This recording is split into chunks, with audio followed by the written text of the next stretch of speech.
Good afternoon, everybody, and welcome to the beautiful Mid-America Outdoors here in Jay, Oklahoma, as we get ready for round two of the 2024 season, the inaugural season of the Heartland Racing Association. On behalf of Marvin Vale, Danielle, and their entire crew, JT Taylor and Michelle and their staff, I'm Scott Rain. I want to welcome everybody to our broadcast. We're going to have a great afternoon of racing. If round one is any indication of what we're going to see here this afternoon, round two will be even better.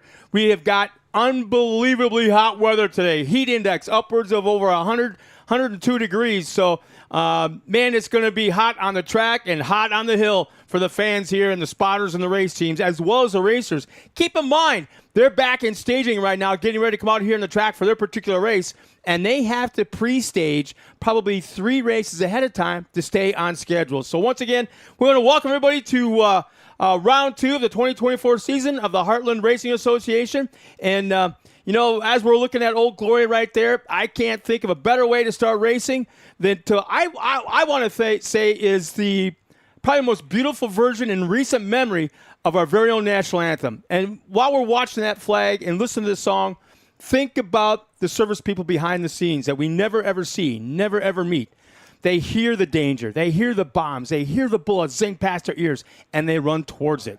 Many of our soldiers and our service people and service women never have made it home. Recently, we had Memorial Day weekend a few weeks ago, and it was a great, great tribute, both here at the racetrack and at a national level. So once again, as we're watching that flag and such a gorgeous shot of not only the park in the background, but that flag in the foreground, how about it if everyone just takes a moment of silence and recognizes our flag, our country, and our national anthem?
That our flag was still there.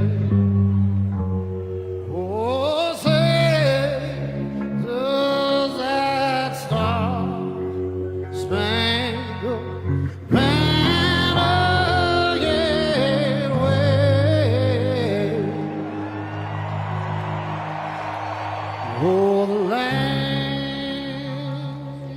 of the free and the home of the brave.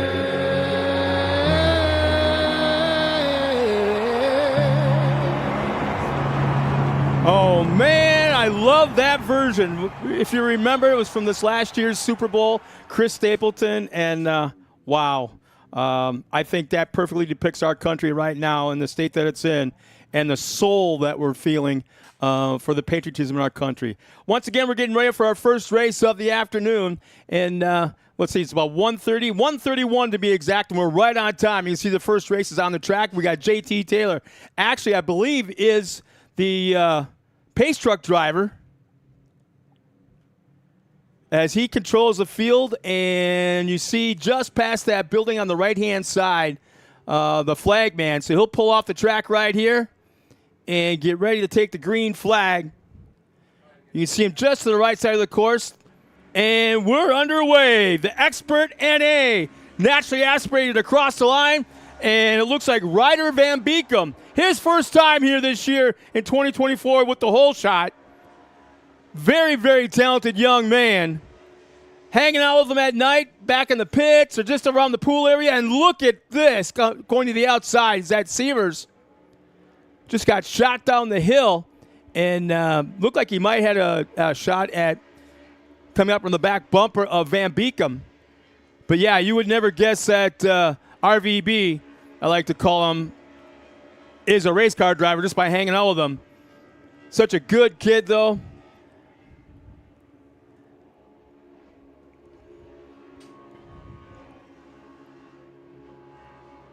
Top 4 cars, actually our leaders, our top 2 cars, Van Beekem and Severs, is pulling away a little bit, probably about a 6-car advantage back to third over Schroeder.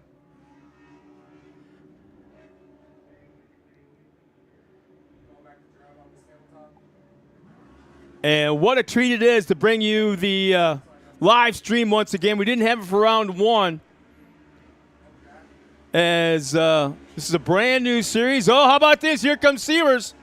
To the inside, he's got the line going into that left-hander up the hill. Let's see if he can take advantage. And does. Van Beekem will fall back to second, maybe even third. No. But Severs now has the point. Renkmeyer is the driver that was going after RVB there for a second as he comes back to the outside in that Yamaha, going to try to get a run down the hill. Now he's set for the inside. Looks like Van Beekem will fall back to third, and he does, as Renkmeyer is now in the second, and Van Beekem might be having issues. He might be going back to third. He's got the speed, but there's something, I'm not sure if he's got the steering issues, but he looks like he's losing the positions in the corners. And I believe that's Lindemood now on the back of just tapped RVB there for a second, back in that 4th and 5th position. But it's Severs, Severs, Renkmeyer, Lindemood, Van Beekem, and Schroeder, our top 5. Cummings, Josie Watkins back in 7th, Summers and Bree Seek in 9th.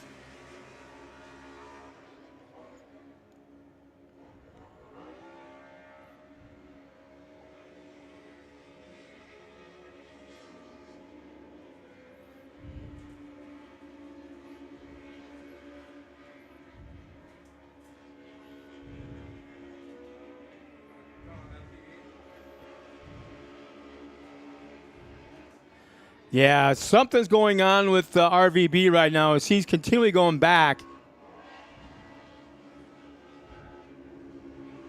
Currently now has fallen back to that 7th spot, it looks like.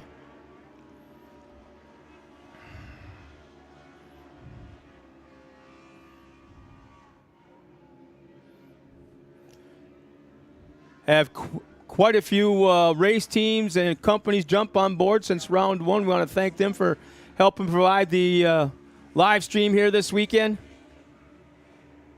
We got Dinger Excavation and Austin Dinger, DFW Trailers out of Dallas-Fort Worth, St. Peter Racing, Lee Knowles, and Rusty Pipes, Randy Boyder, and let's see, it's Andrew Mulligan from Scrape By Racing, Double E Racing, Jordan Borza, Kawasaki Valley Racing Team, and I believe that's Fast House Roofing.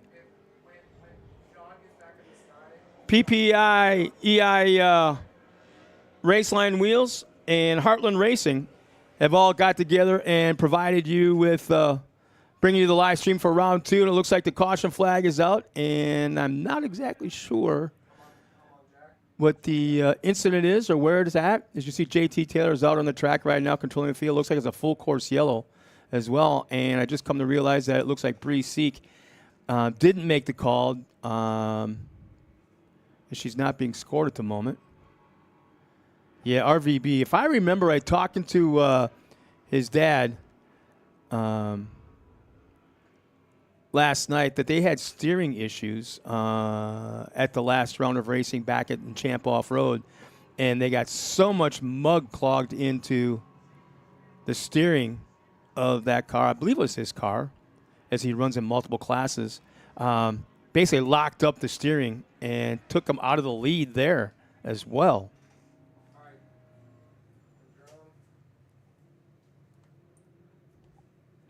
So it's Sewers, Renkmeyer, Lindemood, Rick Schroeder, Keegan Cummings in our top 5. Josie Watkins has moved up 1 spot to 6. Van Beekum and Summers are our top 8.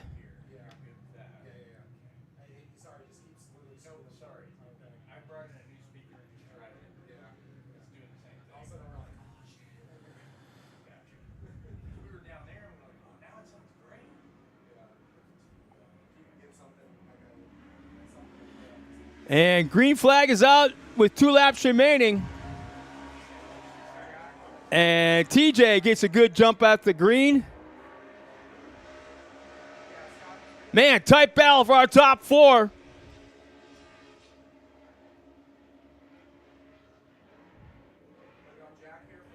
Here comes the 3rd place car of Lindemood on the inside. This is a battle for second between Renkmeyer and Lindemood. Yamaha and Polaris. Renkmeyer goes high up in the corner, gets shot down out of the Talladega turn and off the banking.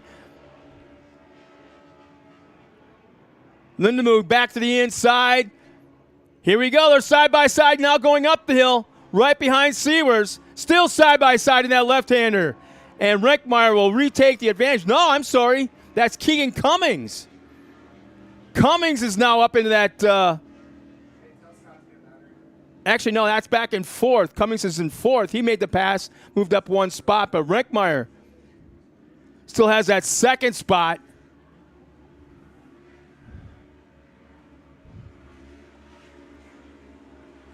And there's the white flag for Severs. As Renkmeyer, Lindemood, Cummings, and Schrader are our top 5. Watkins in 6th. Van Beekum back in 7th. Man, tough break for RVB as he started off with the whole shot and has slowly gone backwards. And I can't help but think the way he was being passed, it looked like he was having steering issues because it was happening in the corners. He had straightaway speed that was very good, but the corners not so much. He's been struggling. And that tells me that was a big problem because he's a big kid too.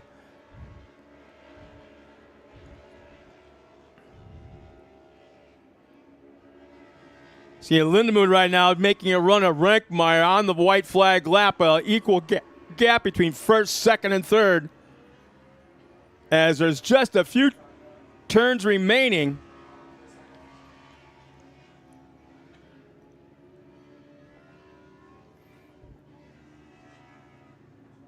And the final corner right here for TJ, aimed at the checkered flag. There's our flagman on the right side of the course. Severs will take the win. Blake Renkmeyer will take 2nd. 3rd will be Jaden Lindemood. Rick Schroeder, a very close 4th. Josie Watkins, 5th. Moved up into the top 5. Keegan Cummings, 6th. And Doug Summers moves up 1 spot to the top 7. And Ryder Van Beekum, with major mechanical issues, will round out the field in that 8th spot. So that'll take care of our expert naturally aspirated. Let's take a step aside real quick. Oh, there we go. Oh, hi, everybody. Once again, my name is Scott Rain, and I'll be bringing you the broadcast all weekend long, both today and tomorrow. Same time, same batch channel. And, man, I don't know if you can see on camera or not, but there's a lot of sweat right now. It's really, really warm.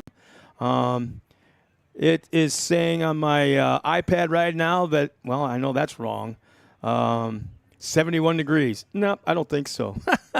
But it's supposed to get up to about, I want to say 102, 103 heat index, as I was hearing. So for all the fans that are here listening on the hill or in the grandstands or in the viewing area, please stay hydrated. Throughout the broadcast behind me, you're going to see different sponsors that help bring the broadcast to you. Dinger Excavation, one of the big ones that help you. Austin, thank you so much for bringing this, taking this series to the next level. Josh, our man behind the scenes, you very, very seldom see Josh on camera except when he usually crashes his drone. And then you see him run after it onto the racetrack, or maybe once in a while you'll see him climbing the trees as those things get hung up in the trees once in a while. getting ready for our next race, which will be amateur naturally aspirated. And we got a, big field there, 13 cars strong. It's going to be kind of cool to see. But I got to tell you, this is a brand new series. Brand new people behind the scenes, if you want to call this the Phoenix, rising from the ashes. I guess we can call it that because a few people got together, mashed their brains together, and out of that mash pit became Marvin Vale, Danielle, his wife, and their crew, and Michelle and JT Taylor got together. And you know what? Let's keep this racing thing going. It's too good not to. And there's just too many racers, too many really, really fast cars in this part of the country to just stop. You know, have them go someplace else to race or not even race at all anymore and become recreational. And the talent pool is so vast from all levels, the 170s all the way up to the Pro Turbo. So anyways, what you see is what was thrown together at the last minute. I want to say probably about a month and a half before Memorial Day, it all started coming together. All these pieces of the biggest puzzle you could just imagine started falling into place that had to fall into place. And what you see is what's out on the racetrack right now. And, again, it's going to be the amateur naturally aspirated. Here's our lineup with Carson Greco on the pole, Colin Greenfield on the front row, row 2, Crichton Jordan and Josie Ware make up round 2. Row 3 inside, Brody Sands and Drake Sontag will make up round 3. In row 4, Declan Shields and Rowdy Speaks. Declan will be on the inside. In row 5 inside will be Slade Dowden and Nick Slinkard. Row 6 inside will be the 409 of Allie Hubler and Travis Trower outside of Allie. And then all by herself will be Annie Chance in that 13th position. Row 7 all by herself. So a big field. This ought to be really good. It'll be a 5-lap heat race. Again, this is all for positioning for tomorrow's main event. And they choose where they start. You can see right there, JT Taylor has them all under control. I believe that's him behind that pace truck. So we'll get underway in just a moment. And in certain areas, you see where a water truck popped out there. I tell you, the track crew has really got it cut out for themselves here this afternoon, trying to keep this track in racing conditions. As this is a really hot day, bright sun, not one cloud in the sky anywhere. And we're coming to the green flag right about now. There it is.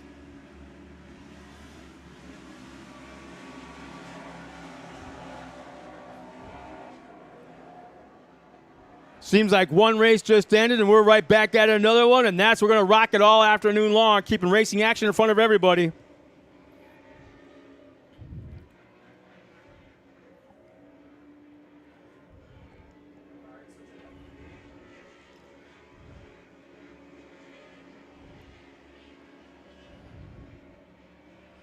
So it looks like Carson's pulled out the whole shot. It's really pulled away from the rest of the field, probably 7-8 car length lead. We've got, I believe, 2 drones out there this afternoon. And I believe 2 cameras out around the racetrack as well.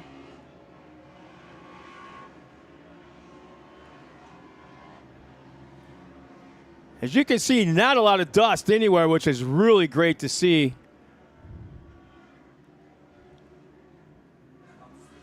I don't want to say surprising because it is that hot, and I don't want to make the assumption that, or the statement that it sounds like the track crew's not doing their job because, boy, oh boy, are they. So Carson Greco, Colin Greenfield, Declan Shields in that 3rd spot, Brody Sands, Josie Ware. I've been corrected more times. I don't know why I forgot that. Jossie's in the top 5. Drake, Sontag, Allie Hubler, Slade Dowden, Nick Slinkard, and Rowdy Speaks are in the top 10.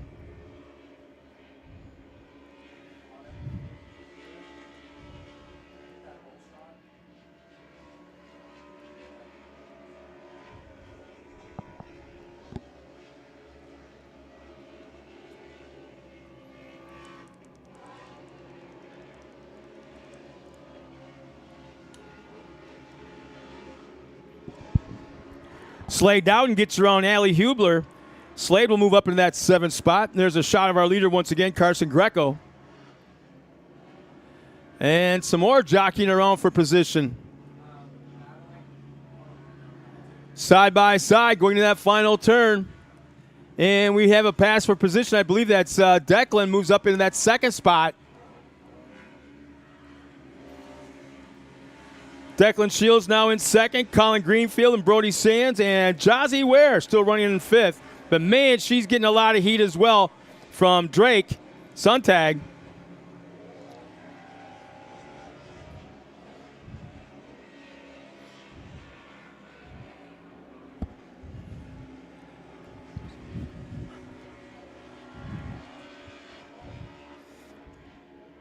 The field is pretty spread out right now, except that little bit of a battle for 4th and 5th. And a little bit of tussling a little bit further back in the pack between Speaks, Trower, Chance, and Jordan. And there's another shot of our leader, Carson Greco. Again, this is the amateur naturally aspirated, amateur NA. Man, it's so easy right now to read that track, where it might be slick, where the tackiness is, just by looking at the colors. And there's the competition yellow with 2 laps remaining. That will come out, and everybody is thankful to see that flag besides our leader, Carson Greco. Declan Shields has a new breath for life. As you can see, JT Taylor's pulled back out onto the track. And that is such a cool-looking little Ford Ranger. Man, oh, man, that's a nice-looking truck. If I didn't have to worry about pulling a horse trailer with a couple of horses, I'd have no problem that being the daily driver. The simultaneous red and yellow signifying the competition yellow as Annie Chance goes by. And it looks like our field is now bumper to bumper, getting ready to come back to the green. And it's pretty cool when you go to a driver's meeting, and if you know JT Taylor at all, he's known as the American Badass with his military background. And there's, how do I put it? He pulls no bones, let's put it that way. What he says goes, and he's like E.F. Hutton. When he speaks, everybody listens. Not too many people are talking amongst themselves during the driver's meeting. Every ear is pegged to JT. So we're coming back to Green Flag Racing in just a moment with Fast House Roofing and Construction, one of the companies behind bringing this series to life, or helping it to the next level. So we want to thank them as well. There's our brand new logo, Heartland Racing Association, and Dinger Excavating. Never stop moving. And I pretty much tell you, that's kind of how he is here at the racetrack too. Louisiana Direct Auto, buy, sell, trade. And once again, thanks to Lee Knowles and Rusty Pipes from Scrape By Racing Team. A couple of pretty darn cool guys. Randy Boyder as well. I believe that's Amanda Mulligan, part of the bunch. Double E Racing has helped out as well as Jordan Berza, Kawasaki Valley Racing Team, and Fast House Roofing, like I said a moment ago. Scraping By, Shift Performance Labs, coming towards the green flag. Boom. Flag is out. We're back underway for the final 2 laps with Carson Greco up front, Declan Shields in second. We'll see if Declan can take advantage of making up a big gap up to our leader from that first half.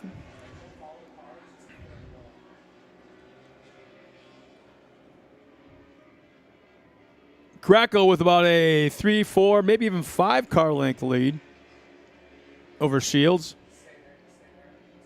Shields about that equal gap back to 3rd and 4th of Greenfield and Sands.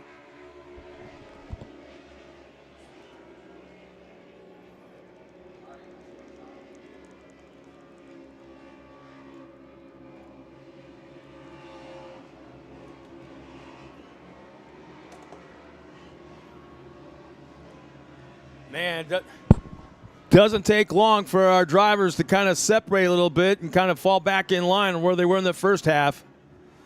Coming to the white flag this time by into that final corner, aimed at our flag man. White flag should be hand. Yep, there it is.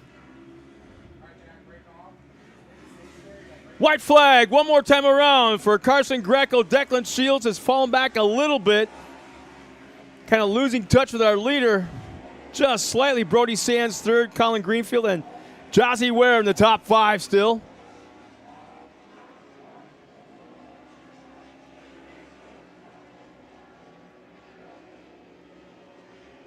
One last time up in that Talladega turn. I cannot explain to you or describe to you how banked that turn right there is, and then going down the hill. The acceleration from just the momentum being built up going downhill is just crazy. And then what I like to call the alligator tail, back and forth and back and forth.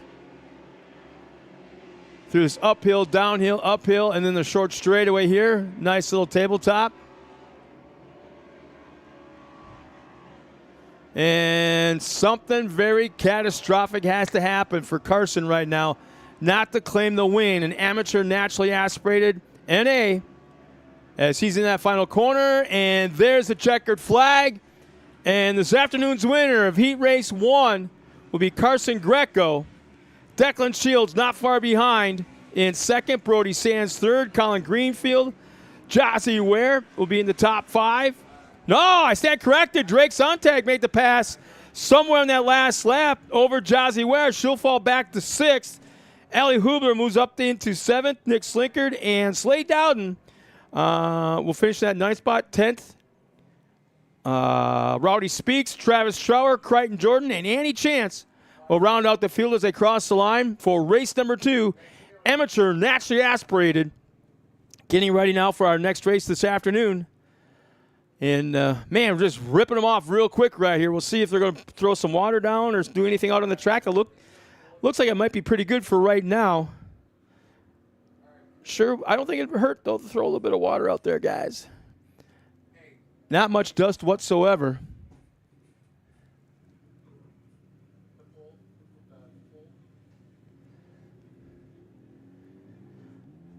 Outside of the heats, an absolutely beautiful day here. Coming up, our next race will be the Pro NA, Pro Naturally Aspirated. So I think if they're putting any water down, now would be a very good time to do it.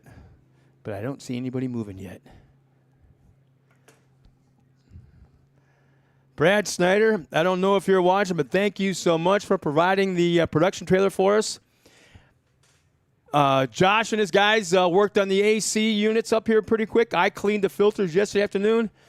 But I don't think it would hurt to have them charged with a little bit of Freon, I think, or something, because, oh, man, it's still a hot box in here. Not as bad as being out in the sun, but it's still a pretty good hot box. But anyways, Brad, thank you so much for providing the production trailer. There's an aerial shot right now of part of the complex. Looks like staging right there in the bottom of the screen. Well, while we admire the scenery of Mid-America Outdoors in the park here, let's step aside real quick so I can grab a water, and we'll be right back after this with the third race of the afternoon, Pro NA Pro Naturally Aspirated. We'll be right back after this.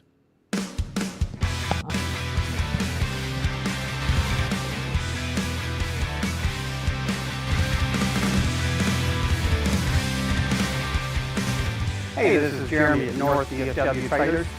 Today we're talking about your breakaway system on your trailer. A lot of people don't know that they need to check that every so often. What you'll want to do is you'll have it attached to your vehicle. You go ahead and pull your switch out, and then you'll start the vehicle and try to drive forward gently. And as long as the trailer wheels are locked up and activated, the vehicle will not be able to go. All right, so this is your breakaway system. It consists of your breakaway switch, the cable that we've already talked about, as well as the battery and wiring inside here. The wiring and battery don't have anything to do with the lights or electrical on your trailer. What this does is it runs wires back to your brakes, and in the event that the trailer comes disconnected from the truck, the switch, the cable comes out of the switch, it activates the brakes on the trailer, it locks up the tires, and the trailer stops as soon as it can. One of the most common repairs that we make when we get trailers in our shop is that the battery has gone bad or that the wiring inside the breakaway system is no longer valid. And what we'll wind up doing is replacing the whole system so that it activates. Because if your battery is dead, this switch, once it's activated, will not activate. And if the trailer comes disconnected from your truck, there's nothing that holds it back, and it will just keep rolling. Okay, so the next time you're hooked up to your trailer, be sure and check away your battery and your whole breakaway system. Make sure that you want to be sure that it activates in the event of an accident. If you see any issues, give us a call or just tag us out here at the track.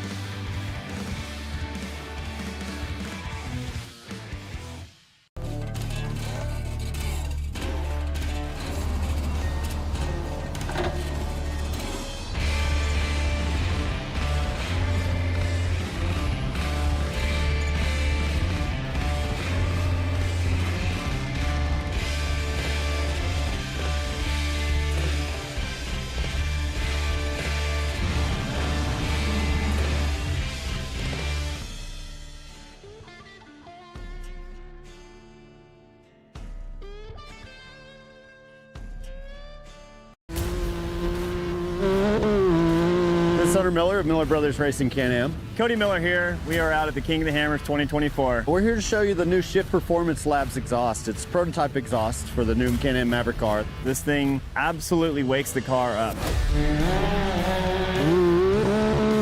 Stock for stock on the tune, this thing brought in a little bit more torque. The main thing we noticed was more bottom end power, especially in the rocks where you need that instantaneous throttle response. What feels like 25% plus more torque out of the bottom. Like the RPMs just come up so fast with this thing, it absolutely gives you a huge advantage. So Shift Performance Labs is a racing company. They built this thing with nothing but performance in mind. Now that this thing has proven itself at KOH, Kyle Chaney actually won with it. They're going to take what we learned, they're going to make some slight adjustments, and the production model is going to be available to everybody. From here, we're going to be pushing forward and running this thing in some short course races. So it's going to be fun. We're really excited about the new product.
What's up, guys? Blake Gustin with G3 Motorsports here. We're out here at the beautiful SCR Ranch, the new home of the Texas Outlaw Series. Here behind me, Brad Gross, number 13. He, one of our customers, races in the vet 40-plus class. We've taken care of this car from day one for him, built it, and got him an excellent race car to come out here and compete with.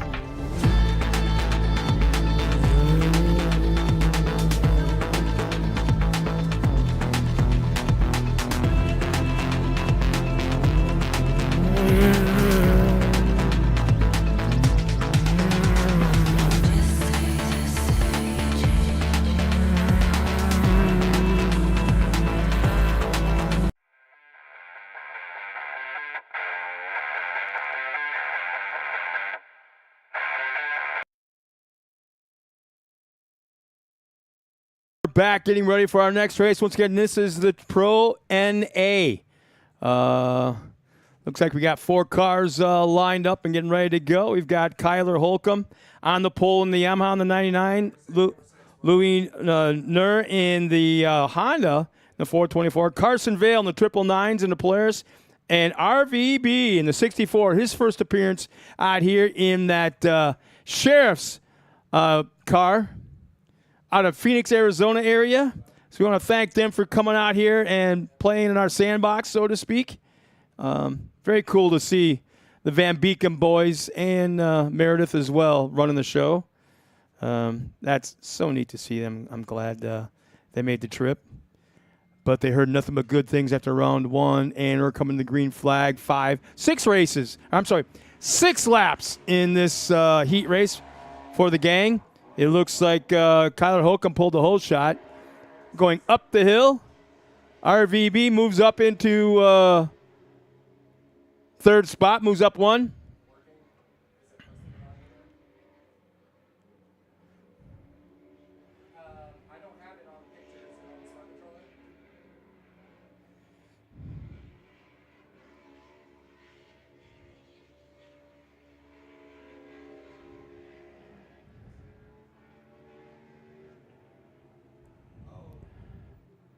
So let's see. Yeah, there we go.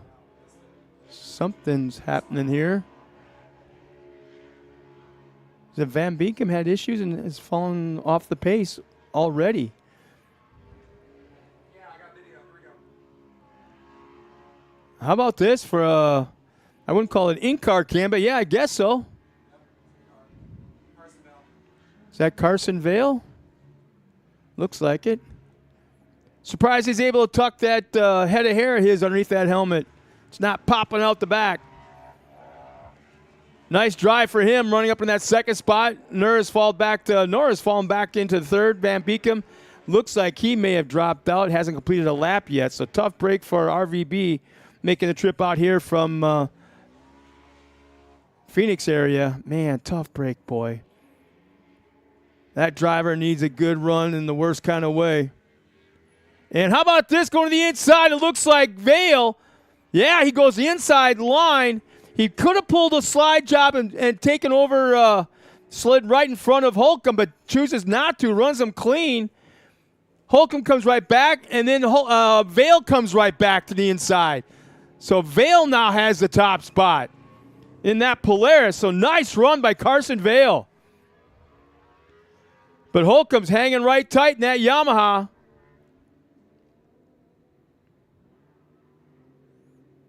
Nice drone shot. I'm not too sure who the pilot is of this one.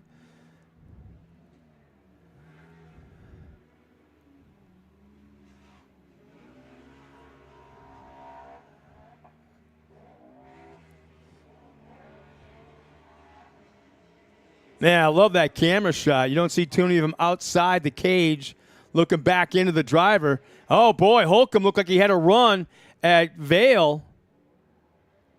Wow, how about this? In-car camera of Vale. You could just barely see Holcomb right behind.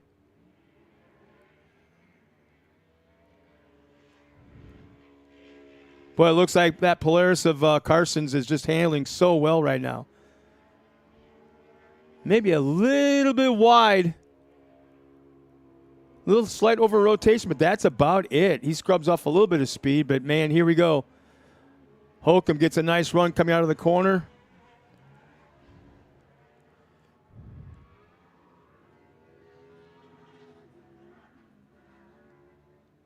So there'll be 3 laps remaining this time by.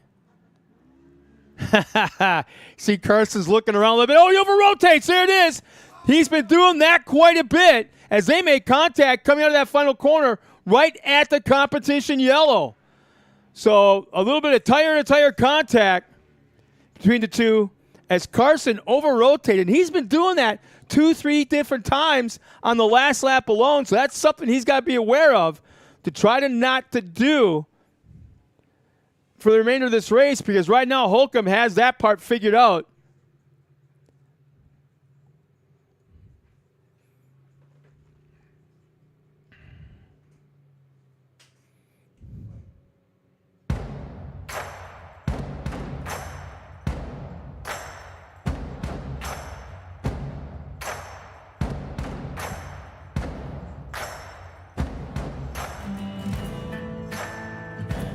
See a little bit of a replay. I think Carson would kind of like this little background music. Has that cowboy feel to it. A little bit of an outlaw kind of thing, you know?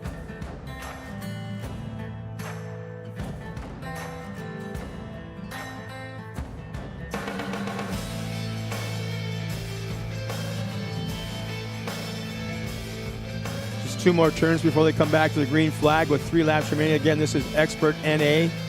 Carson Vale at the top spot. Kyler Holcomb running in second, and Louis Nur running in third. And I just can't emphasize enough what a tough break it is for RVB, Robert Van Beekem Sr., to have mechanical issues. But they ran up in the Midwest. They ran at the Champ Series last weekend. So talk about a crazy turnaround. Drive up to northern Wisconsin, race for a weekend, turn around, drive back to Phoenix, work on the cars, then turn around, drive back to Oklahoma as they take the green flag for the second half, 3 laps remaining. Carson Vale and Kyler Holcomb is glued to his rear bumper. He kind of has it figured out. I think where Carson gets a little bit over-rotating in certain corners, and watch for Kyler. There it is, outside entrance, inside exit, trying to cut that corner down, a little bit of diamond off the corner, trying to make up a little bit of ground as he lost maybe a 3-car length gap to our leader.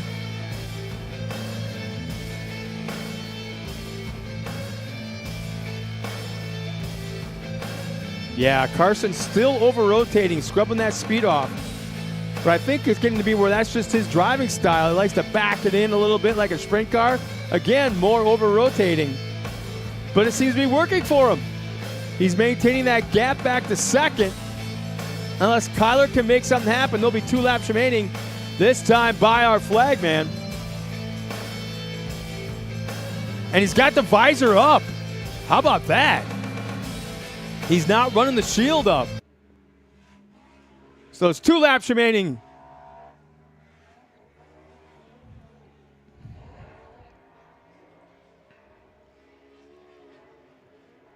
And Carson appears to be slowly pulling away a little bit at a time. But as soon as I say that, watch Holcomb. He goes way to the outside on the entrance of the turn. Going to cut down to the inside. No, he stays outside. Something happened there, man. He's choosing a different line every time. And to Carson's credit, Kyler can't seem to make anything work right now, as they'll be coming to the white flag this time around. Oh, man, if Carson takes this checkered flag, can you imagine if when he comes into this trailer, because he wants to come out and hang out and help out with calling some races. And boy, oh, boy, I don't know if we're going to put a headset on that kid or not.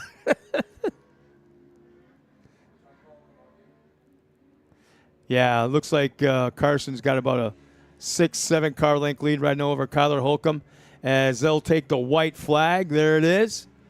One more time around for Carson Vale.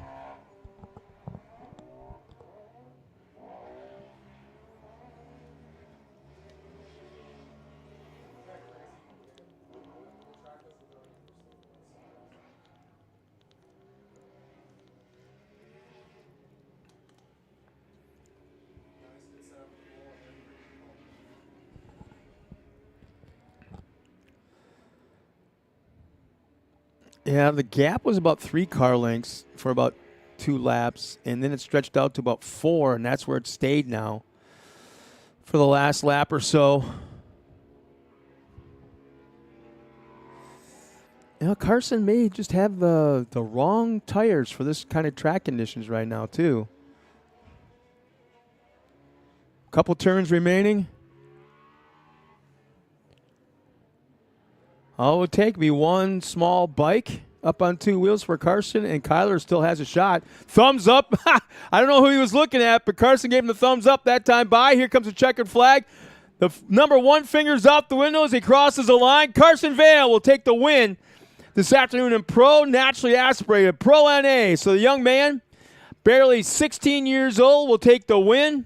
Kyler Holcomb will finish second, and Louis Nur will come across the line in that 3rd spot, and I'm sure Robert Van Beekem Sr., RVB, is already back in the pits, and his crew has got that car being worked on as we speak, because they're not going to come all this way just to do a DNF in a heat race when they've still got main event racing tomorrow afternoon. So once again, tough break for those guys as we get ready for our next race. Congratulations once again to Carson Vale.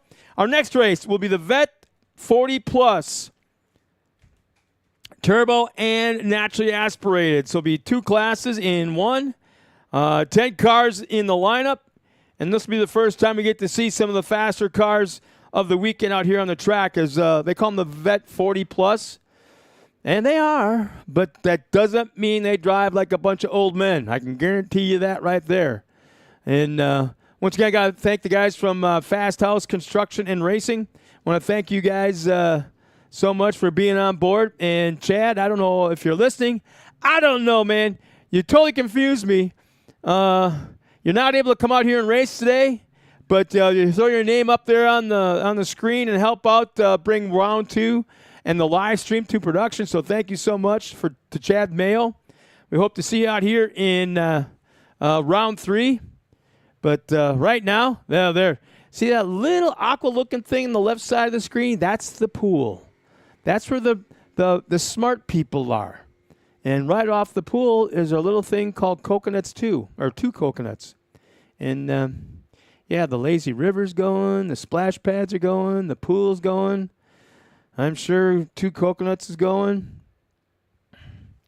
I know there's one of the on the bottom part of the screen there for the fans back at home.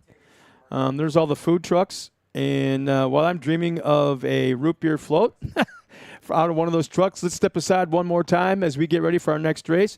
We'll be right back after this with more racing action from here at Mid-America Outdoors.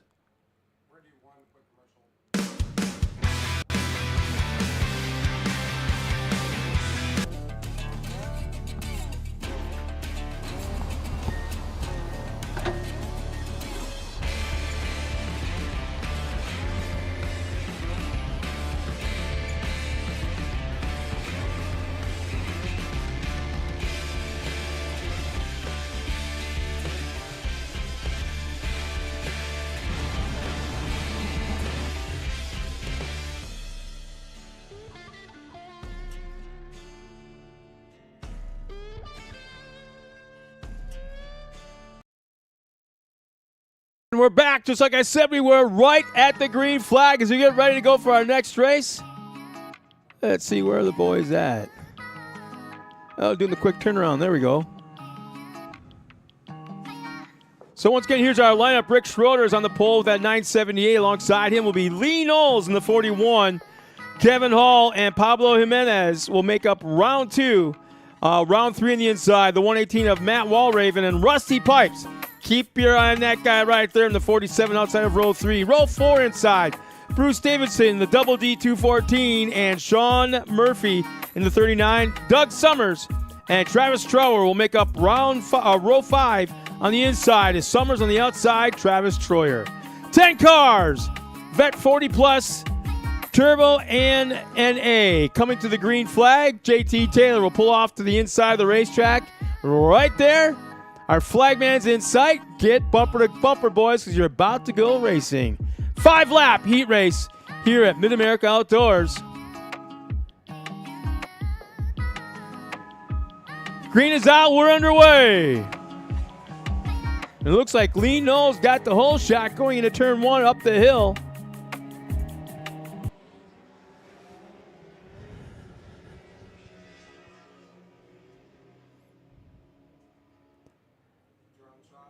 Looks like our top 2 have pulled away a little bit, maybe 3-4 car lengths going up into turn 3, into that Talladega turn we like to call it. Actually, no, I stand corrected. It's Rick Schroeder with the whole shot. Lee Knowles in second. So it was Schroeder with the whole shot. And Rusty Pipes and Jimenez are going back and forth.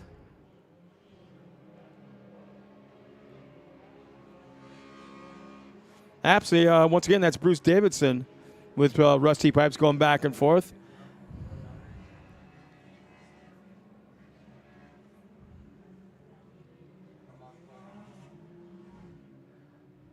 I believe that's a brand new motor for Lee Knowles, currently running in that second spot. Kevin Hall running in third. Jimenez in fourth. Rusty Pipes fifth. Walraven, Davidson, Summers as they cross the line. It'll be Troyer and Murphy rounding out the field. Looks like this track is getting slick right now. A little bit of blue groove here and there. Not a whole lot of blue groove just yet. But the dust is becoming a little bit more prominent. Little over rotation by Schroeder. It gives Lee Knowles a shot to make up a little bit of ground. But Schroeder still maintaining the fast liner on the racetrack. He cuts down to the inside, lets it drift wide, goes to the inside of that little tabletop there. There's a lane choice. The longer way around is smooth, but the inside line has got a little bit of a tabletop jump. As there'll be 3 laps remaining this time by yellow flag. Comp yellow coming out next time around. And this is the kind of racetrack where that competition can be yellow can be used to an advantage if you plan out the strategies. It's like right now, if Lee has got the right tires, he's not burning up the tires, he's driving the race that he wants, he's currently in second spot, not a bad place to be with the implementation of the competition yellow. You don't have to tear up your tires or tear up your car extra heavy duty to try to take over that top spot. Save it for the second half. But just like that, here comes Kevin Hall in third, trying to move up 1 spot at least before that comp yellow. He's made up a ton of ground, currently running in that 3rd spot. Couple turns remaining. Here's that split lane. Again, Kevin Hall kind of goes to the inside. Lee Knowles goes outside. Here comes Kevin Hall. He took the inside line of the tabletop. He'll go outside, inside. Try to make something work right at the line. Can he pull up alongside Lee Knowles? No, runs out of time. So top 3 across the line at the competition yellow. Rick Schroeder, Lee Knowles, Kevin Hall. Rusty pipes 4th. Bruce Davidson, I believe, will be the 5th car across the line.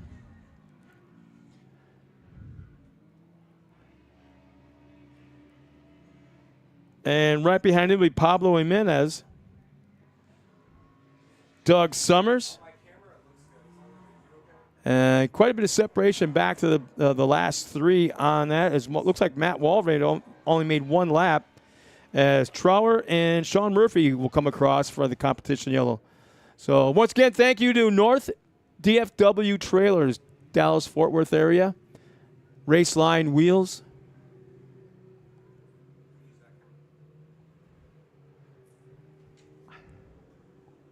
Oh, hello. Josh and I are back here doing sign language. We hope you're having a great time so far. We've got, I believe it's 3, almost 4 races under our belt. We'll be taking a little bit of a break to get these guys a breather, do some track preparation for the second half. So it's kind of like we brought the adults out for the first half and let them have the track. And once we have that break, we'll come out here with Pro Turbo to start second half, and then I think it's all the kids' classes will be in the second half to round up the day. And then once again, special treat for the second time in 2024, we're going to have Class 11. The Bugs are back, and we're going to have them as the last race, the last heat race of the afternoon. Don't forget, we're doing this all again tomorrow afternoon. Same bat channel, same bat time as we get ready to go with the same bat classes. And we'll have weekend winners, and awards will be handed out at the end of the afternoon, tomorrow afternoon. And again, I can't believe I didn't say this. Happy Father's Day weekend to all the dads out there. It's been a pretty good deal. There's a lot of guys walking around with the kids, and the kids are taking care of this, that for them. And I mean, Dad gives them a little $10 here, $20 there, and goes, kids maybe buy the root beer floats, but they still bring one back for Dad. So kind of a cool thing going on right now. But once again, happy Father's Day to all the dads out there. For the ones that can't be at the racetrack, we wish you were here. And whatever you're doing, I hope you're enjoying it. And once again, here comes JT Taylor around that final corner, aimed at our flagman, getting ready to start the second half of this race with Schroeder, Knowles, Hall, Pipes, Davidson, our top 5. Second 5, Jimenez, Summers, Trower, and Murphy.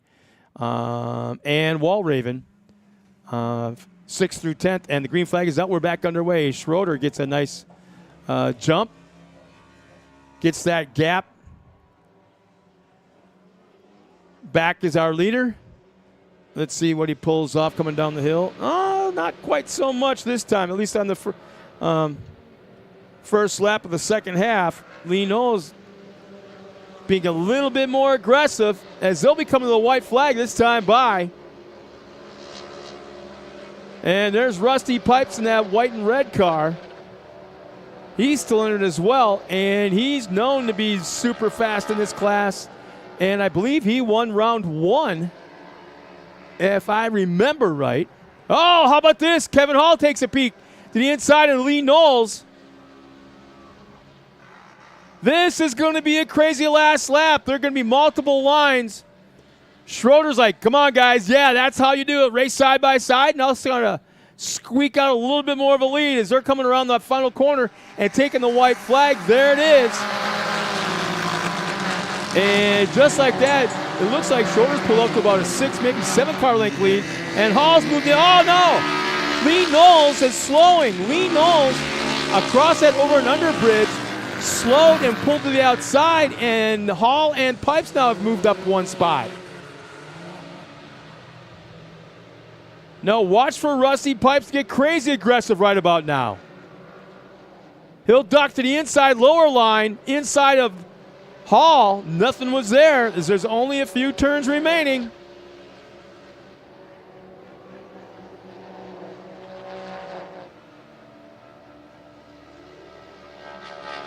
Man, Rusty Pipes is running nice lines, man. He's keeping that car nice and straight. Driving that car instead of pitching it sideways.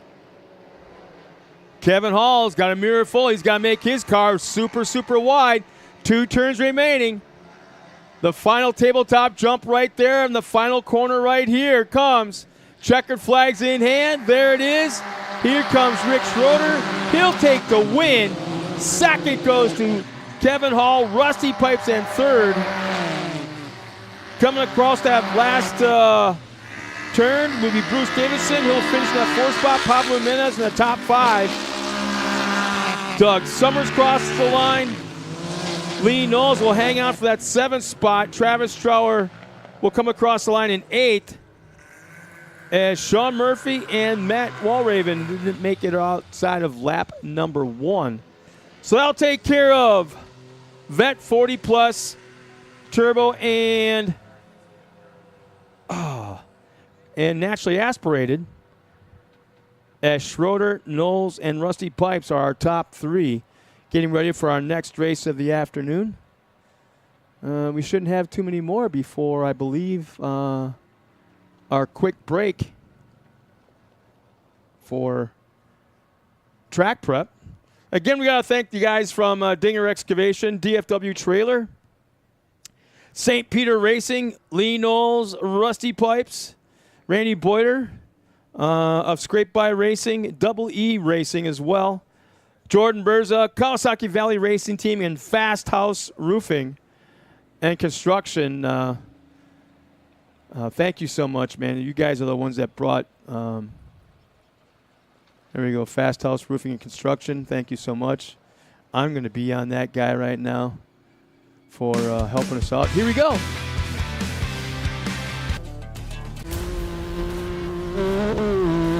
This is Hunter Miller of Miller Brothers Racing Can-Am. Cody Miller here. We are out at the King of the Hammers 2024. We're here to show you the new Shift Performance Labs exhaust. It's prototype exhaust for the new Can-Am Maverick car. This thing absolutely wakes the car up.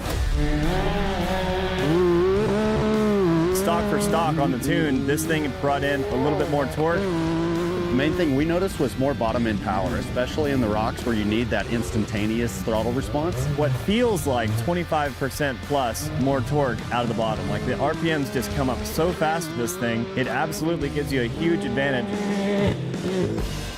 So Shift Performance Labs is a racing company. They built this thing with nothing but performance in mind. Now that this thing has proven itself at KOH, Kyle Chaney actually won with it. They're going to take what we learned, they're going to make some slight adjustments, and the production model is going to be available to everybody. From here, we're going to be pushing forward and running this thing in some short course races. So it's going to be fun. We're really excited about the new product.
What's up, guys? Blake Gustin with G3 Motorsports here. We're out here at the beautiful SCR Ranch, the new home of the Texas Outlaw Series. Here behind me, Brad Gross, number 13. He, one of our customers, races in the vet 40-plus class. We've taken care of this car from day one for him, built it, and got him an excellent race car to come out here and compete with.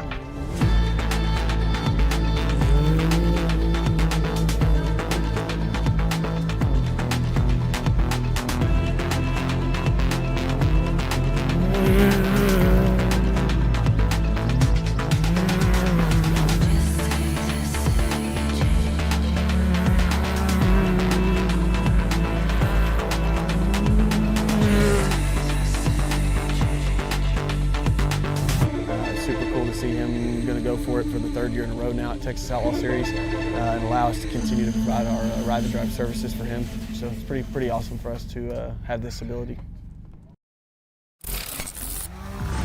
When it comes to suspension tuning, there's only one name we trust: Double E Racing.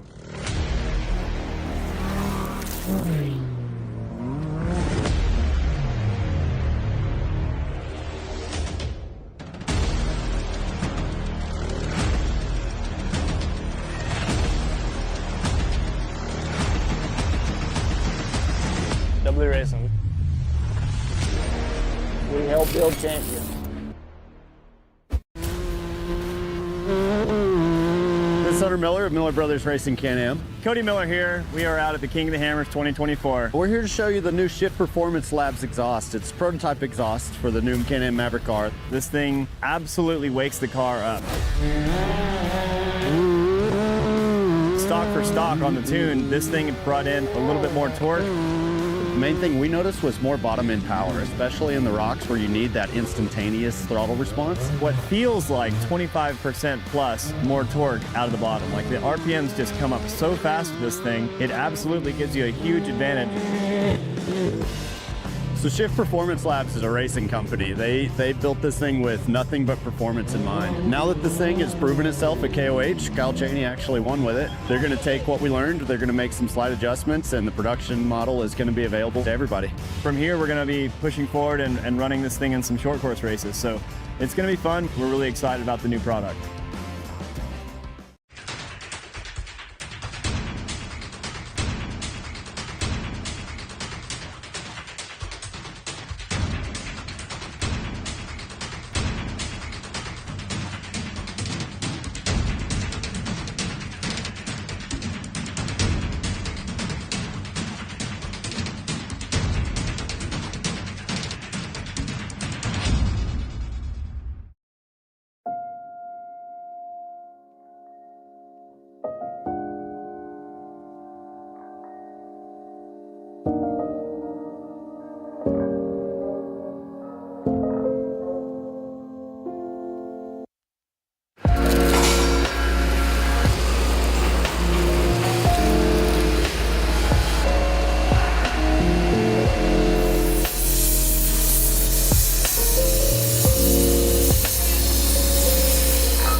Buddy, as we get ready for our next race of the afternoon, that'll be the Youth 1000. No, they're not on the track yet. But I want to welcome up into the booth this young man who won the race maybe 45 minutes ago? I actually said about 10 seconds ago. Was it? Pro NA. Actually, yeah, it was one race ago, Yeah. so it would have been right before the Vet 40 Plus. I had made a comment during the race. I mean, you're a good kid. You're really a good kid. I like you a lot, but I'm like, oh boy, if he wins this race and comes up into the booth as the first driver to come up and talk to us this afternoon, I'm like, I'm never going to hear the end of it. But congratulations just the same, man. It was fun to watch.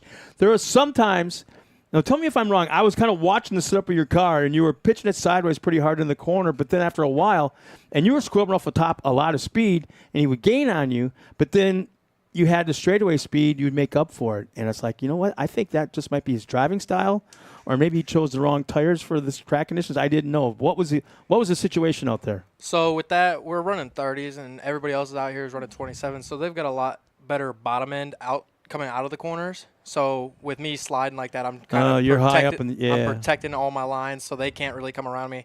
And with the RS1 platform, with the long travel kit, it's a little bit wider than most, so it sticks out and it blocks a lot. And I mean, we don't run mirrors out here, so Yeah, that's a good thing. when I got up front, I was just kind of guarding my line the entire time and held it all the way to the finish line. You know, I gotta mention before we go any further. I think your household has had one hell of a time the last probably 3 months, maybe 4 months, in organizing the Heartland Racing Association, HRA, with your dad Marvin and your mom Danielle, and then obviously your dad's living on that phone, living on that computer, as just had to create some sort of pressures in that house that wanted to explode at times that you guys have never had before, and that has an effect on you as well, even though you might not have been directly involved, but yet you still were because that's your mom and dad. Well, honestly, I had no clue it was even happening. Like, it just came out of the blue. I didn't know anything about it Really? until it was posted on Facebook that my parents took it over. I was like, all right, well, this is new. And honestly, my dad's owned his own company for as long as I've been alive, so I've been used to him being on the phone. It's not much more than it normally is. I mean, I still get to, and then now it's even better because I get to do what I love, and he gets to be a part of it even more. Well, yeah, but wasn't JT Taylor kind of showing up more than usual, talking to your dad more than usual? Didn't that give you any kind of suspicions? No. I do my own thing, so I wasn't really paying attention to who calls him. Yeah. Yeah. Well, during the off season, I heard you were doing some truck shows and some things that are a little bit different than off road. You were all over the place, like Kentucky, I think, one time. We've been to Kentucky. Me and my buddies actually got back 2-3 weeks ago from Nashville, from Music City, and then actually after I leave here, I turn around, go home, pack a new bag, and go down to Biloxi, Mississippi for scraping the coast. Really? Yeah, we do. I'm in the midst. Have you been down there before? No. Oh, I've been down there for family, but never really okay. on the coast. I've been to a bunch of shows recently, and I'm in the works with 3 trucks right now, trying to build 3 at one time. Did your dad know that? Did your mom and dad know that? Because I've heard that all of a sudden a title of a vehicle shows up on the kitchen table, and your mom and dad, what's this? What's this about? Yeah, and, that's happened before. I had to turn around and sell it the next day, but I doubled my money on it. So yeah. it's kind of one of those deals where I just And you're barely 16. Yeah. Nah. I've had over probably 20 vehicles so far. Wow. But, I mean, most of the time I just flip them and sell them and make my money back. And right now I've got my first truck that I ever had that my parents gave to me for my birthday. And I'm in the midst of building that one right now. It's a frame-off build. And then I'm in the midst of building my grandpa's truck back. I bought it back and restored it. I'm in the midst of restoring it. What kind of truck is it? It's a 04.5 Dodge 3500 with a 5.9 Cummins and an automatic. And knowing you probably have like a 12-inch lift down and then create a electronic step ladder for him to get up into the thing. That's actually what's happening to my first truck. It's going to be about 10 foot tall. Oh, boy. Hey, come out to Lift the Truck Nationals. You'll see it. Wow. So where do you see yourself going in this whole racing thing? Honestly, we're just going to try to take it as big as we can. It's a great sport. People out here are great. I love the families out here. They're all amazing people, so we're just going to hold on to it as long as we can. Uh-huh. I mean, if anything happens, we've all got backup plans. Uh-huh. We're all going to be just But yet, doing our own thing. it just dawned on me. You're doing all this fabrication, all this truck building, and all this kind of stuff, but yet you've got a Polaris Ranger sitting up there and a Honda Cub sitting up there that hasn't been touched. And I'm like, and I want everybody to know, those two things, they're mine, and this was going on, midsummer of last year, mid-season. Hey, you didn't go through me to get them done. You just called me and said, hey, is your dad available? I was like, I don't know. I'll send you his number, though. I think the so words you went were, through my dad. You went through my dad, not me. Yeah, we can do it. Yeah, we can do it. I didn't say that. My dad said that. But from what I understand, they're done, but just need to find its way down to my house. But yeah. So what's your favorite project right now? What's the one that's nearest and dearest to your heart that you really want to kick ass with? Right now is my grandpa's truck. It was my dad's truck, and we sold it off when I was like 7. Haven't seen it, haven't heard a thing about it, and it finally came back up on Marketplace. And I was Where'd like, you find it? It was like 30 minutes from my house. Oh, really? It was sitting in a barn. They Wow. only put 1,000 miles on it from when they bought it from us. Really? I was like, all right, cool. I was like, this is perfect. How do you? I mean, when you saw the picture, did you know right away it was it, or did you have to do a little bit of They didn't snorting really. around? They really didn't clean the truck out that well when they got it. Like they just drove it and then never touched anything. So What when the hell they buy it for? just, I guess, tow their camper.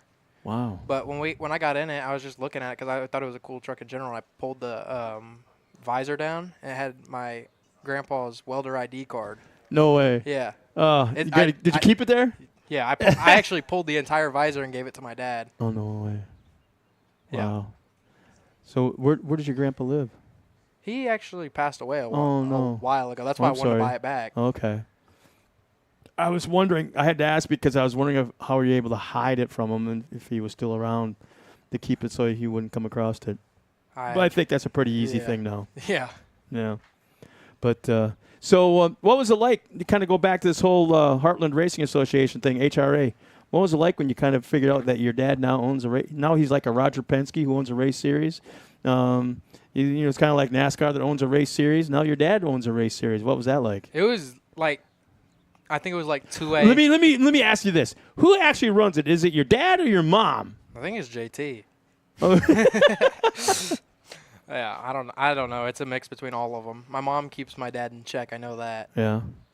What's kind of funny too is I tease your dad because they got a brand new racing rig, you know, camper and trailer, and it's huge, and I'm like, I told your dad, you do realize you only got that size because now your mom can go home with more strays, you know, more cats and dogs. Because his mom, she's a stray. She takes in everything. What's the craziest thing that you guys ever took in? Parrots. Parrots? Wow, okay. Well, it looks like, we got another driver up here. Hey, Scotty, come on. I think there is a third headset somewhere. Do we have it still hooked up, Josh? And he walks away. Where'd he go? He's going around. Oh, that way. Okay. we have another chair? Well, that makes sense. Okay. No? Yes? Okay. Switch with him. Well, I want to thank Carson for coming up here and hanging out, man. It was good seeing you again. I'll come down and bug you after the – actually, no, I got to haul Bud out of here after the last race today. Yeah. But I'll bug you tomorrow. Hey, we got So- Pro Turbo still. All right, you got We're it, man. one- Best of luck we're this one down. afternoon. We got Oh, one yeah, more. speaking of Pro Turbo, Oh, I was battling with you. big young guy, little older guy. Yeah. The older. So actually, you're big for a moto guy. But Scotty Champion, come on up, man. Want to thank you for coming up here, and you know what? There's something to be said. Your dad is really, really big in what's going on now in the short course in formulating something down in Texas, and Yeah. I keep wanting to say it's called Eagle Landing. I know it's not that. I know Eagles it's- Canyon. Yeah, Yeah. Eagles Canyon. Yeah. I think of Eagles Landing, and Yeah. man. But and I apologize for that, Billy. So if you're watching, how's it going so far, man? It's like, are you helping your dad out at all with what he's got going on? Yeah. or- We've been out at Eagles Canyon for the last couple months now, and it's getting a lot better, and we're looking forward to having some races there in September. So just getting the track all dialed, and man, that place is going to be super cool. Yeah, I'm excited. I'm by mistake drove past it not knowing what it was. Yeah. And I didn't realize what it was until I was right at the gate. Yep. I was on my way down to Coda. Oh, okay. For Superbike Week. Nice, And nice. I didn't know where I was at. I'd Yeah. never been down that road before, and I'm like, wow, Yeah. what's that place?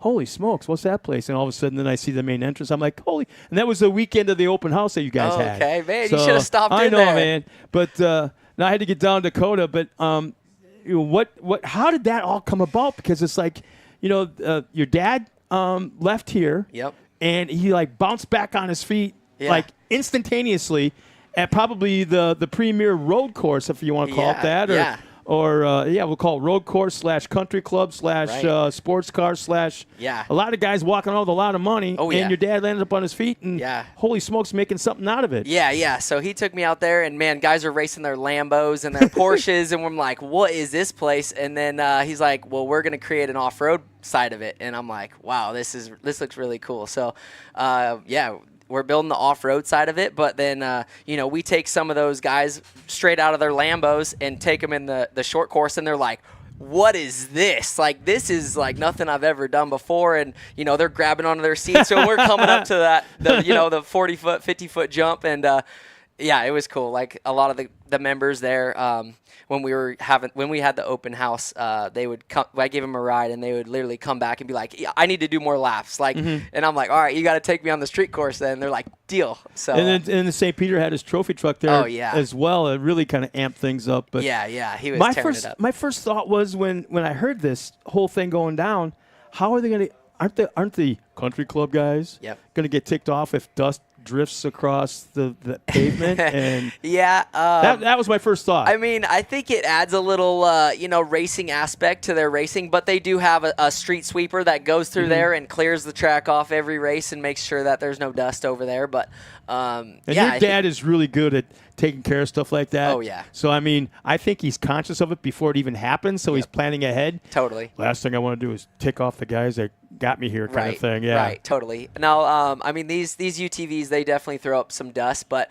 we're going to try to control that. And, sometimes we get pretty lucky with the way the wind goes, so we won't complain about that. So what is the short-term and then long-term plans for? I know I apologize for talking about No, totally. But I mean, so what's the short-term and long-term? Yeah, so this year we're starting with almost like a training facility for a lot of the members and a lot of guys that want to learn about getting into a side-by-side. Like what's the differences from lining up in the Lambo compared to going on dirt and just completely airing this thing out, and all the prep that goes into it, and learning how to drift it. And a lot of the street guys haven't felt that drift style, and then catching and hooking up, and then also jumping. So teaching them.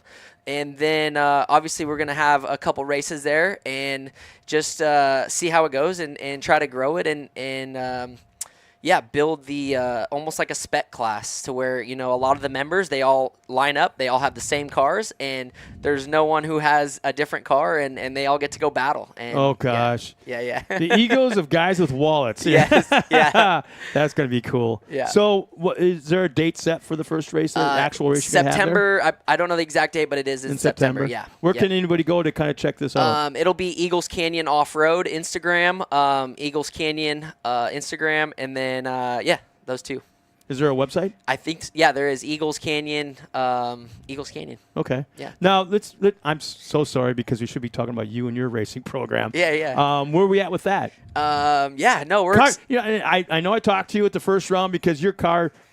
I think I told you that my dad told me when I was young and I started dirt track late model racing. If I can't see your sponsor 100 yards away going 80 miles an hour, you did it wrong. The graphics are wrong. Right. And I brought that up to you, and it's like, when your car's on the track and you're way the heck down in the bars, it's you. Yeah. So, I mean, that's probably one of the sharpest cars on the track. That was me and my dad. We spent like a whole day trying to put my graphics on because we had to line up the door plus the big plastic panel, where most people, they'll just do the door and then, separate piece for the panel. But trying to line it all up and get the love for the people that helped me get out here. Okay.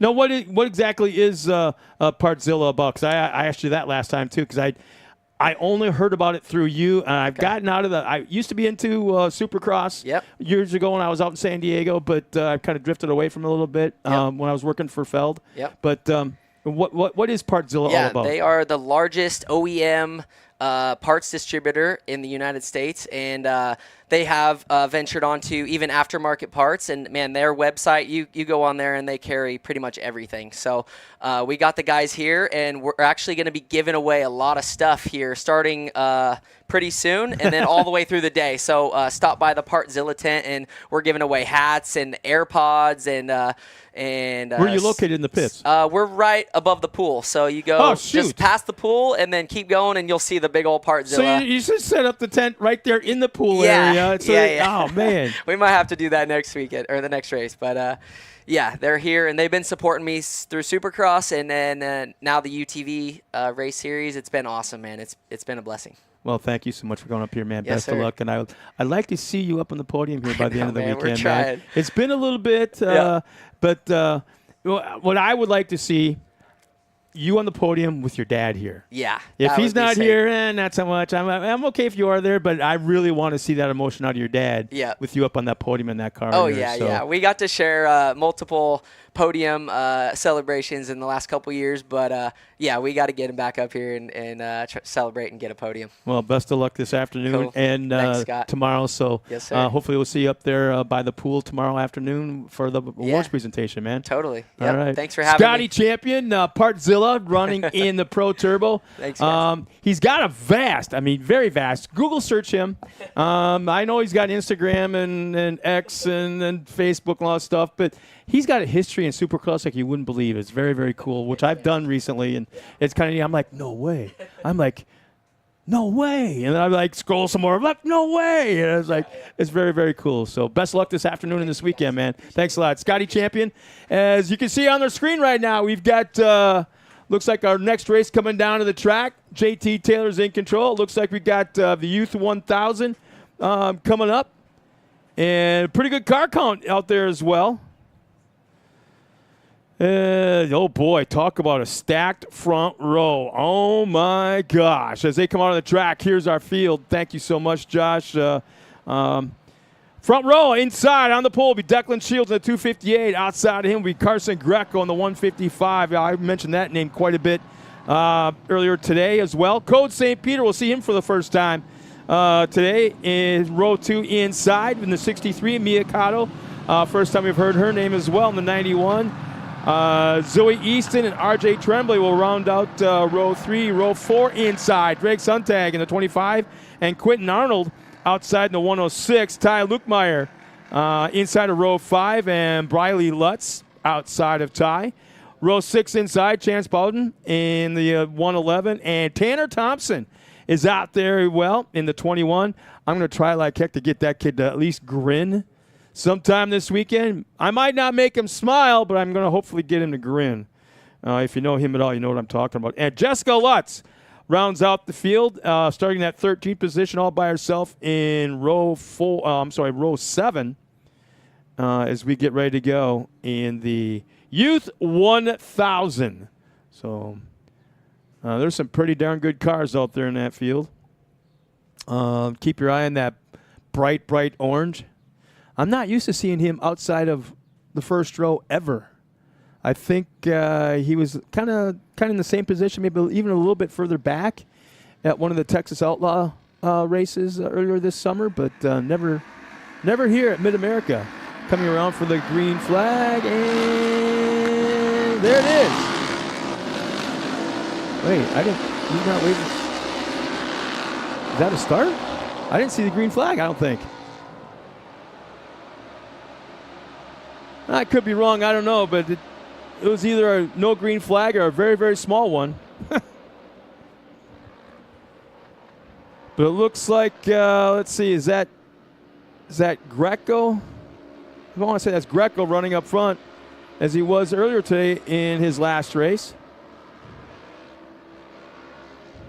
Yeah, it wasn't a green. He didn't throw the green flag. Here comes the red flag. JT. Well, you know what? Remember me telling you earlier this afternoon, JT Taylor, when he speaks, everyone listens. Well, you're not going to get the racers to stop any quicker than this when he pulls out right in front of, perpendicular in front of the entire race field. When JT Taylor speaks, as he's outside the truck walking up to somebody. Let's see. Is that Shields he's talking to? Yeah, he's giving Shields an earful. Then he's going up to Greco, saying the same thing, probably. Okay, boys, you're in the front row. It's your responsibility, blah, blah, blah. They actually have what's called a Nitro Bee inside their cars, hooked up to their helmets and their spotters radios, receivers. So that Nitro Bee is about the size of a Zippo lighter, if you're familiar with those things are. And they are listen only for the drivers. And so what that means is JT Taylor can talk to everybody in the field, and they can't talk back. It's a listen only for the drivers. So again, when JT Taylor says something or a track official says something to them, the drivers hear it, and they darn well better listen. If it's a black flag, I want to say they have 2 laps to respect that black flag and pull into stop and go penalty or whatever has been decided ahead of time what that black flag is going to be. Yeah, I'm kind of surprised.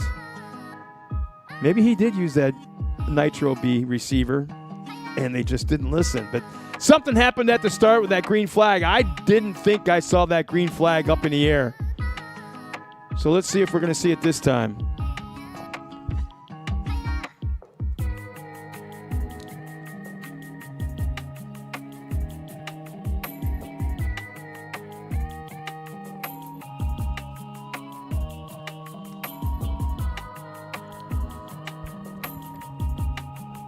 So once again, thank you, Double E Racing, Jordan Berza, Kawasaki Valley Racing Team, as well as Fast House Roofing and Construction for helping bring the live stream back to Mid-America Outdoors and specifically to Heartland Racing Association. Green flag is, see, there it is. Yeah, we didn't see that the first time by, and I think the boys just took off. And the flagman last time just said, you know what, they took off. I didn't even touch the flag. And yeah, Greco looks like he pulls the whole shot. Shields in the second. St. Peter right now third, but he's got a little action coming to the inside. Is that Cotto? I can't quite tell. I'm not sure. But Greco's having a heck of a day so far.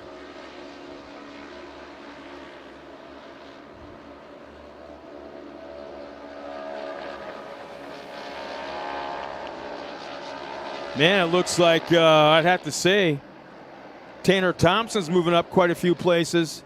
He might be in the top, let's see, I want to say 6th or 7th place, starting way back in 10th.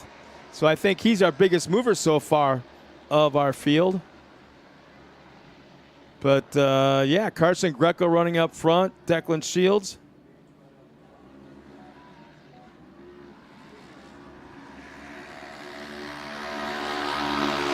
Oh, yeah.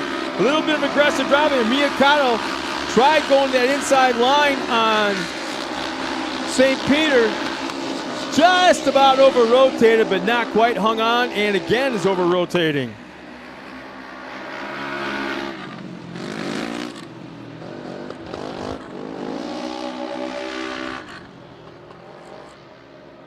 Well, it looks like they're pretty spread out right now, except for I think it was 4th and 5th before the camera change.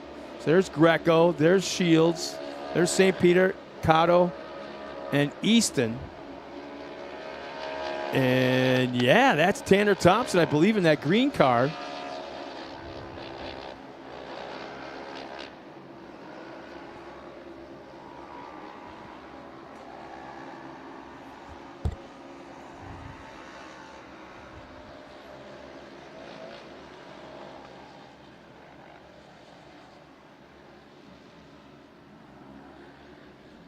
Man, it's to be this hot right now out on that course and under that sun, no clouds. I'll have a few clouds now. And to still see moist areas on that racetrack is pretty impressive. So Greco, Shields, St. Peter running 1, 2, and 3. Cotto up in the 4th. Come on up here, Carson. Got another one of our young drivers coming in. Go ahead and whip that on there.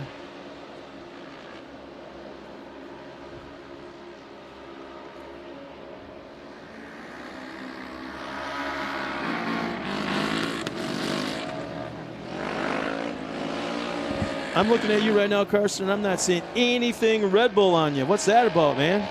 I don't know. I just hopefully get a sponsor by Red Bull, but I'm not there yet. But your apparel, everything you got hats, you got shirts. I know of one hat and one shirt for sure that you got, but you got all kinds of stuff Red Bull, didn't you? Yeah. I love watching the F1 cars, the Red Bull, Max Verstappen. Yeah, those are my favorite guys to watch. Well, hang tight as we got the Youth 1000 out on the racetrack right now. We'll get a word with you between races for sure. Let's see, it's Greco, Shields, St. Peter, Cotto, Easton. Our top 5.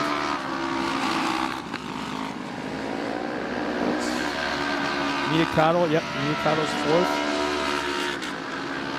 I don't know if Tanner Thompson is further to the front than he was evidently.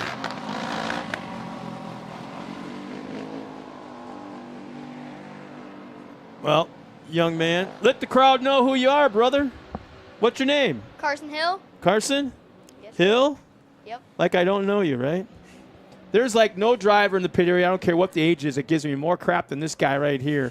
I wear a Red Bull shirt to one race, and he looks at me, and he all gets his like, big, heavy doe deer in the headlights, tear in his eye. Can I have that shirt? I'm like, I paid like $60 for that thing. Well, I'm like, but you know what? If it meant that much to you, I went home, I washed it, I folded it up real nice, put it in a little baggie. Surprised you didn't forget about it. Oh, really? Yeah. Like, yeah, you're right. Yeah, you're right. But how's the racing going so far, man? Really good. Track is really good. Everything's good. And it's just fun. We're all hanging out. All my friends, family, we're all just hanging out, having fun. As much fun as you have, I think your dad has probably more fun than you. I talked to him earlier today, and I asked how your go-karting thing was going, because you race go-karts now, too. You've been, for like a month and a half? Yep. We have a kart race on Sunday, so we have to leave on Saturday and go straight to karting. So you'll race here tomorrow, but you have a race on Sunday. Yeah. He was telling me that your off-road racing has improved so much. Yep. Just from the karting aspect of it. Yep. He says you've gotten 3 seconds faster per lap, I think it was. Yep. 2 seconds or 3 seconds faster? 2. Yep. 2 seconds faster? Just from karting and learning how that all goes. Yep. Well, so what's the difference? It's kind of hard because in dirt you gotta in karting it's smooth and just asphalt, so you can't really drift, and if you drift at all you're just losing so much ground. And it's really super tight in the So steering smooth. wheel. Yeah. So smooth. So we're just about ready to go back to the green flag racing. Is this a class you're looking to move up into real quick? If my mom lets me. If your mom lets you, that's pretty cool. Doesn't your dad have any say so? No, he's like, come on. Really? Just my mom. Wow. Okay. Well, there we go again. It looked like Code St. Peter jumped the green flag a little bit. Well, he did dump it because the green flag didn't move. So when you're coming around the corner and you see the flagman there, you're coming to the green, what do you watch for? Like little tricks that the flagman might have? I just watch the hand go up and then just right there on the pedals and just watch. Wail on it. Just right there on the pedals. So do you watch the flagger more or listen to your dad more? Flagger. Yeah. And dad. Usually BT's like, stop, go. Okay, now look at the screen. We see JT stop the entire field again, and he's getting out of the truck, and he's going up the Code St. Peter. What? I wish you heard that for the fans at home, but Carson's not the biggest of kids, but he's up here and he's watching the monitor, and he watches JT walk up to the car, and he goes, ooh, ooh, ooh. Now, if JT was walking up to your car, what would you be thinking? I'd be, oh crap, what did I do now? Your dad's going, oh man, you did it now. Yep. Oh boy. So, yeah, Code is not used to and he's fast. He's a fast driver. He races karts too. Oh, does he really? Does he? Oh, he's down in Texas though. Yeah, he races the Texas track. Okay. Have you raced against him in karts yet? No. No, I want to. And Miyakato races karts too. Down there. Yeah. And with Code. Yeah. Code usually beats her though. I've seen so many videos, a picture of just Mia in second and Code right there in first. Yeah. So where do you want to go with this whole thing? I mean, you got all these classes. You got the Youth 1000 that you're looking to hopefully move up into. When you turn 18, what do you want to be driving? I just want to be like Kanan. He's like the one guy I look up to so much. But I want to get into Pro 4s. Really? Yeah. Look who just walked in. Do you hear what he said? I asked him where he wanted to be when he turned 18. What do you want to be racing? And the first thing out of his mouth is, I really look up to Kanan right when the door opens up and you walk in. And really?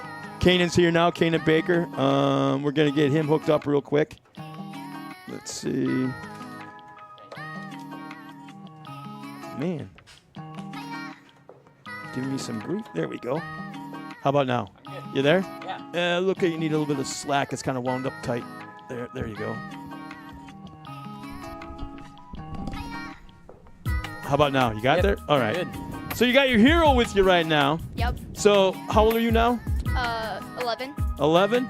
You're not that far away from getting into a Pro 4 racing against him. Actually, I really am. Yeah. So, I mean, he just turned 16 not that long ago. You're 11. 5 years from now, he'll still be in the Pro 4 because there's nowhere else to go. As he takes the green flag. Yep, now it's finally waving. Yeah. These kids are crazy fast. I think they had faster lap times than I did in my RS1. So you did run 1,000? Yeah. Did you? Yeah. Okay. That was probably before my time. Yeah. Like 2 years ago. I Yeah. did. Yep. Yeah, these kids are definitely really fast. And the technology's changed a little bit. I mean, actually, it's changed quite a bit in 2 years. But as we watch what's going on the screen for the fans back at home, I just want to introduce not only Mr. Vale right here, but Mr. Carson right here, but also this man right here, Kanan Baker. I mean, he's pro turbo, crazy fast in that, to the point where you are the 2023, would it be? Nitro Cross champion. 23-24 Nitro 23-24 it's called. Okay, so you won the Nitro Cross series last year. Yep. I can't help but think you didn't do a whole lot of traveling before that, but last year, man, you guys were all over the country. And let's see, one lap remaining, white flag is out. Oh, looks like it got turned around, back on its wheels, and yeah, white flag is out. With Greco, Declan Shields still in that second spot, Coach St. Peter third. Boy, I'm just not used to seeing Code right there. He's on the podium, fast, but yeah. He was really fast, that mod car. I think that mod car being single seat helps him a lot in the RS1. Yeah, me and Code on that one kid. Just touch tires and just. So there's a pretty big gap from first, second, and well, actually our top four, big gap. So there had to be almost something super catastrophic happen to Greco for Carson Greco not to win this race. But maybe one turn just up on its wheels, up on a bike, because Declan Shields is close enough to actually come up on him, but I don't know if he's got enough time to make an attempt for a pass, as there's just 2 turns remaining for our Youth 1000 and final tabletop, final turn. You see Carson Greco, there's that black and white car. He'll cross the line, even though Shields made up quite a bit of ground in that last lap. Shields will take second, Code St. Peter third, Miyakato fourth as they cross the line. RJ Tremblay and Quentin Arnold. And actually, Quentin got past on the last lap. Ty Lukemeyer will move up one spot. He'll be in the top 6. Chance Bowden at 8th. Zoe Easton 9th. Tanner Thompson will come around in that 10th spot. We're back on camera, and I'm dying to know what your impression is of going from a Pro Turbo car to almost a 4,000-pound Pro 4 with almost 1,000 horsepower. What was that like the first time you got in it and hit that starter button? Well, the first time I ever even drove it was at the track. So I loaded it in the trailer, unloaded it, and then that's all I had. And I went straight to practice, and then I didn't get a lap, so I went straight to race. So I had no time on the truck, and I went straight to racing. And did anybody know that besides you? No, I knew that. I mean, your crew? I mean, the fans, the other racers? No, I mean, not if I really. was Johnny Greaves or CJ Greaves, some of the most decorated Pro 4 drivers in the world, if I knew there was a kid that just turned 16 and had never been in a race in a Pro 4 before, to say nothing of testing or practicing, I'm like, oh, geez. I would have told the spotter, don't worry about what I'm doing. Keep your eye on that kid and let me know where he's at. yeah, I got like dead last in that race, but I hardly ever step out of the car like smiling, like a big smile and like all happy. But I stepped out of that Pro 4 with a huge smile on my face, getting dead last. That thing was so fun. What was your dad's first reaction when you got out of the car? He was so scared to watch the race.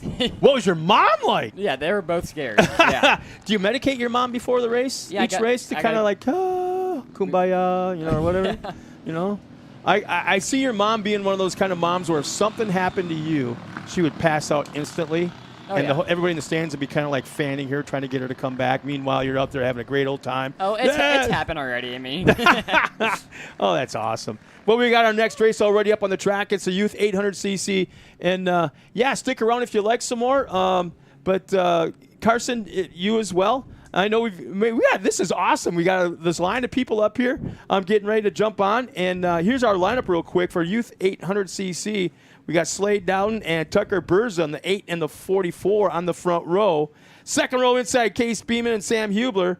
Inside of row 2 would be Case and Hubler outside of him. Row 3 inside, Allison Furnell and Kennedy Hartzell will take up round 3. And row 4 all by himself, Tillman Uming in the 75. We'll see if these kids were listening or paying attention to JT in that last race. Because there was 2 false starts. Oh, really? Oh, yeah. JT stopped them. He parked right out in the middle of the racetrack. I mean, he went out perpendicular and stopped. Hey, so they couldn't get by. You got to do what you got to do, I guess. Is your dad listening? He might be, yeah. Because I told him to. I just didn't know when you were coming up here. Oh, yeah. Thanks for coming over and having lunch with me. Green flag is out. We're underway. Dowden looks like he got the whole shot as they head up into that left-hander uphill real quick.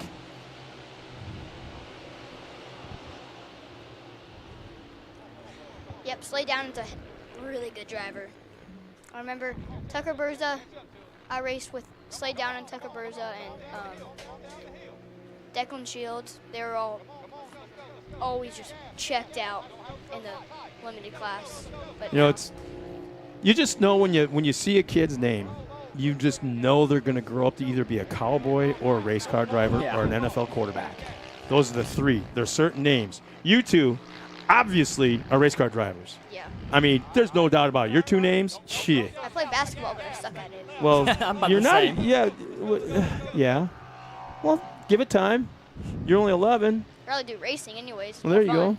It's called sim. You got a sim Yep. at home? Oh, yeah, I've got a sim at home. There you go. He's got, what, you got 2 or 3? I got 2. 2? Yeah. Are they the butt bouncers or what are they called? No, you don't do that? Because I got one as well, but I haven't messed with it for like probably 2.5 years. Yeah. So when I plug in for the first time again to the sim, it's probably going to take 6 months to download the new stuff, to update everything. So it's kind of like, They should just, I think they should have anything. Because all they have is Pro 4s and don't they have Pro 2s anymore? I thought they had Pro 2s. Pro 2 Yeah. Lights. Yeah. But, yeah, look, a pretty good separation. Dowden's really pulled out a nice gap over second to Burza and Hubler in third spot. In fact, it looks like they're pretty equal gaps all the way back through the field. Yeah. So you're still kind of currently in this kind of mode, these classes of racing. But when you see stuff like this, do you kind of look back and remember when kind of thing? Oh, yeah. I mean, I started at RS1, so I never raced in 800cc or below. But these kids are probably as fast as me when I was in a RS1 back when I was 11. I heard a Especially really cool. Slade. Slade is flying out there. Yeah. I heard a really cool story about you today. Yeah. Really cool story and how you deal with fans and little guys like him fans. The kid with the broken arm in the cast. Right. I heard that story today. Yeah. And I forget what his name is up there in the barbecue trailer, and he told me all about it. Yeah. So consequently, he watched. The story is that he watched you and how you handle a fan, and he found out you were his hero. Right. And the way you take care of him, the way that you look for him every single round of racing or every day at the racetrack. And this guy saw that. He watched it. Yeah. And you ended up getting a sponsorship from him. Yeah. So that's pretty cool. He loved what he saw. He goes, you know what? I'm going to do it. So. He's a great guy. He got some great food up there at Smoking Pig. Yeah. Every time I see his trailer, I'm always super happy. Yeah, Slade is just checked out there. Mid-American Heartland's done a great job on this track. I was very happy with the track when I went out there for qualifying. I'm really surprised it hasn't dried out more than it has because they haven't. I think they threw down water once. It's great. And there's a little bit of a blue groove, not a whole heck of a lot to make any kind of a problem up there. But yeah, there's another name, Slade Dowden. Yeah, that's a race car driver. Oh yeah. that name right there. Now we're just waiting for Carson Hill to get in this class. Let's see. There's the competition yellow. If I can convince my mom. Yeah. Just her. I've been like every single day just, Mom, can you think about an RS1 or anything? 570, I'll do anything. That's what I started racing as an RS1 at 11. Well, there you go. I skipped all the 170s and everything. Your hero? Yep. say what you got to do is a bullet point. You got to get off, okay, all the pros on one side and all the cons on the other. But forget about the cons. It's like, you know, say something stupid on the con side, you know. You put all the good stuff on the pro side, you know. Keeps you off the street.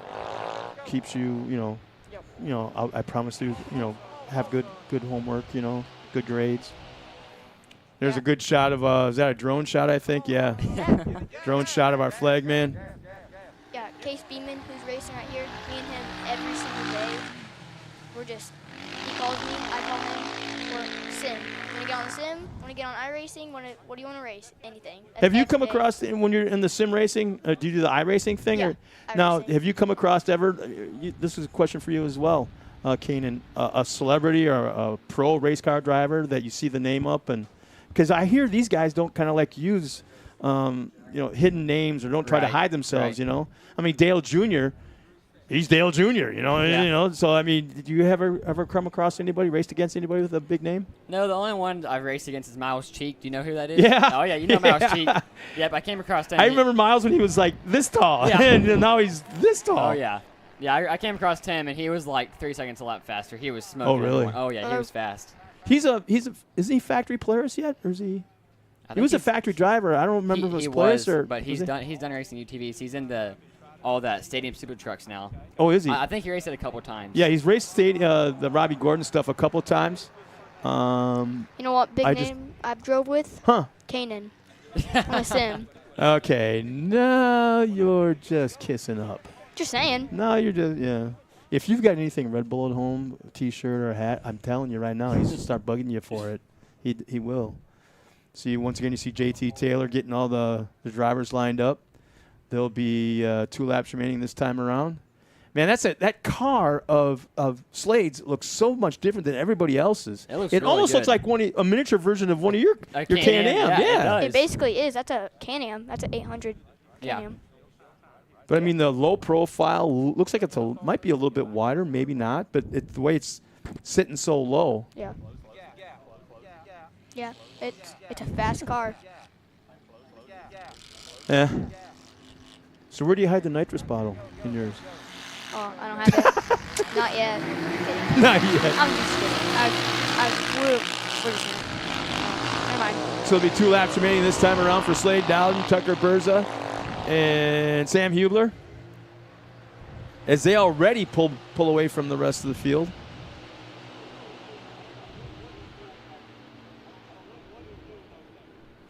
So did karting make you or cause you to or help you feel more comfortable on dirt where it's obviously a lot looser and a little bit less control? Yeah, in karting, it's just smooth. You're like going barely on the steering wheel, barely, and it's making me faster.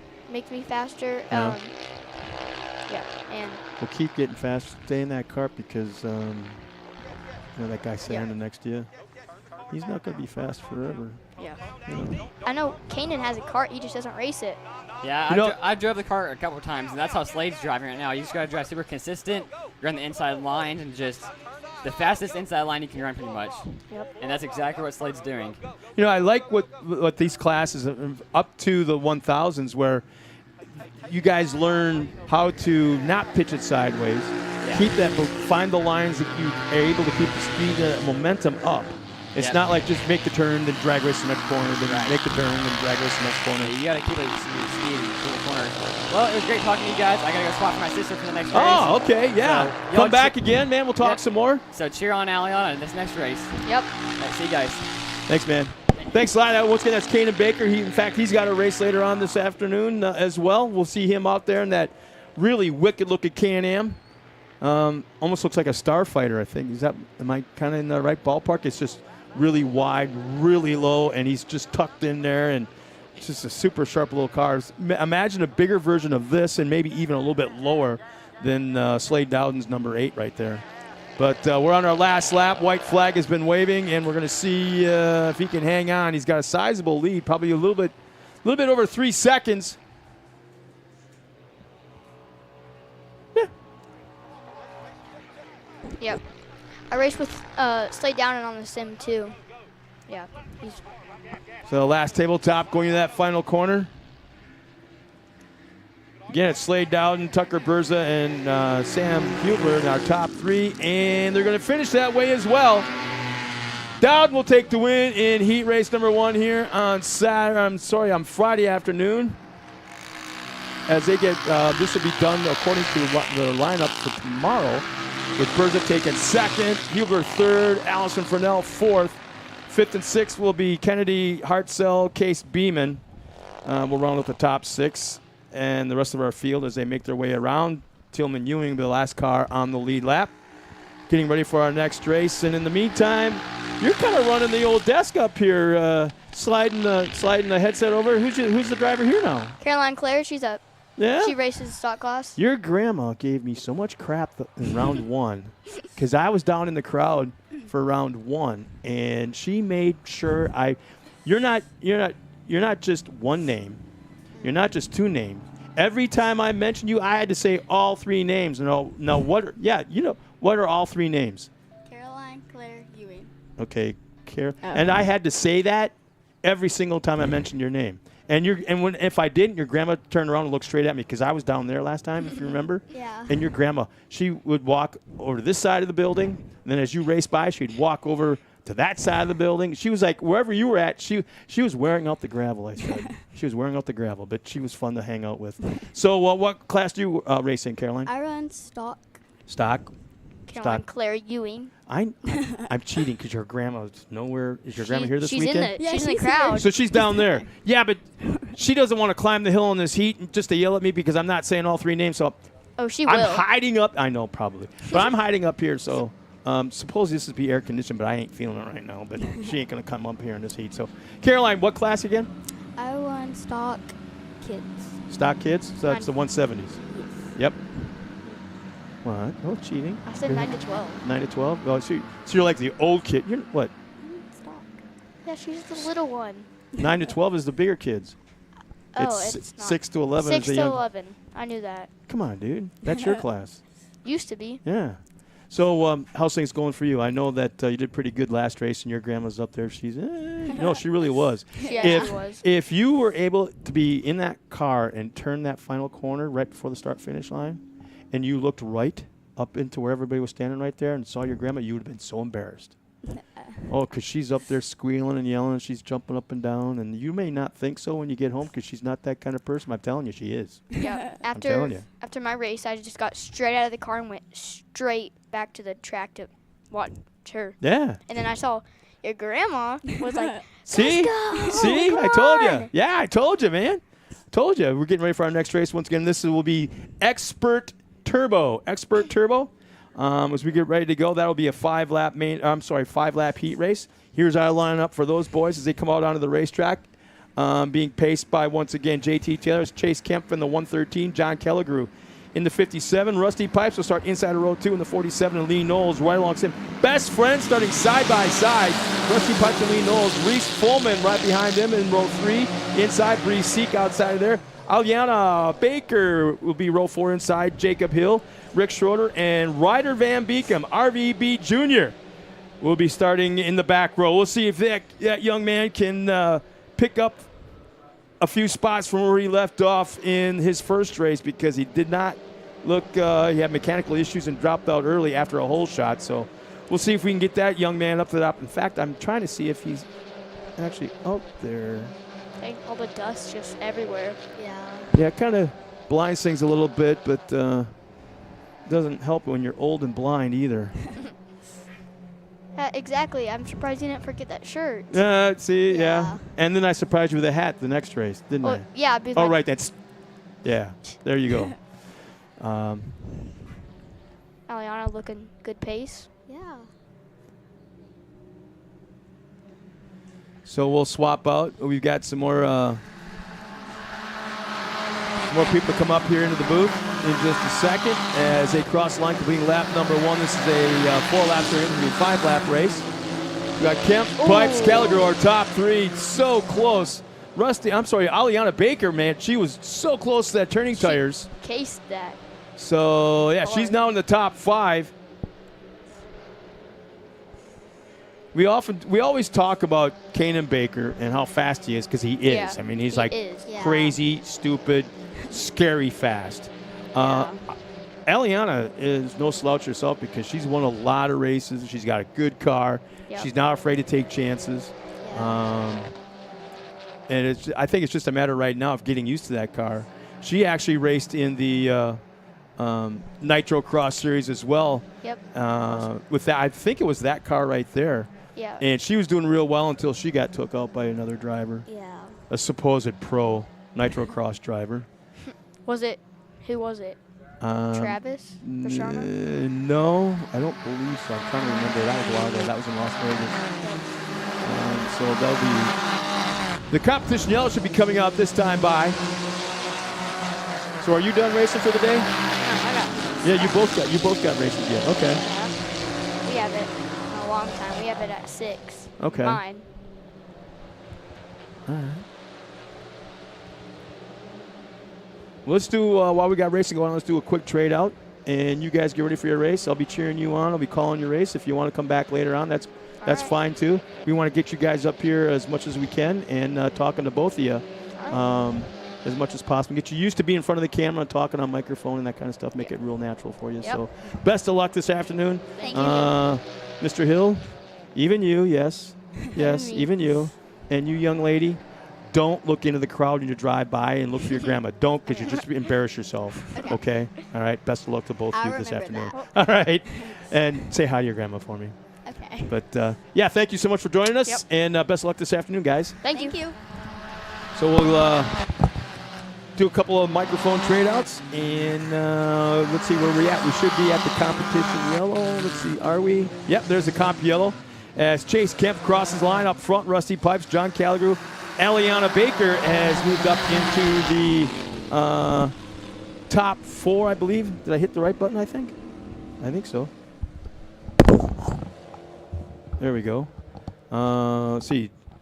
Kemp, Rusty Pipes, John Calgrew, our first 3 across the line. Eliana Baker, 4th. Lee Knowles, 5th. Boy, I never thought I'd see that. Lee Knowles falls back to the 5th spot. Reese Fullman's moving forward a little bit. Jacob Hill, 7th. Bree Seek, have a seat, man. Rick Schroeder and Ryder Van Beekum. Oh, man, yeah, he didn't make the call, Ryder. RVB has looks like he's not able to make the call in this class. And we've got another one of the teams or companies behind the scenes that help bring this live stream to fruition and supports the series. Welcome to the booth. I mean, let's talk about what it took to get you involved in this whole thing. Well, Corey Willis and I were talking when we seen the post on the chat about. You mean Josh? Yeah, well, about trying to do the live stream, yeah. and my first comment was to him, I really don't think that the drivers should have to pay extra for that. I think, some of the people that sponsor and are here all the time, we should try and help in. So luckily, we wasn't the only ones.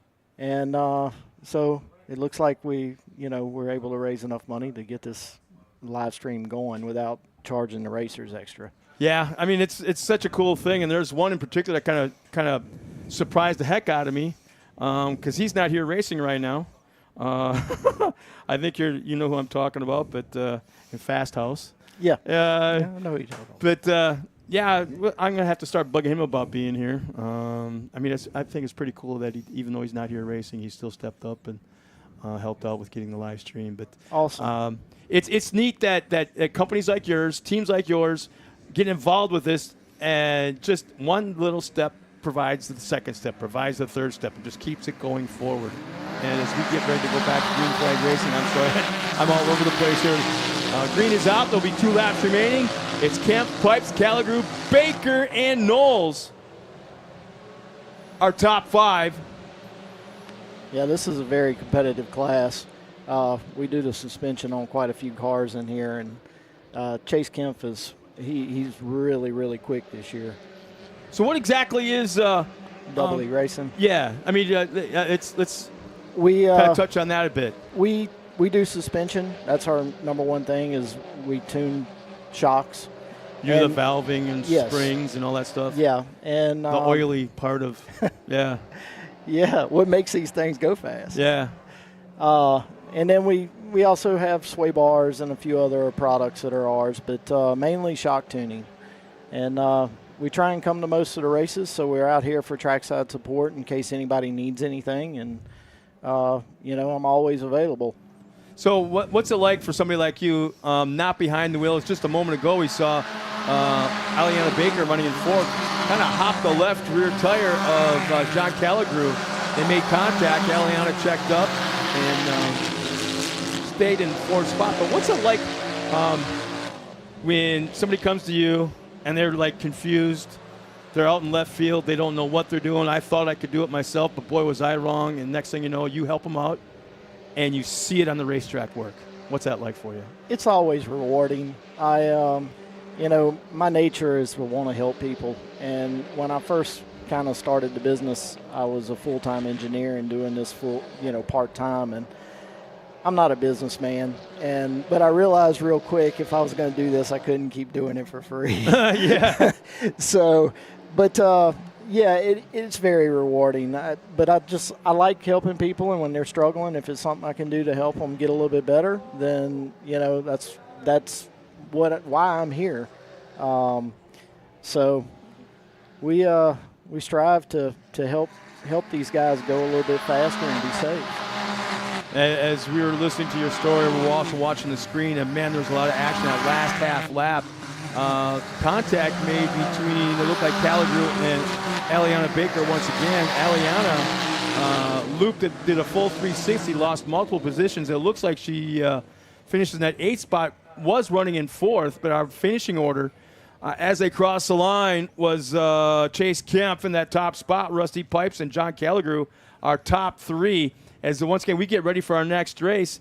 And you could have been, what was it about the shocks? I mean, there's so many other parts with the race car, engine modifying and tuning and testing and dynoing, but yet the shocks, people don't think about it, but to me, shocks and tires are the most important part. If you can't hook up, yep. And if you can't hook up a tire, you got no traction. If you can't keep that tire down on the track, you've got no traction. To me, it's always been about traction and making the cars work. Or my background's in ATVs, and some of these guys I've known for a very long time, and but I was always, to me, it wasn't about power.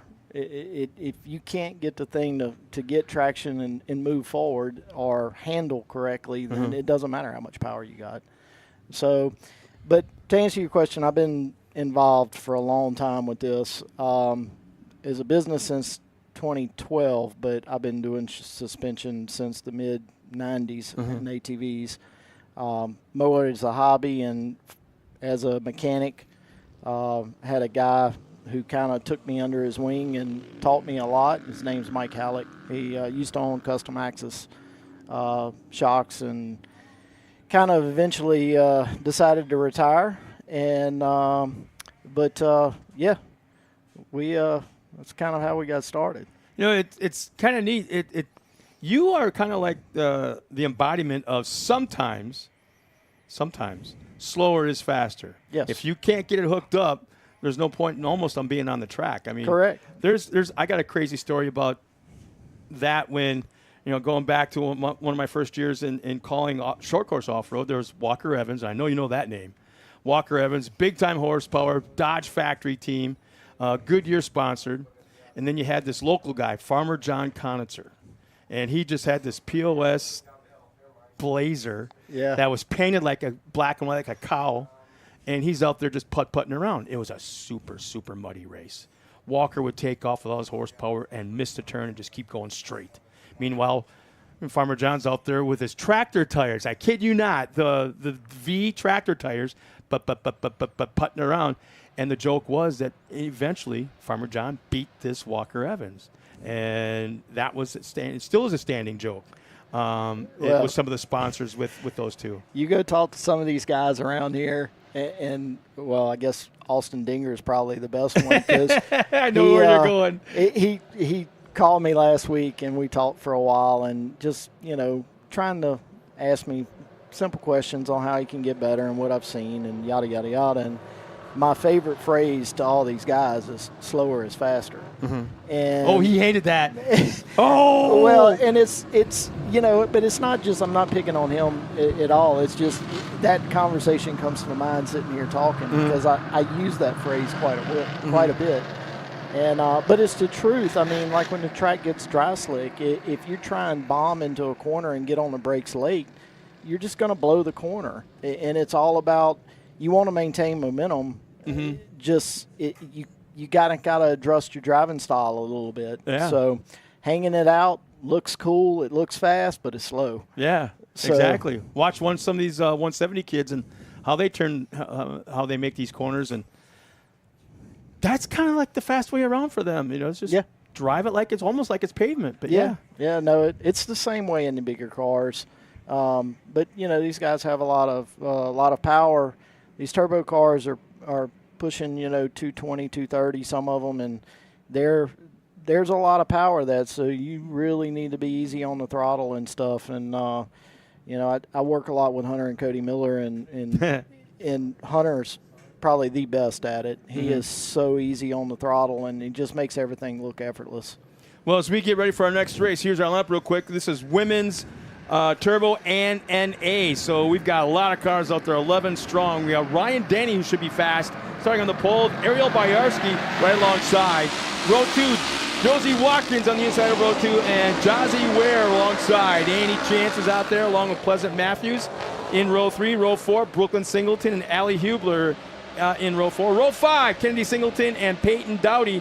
And finally, Briley Lutz in that 11th position as we get going. It looks like Josie Watkins. You know what? I look above my glasses and everything's blurry. I look in through my glasses and everything is steamed up because I'm sweating so darn much. Yeah, she's in third. Josie? Yes. Okay. Is that Annie Chance? Well, I know Josie's in an NA car out there, and I think some of the others are in. Okay, I see. There we go. Oh, there we go. Turbos. Oh, big time contact. Yeah. And I can't quite tell. Oh, more contact. I think that second time was just out of sheer frustration, but these ladies are taking it serious. Very serious. See Ryan Denny in that top spot as they cross the line, completing lap number 1. There it is, Boyarsky in second. As the rest of the field comes around, it's Josie Watkins. Jazzy Ware running in fourth, and let's see. Yeah, Peyton Dowdy's in that 8th spot as they come around. Boyarsky, Watkins, Ware, Hubler, Matthews, Chance, Dowdy, Singleton, and Singleton are top 10. And it looks like Briley Lutz didn't make the call to take the green flag. Yeah, and I'm starting to see Blue Groove fairly prominently out there right now. And it's gotten to a point where, you know what, we just might run through this and maybe throw a little bit of water down before the kids come out. But I don't think the 170 is going to matter one way or the other with the Blue Groove. No, and it needs a little water right now. The dust is starting to get up.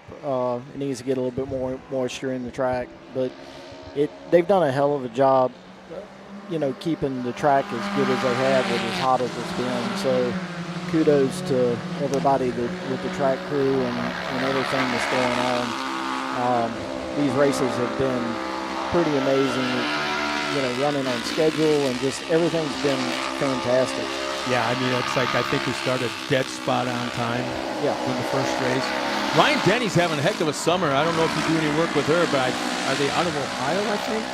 Yeah, I don't build her shocks. I'm trying to look in here and see. I know Josie, I work pretty close with her. I know her very well. Total sweetheart. What a sweet gal. Yeah. I think she could go places. I think she's probably, I would have to bet, she might be the winningest driver overall at this racetrack. I think she clean swept. Oh, what did she run? I think she was running in 3 different classes. So, and she won one weekend. She won every single race she was in, I think. It wouldn't surprise me. She's fast. Josie's real fast. And like, you know, the 2 girls out in front, they're both in turbos, and not to take anything away from them, they're driving incredible. But she's definitely underpowered, and she's also in a Champ car, which is bone stock.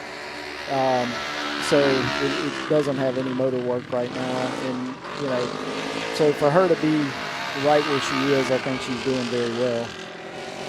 Yeah, and she did pretty good, too, all things considered, because it's like when you go up to Champ and never run there before and don't know what to expect and what their rules are and what their tracks are like. And I think she finished 6th or 7th?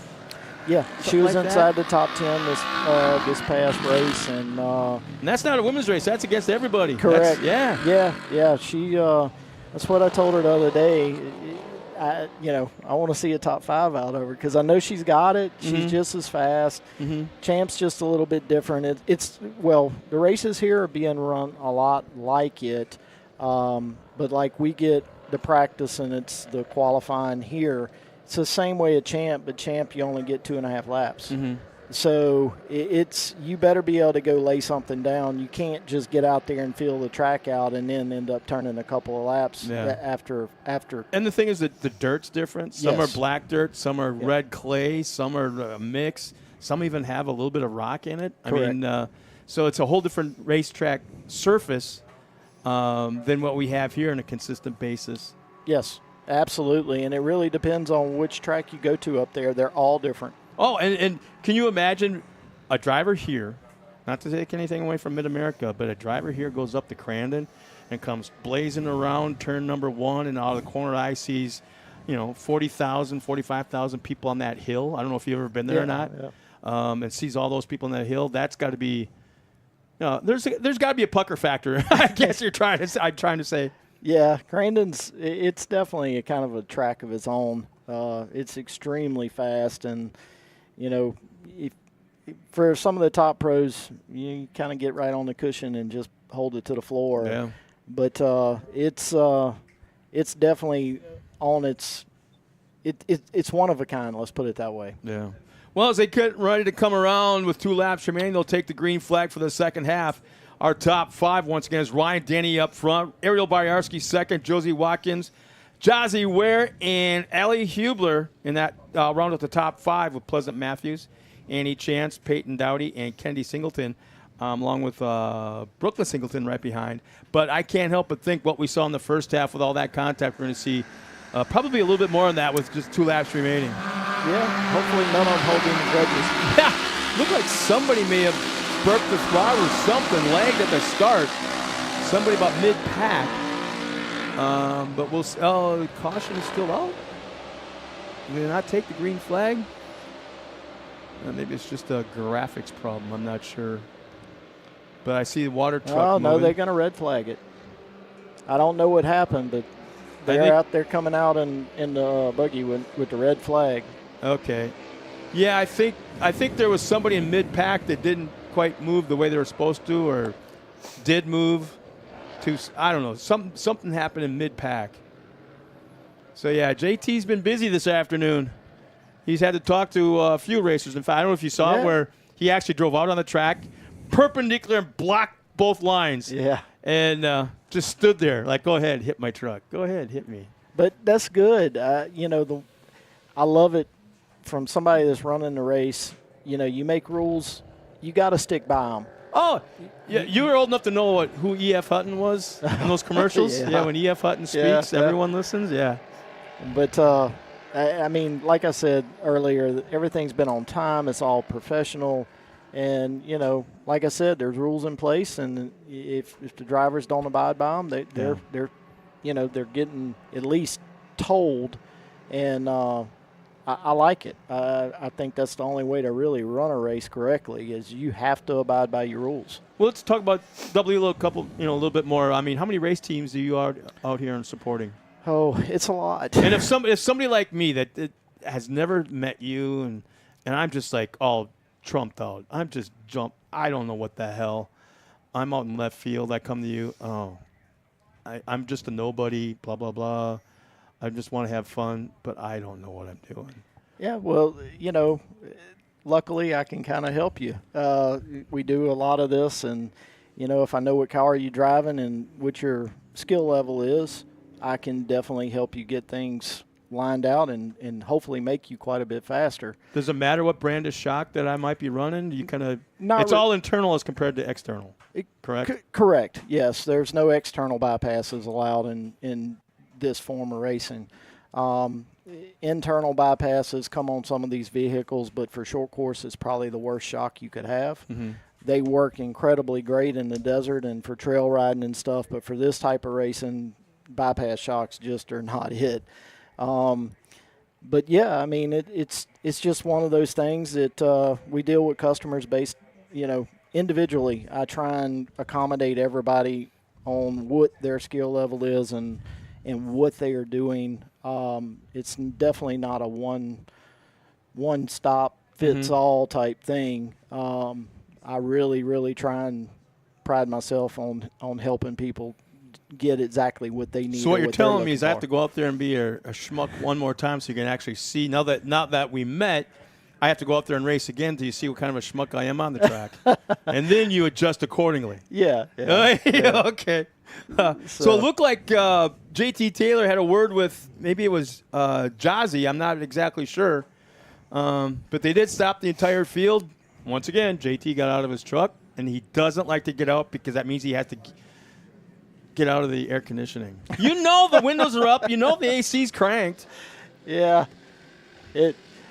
Being from South Louisiana, I'm used to the heat, so it is what it is. But JT probably isn't. It's getting a little warm here this weekend. So green flag is back out. It should be is that the initial restart? Yeah, there we go. Initial restart of the second half of the race. So it'll be a white flag will be come out next time around. So it's Ryan Danny who's having a great afternoon. And she's had a nice summer, like I said. She's done very well down in the Texas Outlaw Series. She did pretty good on the weekend of the Red Bull Ranch Scramble. Her dad did as well. Yeah, I've watched her quite a bit, and she's pretty quick. So been impressed watching some of these drivers. We don't have a team car this year. Eddie Ensign used to drive our team car, and when I was dealing with that, I didn't get to see a lot of the other races because I was so busy not only helping customers but dealing with the car. And now, I come out and I can actually come watch some of the races and see and help people. If I see something they're doing wrong, I can go. Here's the question of the weekend for you. Yeah. Is your tech trailer air conditioned? Yes. And it's buttoned up right now, cranking like a breeder? For sure. If I got to get shocks, I got AC. So a white flag is out one more time around as Ryan Denny is still showing the way. Ariel Baryarski running in second. Josie Watkins just has nothing for our top two right now. We may have something forming in first and second right now, but Ryan Denny just has to keep it straight, no pitching it sideways and backing into the corners. The risk of over-rotating this blue groove, I think, is just too much. Just keep it nice and straight. Figure out the straight line is the quickest way around. Oh, we might have a movement a little bit further back. It looked like it might have been Watkins and Ware, as we have just a few more turns remaining.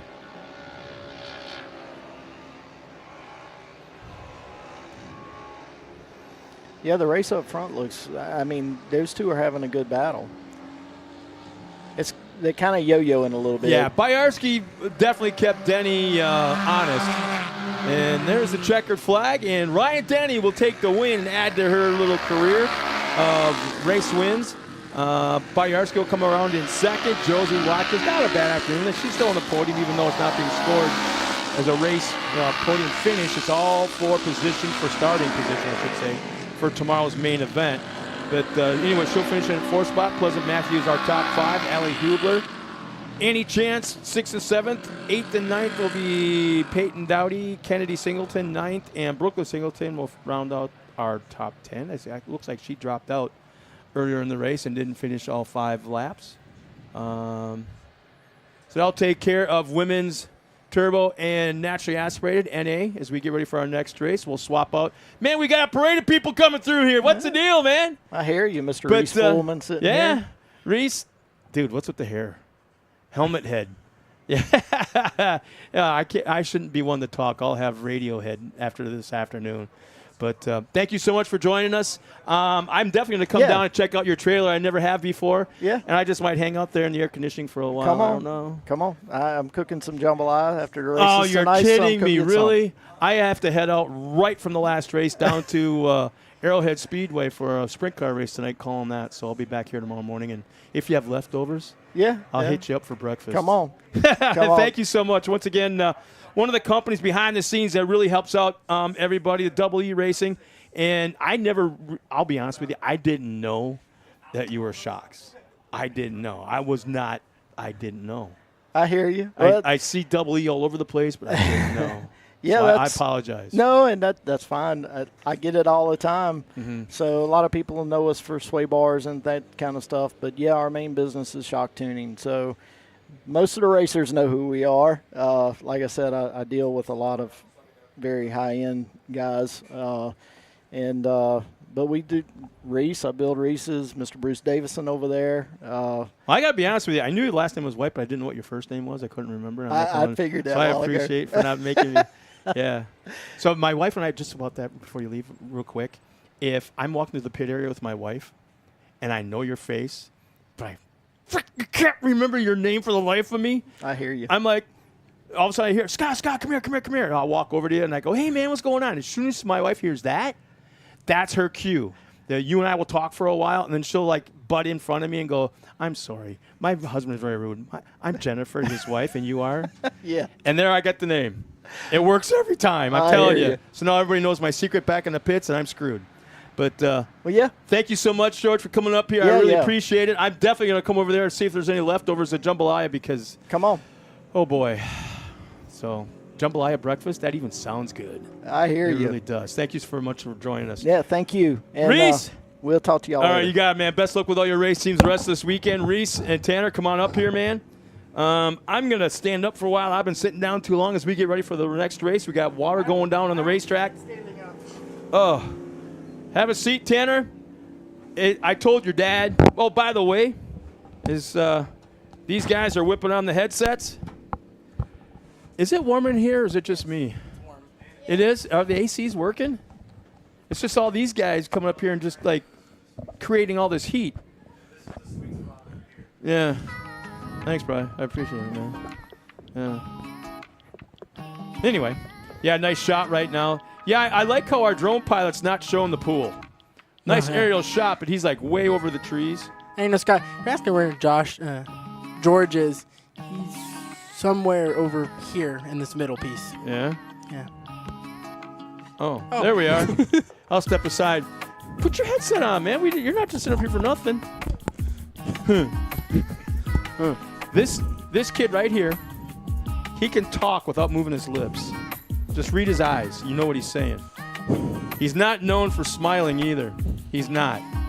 I've got a bet with your dad that I'm going to make you at least grin before we're done here today. No? He races everything. Okay, now he's making me sweat just standing here. But Tanner Thompson, thank you so much for coming up here. Reese Fullman, two of the, I guess you'd say, yeah, you're a big kid, but you're one of the younger ones out here in the racetrack, and you've been doing really well the last couple of runs. Not only here, but also, well, last round. Well, Texas. He's known for. Have you rewrapped your lid yet on your car so it looks new? It's not more dinged in and no. I've got all new panels and we redid the cage. Yeah. So it's all So all you like see is new North DFW trailers. Yeah. Not just all my other stickers, and it's just one big sticker. So, and I should emphasize the fact that in one of the prior races, not here at MAO, but in a different series earlier this summer, leading the race. Was it on the last lap? Mm-hmm. Last lap. It was the first race at Outlaw. I think you had. I know where it was. Yeah. I think you had 1/3 of a lap to go to the checkered flag. Because it was that creek jump at Outlaw. And you wadded it up really impressively.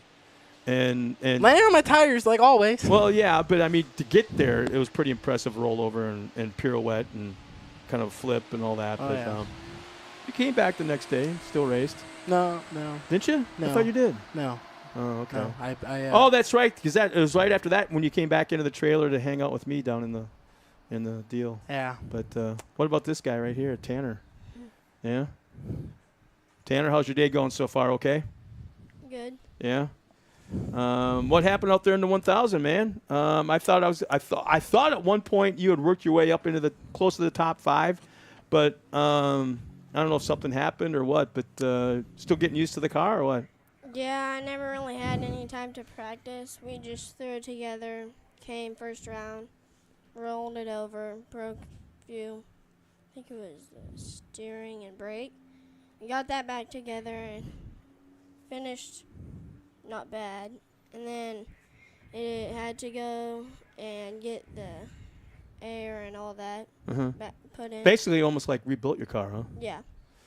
Now you race all kinds of things, man. Everything from I caught you at snowmobile. Yeah, sprint snowcross cars. up in Minneapolis, up there north of Minneapolis, and I saw you in sprint cars in Tulsa, the Tulsa Shootout. Tulsa, Now you're doing off-road. Fort You do karts as well? Do you do any of those? No. So you just do those 3 things? Well, I think I'm getting out of the junior. I might run it until it sells. Yeah. Oh, you mean the sprint car? Oh, look, now we're showing the pool. Oh, yeah, there you go. Thanks a lot. I appreciate That makes it me so feel much. cooler, don't No, you it think? doesn't. Not even makes me feel warmer. It makes me feel real warm. There's my cabin. And not in a good way. There's your. You got a cabin right by the pool. So All how the many? way at the end. have you counted steps from your front door of your cabin to the pool? Oh, I would have. And I would have made a Facebook post about that. And I would have gone neener to the people that aren't here. That's probably what I would have said. But now I got to ask you this. I've seen a couple videos of you racing snowcross up there in Minneapolis. That is a big sled. And your dad tells me it was pretty fast. It was like really fast to the point where it was so fast that you guys actually are selling it to somebody in Norway? You might be selling it to somebody in Norway? So. Holy cow. I don't know. The shipping. That's got to be a fast. I hope he's covering shipping. Wow. I would have to say so, yeah. But Yeah. how'd you like snowcross compared to off-road? Kind of the same, big time Yeah. different? It's more of like my four-wheeler. Yeah? Yeah. But every time we went up there, I kept getting frozen on the nose Oh, yeah? and my lips. You're not used to that cold stuff, huh? See, I'm from Green Bay. I know the cold stuff. You know it's cold in your nostrils. The sides of your nostrils stick together when you try breathing in. All of a sudden, they freeze together. Yeah. Stick, yeah. I sometimes I try not to do that whenever it snows where we're at, and I'm like, dang it. Uh-huh. Now, obviously, you probably had a shield freezing up or fogging up problem. No? No, not at all? Not bad, but whenever I first started, my hands were frozen. What's the coldest it's ever been while you were up there racing? Now, this is probably like a half hour north of the airport. Probably whenever we start going. Yeah. And that wind just. Do you know how goes- cold it was? It was like below 0? I think it was close to negative. Yeah. But 0. it was fake snow. Yeah, so. yeah. But the air's not fake. And So, and then we usually race at night. So yeah, it's under the lights. Ooh. That's pretty cool. That's cool until you're like, damn, it's cool. Yeah, that whiteout in the dark, or Yeah. under lights is You pretty. get and until you turn your headlights on, and you're Yeah. going The at warp only- speed. So I gotta ask you now, Reese. When it comes to your kind of racing, with what you do out there, do you have like what I call the typical soccer mom kind of thing, where something happens and she freaks out and like drops the ground, passes out? Oh my gosh, my Johnny! Oh, not my little Johnny! Not passes out, but she gets all scared. She does, really? Yeah, she's right there. That big old bird, that tough bird. She's like, really? I don't see her as the passing out kind. So, there's a reason I bring it up. her and her girlfriend are about the same when it happens to me flipping. Your girlfriend does that? Yes. Really? Yes. We gotta talk, woman. Really? You got to know what you're getting involved with. See, here's the story.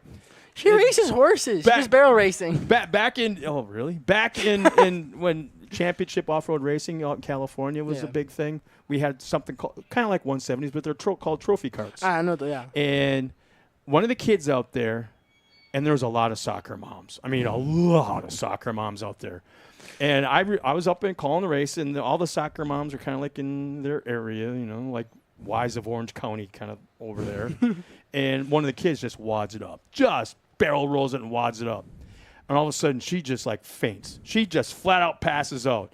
And all the moms help her over, and she's laying down on the bleacher seats and all this kind of stuff. Meanwhile, her son is out there on the racetrack.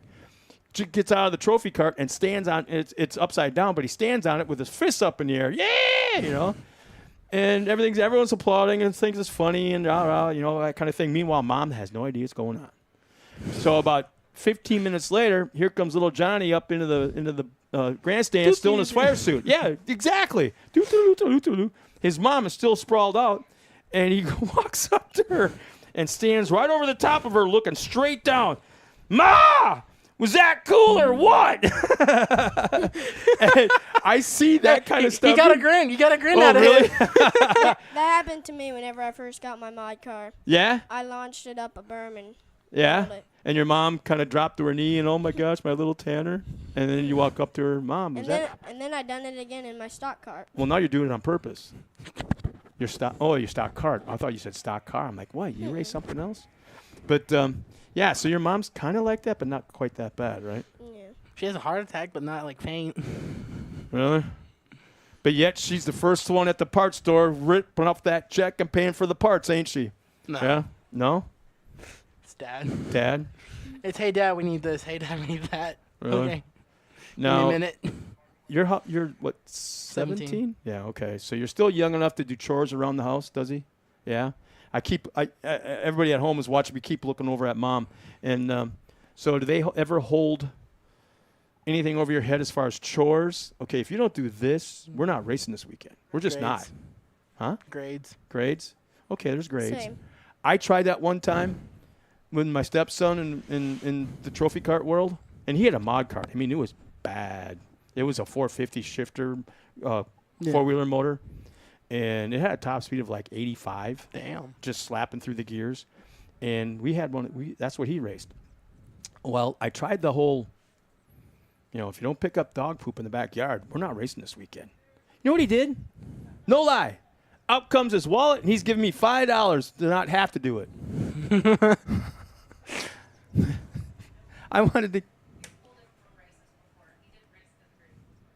You got pulled from a race? Bad grades? Holes half a season. Really? Bad grades? Oh, well.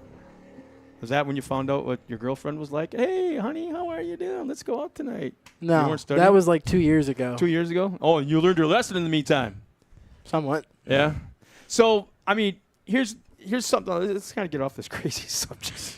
When it comes to both your racings, now, who's the one that keeps it really going? I mean, obviously, Dad. you work with your dad, and your mom supports you up one and down the other, because I saw her and talked to her a lot at the Tulsa Shootout, and I got to know your team pretty good. And then when it comes to you, it seems like it's a joint venture between your mom and dad. Maybe even more your mom a little bit than your dad. Mom doesn't know much about it. And They don't have to. They just know how to, hit the button wash. No, it's on the washing machine when it comes to cleaning your fire suit. No, it's mostly my mom helps a little bit, as much as she can for social media wise, but it's always my dad that has to, he's the one that has to, run the company, that helps buy the parts, that helps, build the race car. Mm-hmm. But I mean, one of the big things, I couldn't be here without my crew chief Sal, because we got my car back 2 nights before yesterday. We had 2 nights to work on it after getting it back from the fab shop.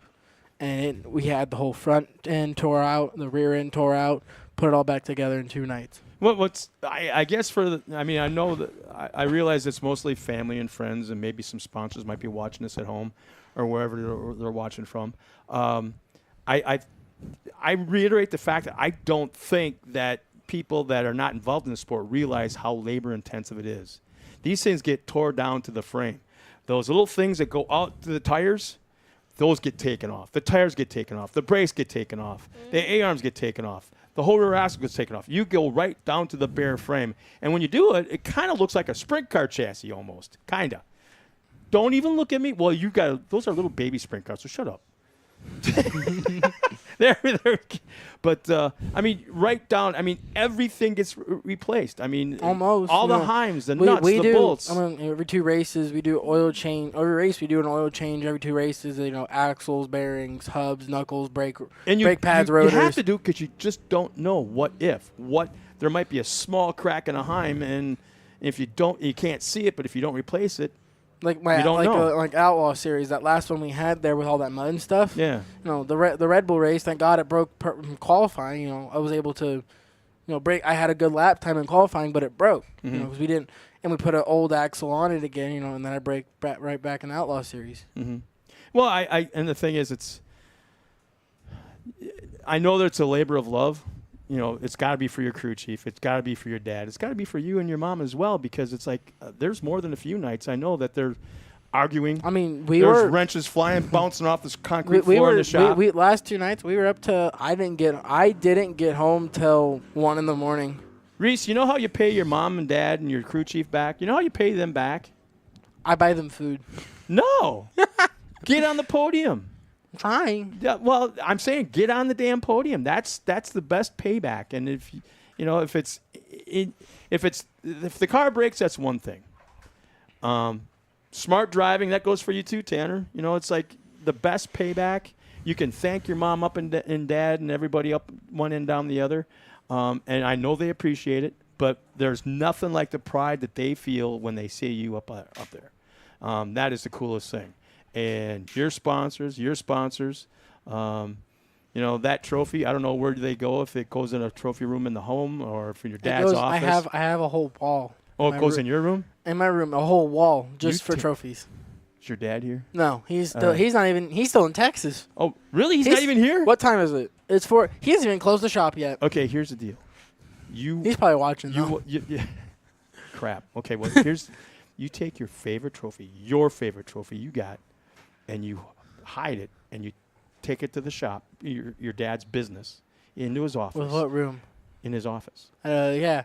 The office is about the size of that space over there. There you go. There's no room for it. You kind of like go up there and just like take your arms, spread it apart, and put it right there in the middle. His desk is like this big. Put it right there on his keyboards. Yeah, and then he's going to get pissed and want to put it somewhere else, and he's going to yell at Tell him to blame Scott. It was his idea. But no, I guess my point is saying that there's nothing you can do to pay him back. There's not a darn thing but one, and that's doing your best. And if your best is fourth, they can't fault you for it. And I think if they knew the situation or whatever it may be that you finished fourth, they'd be appreciative of that. But obviously, nice T-shirt, by the way. I like that T-shirt. We hats, everybody's got I'm just kidding because it's a logo that it's on camera now. Okay. But and I didn't have to change with my dad to get this shirt anymore. Really? I actually put it on myself, and I have my own. Really? Yeah. Same size as his? Yeah, Really? and or bigger, depending on the shirt. And you're 17. Wow. Well, you know what, guys? We're in the middle of a break right now. They're doing some work on the track. I want to thank you both for coming up here. Tanner, we'll talk to you some more. Give you a chance. I know I kind of like spoiled him with all the airtime, but I want to thank you both for coming up here. You got some more racing to do, so don't you? Yeah, you got. No, you're done. Are you really? I'm done today. Well, he looks at me like I'm supposed to know. You've got the race order right in front of you. We have 100 racers out here. I'm supposed to know every single one of what they're doing and when they're doing it. Pretty much. So, anyways, it was nice having you up here. If you want to come back up later on and kind of help out with some of the younger classes, that'd be great. Reese, I want to thank you for coming up here. I really appreciate it, both you guys. We got to do this more often. Get you guys up here on camera. Get you guys talking to everybody. And, again, thank you so much to everybody for tuning in. And on that note, we're going to step aside real quick for some words from our sponsors that we have. We're not far away from more racing here for the second half.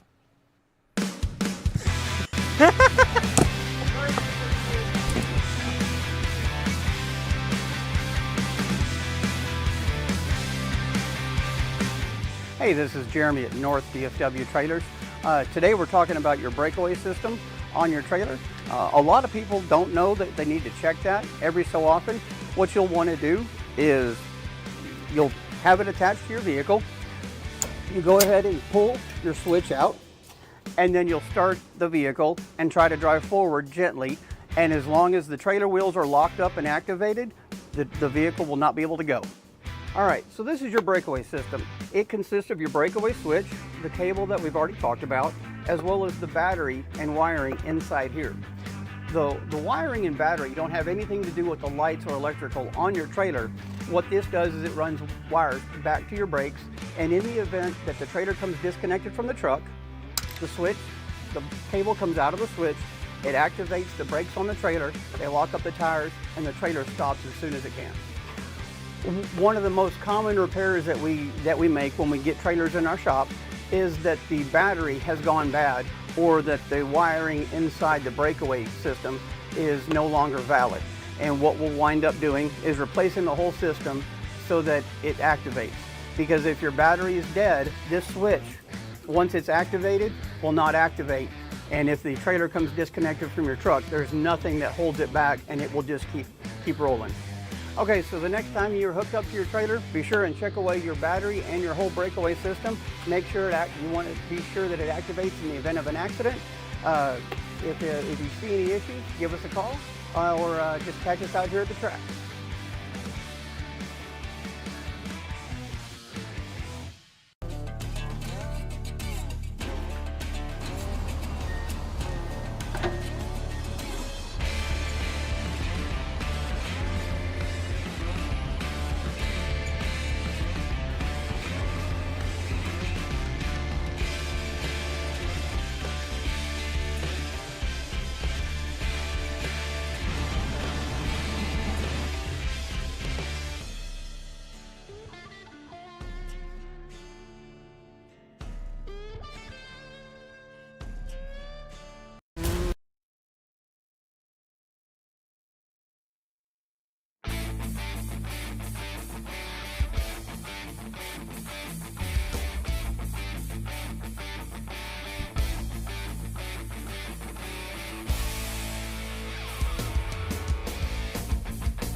And we're back, everybody, getting ready to take the green flag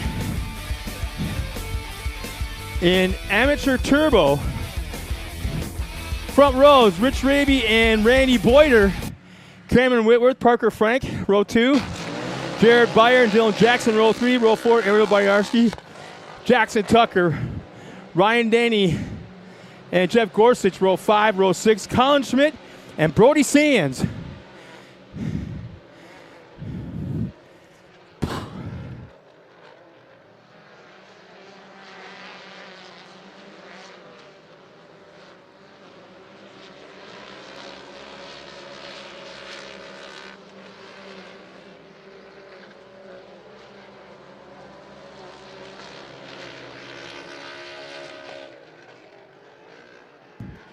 Man, we got absolute contact all over the racetrack on the first half lap. And now one car's off the track once again. That's not the first time, I believe. I missed who it was.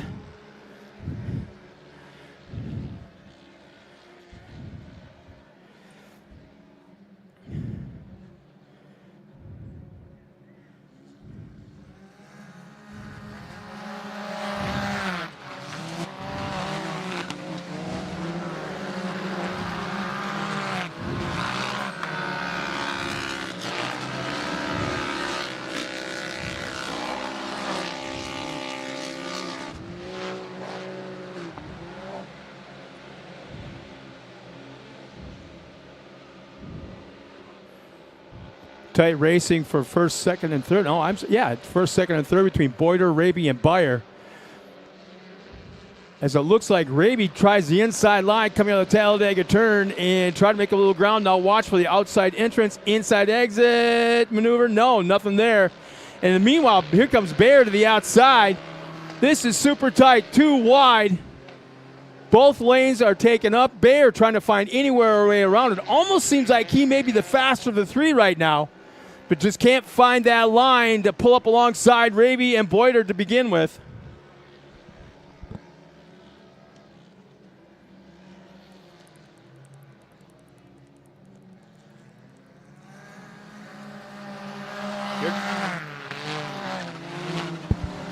Looks like Raby is about to make another run at the top spot. Boyarsky and Denny still running that fourth and fifth spot. Here we go to the outside. Raby making a great run going down to that left-hand sweeper. If he can make it stick, he's right there. No, he has to fall back to second. Now watch again. Raby will go to the inside, but Boyder's going to have that big high banking to come right back with all that momentum going into the next left-hander. Now watch for Raby to try that inside and to cut in. No, nothing is there, but here comes Beyer once again. Excellent racing for 1, 2, and 3 coming to the competition yellow. And Boyarsky now getting into the mix of things.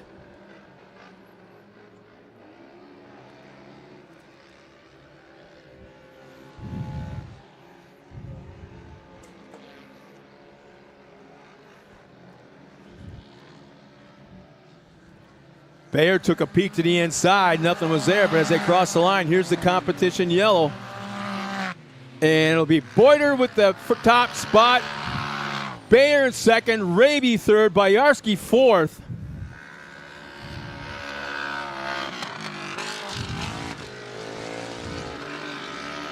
Again, it's Boyder, Beyer, Raby, Boyarsky, and Denny, our top five. Colin Schmidt, sixth. Seventh, Brody Sands. Crichton Jordan, Jackson Tucker as they cross the line. Should be Parker Frank coming up in that 11th spot, but we'll get these this gang grouped back up as JT Taylor has them bumper to bumper.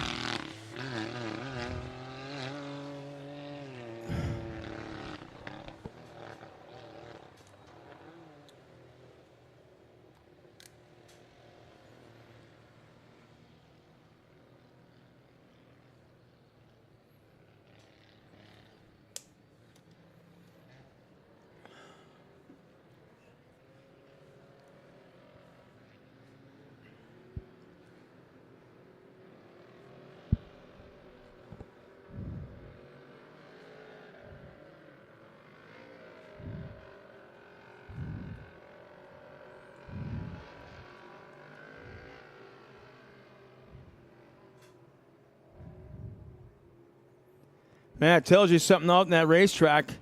When I'm looking at lap times, and it looks like Ariel Boyarsky and Ryan Denny have the fastest laps of the race with a 109.50 and a 109.56. How about that? The two ladies have the fastest lap of the race. Now they just got to make it work and get to the front, and they're not very far behind. This is awesome. Great racing. Boyder has the top spot coming to the green flag. Again, you see JT Taylor out there in that Ford Ranger. Getting to come around to that final corner, getting ready to take the green for the last two laps.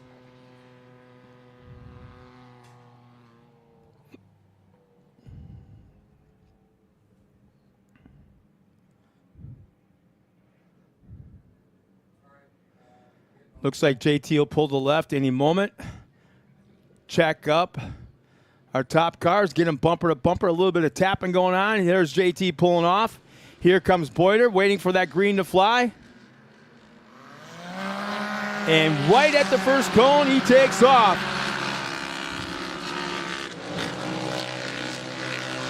Now let's see what Bayer, Raby, Boyarsky, and Denny can do.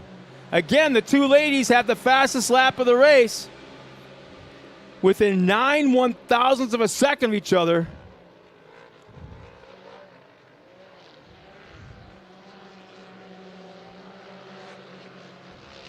Oh, they go wide. Check this out.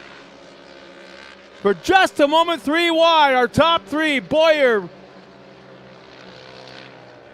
Raby, Boyer, and Biter.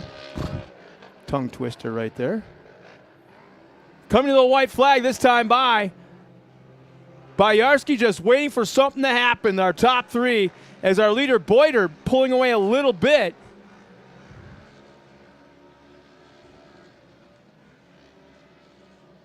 Right into that split lane. The inside has that tabletop. The outside is a little bit longer but smoother.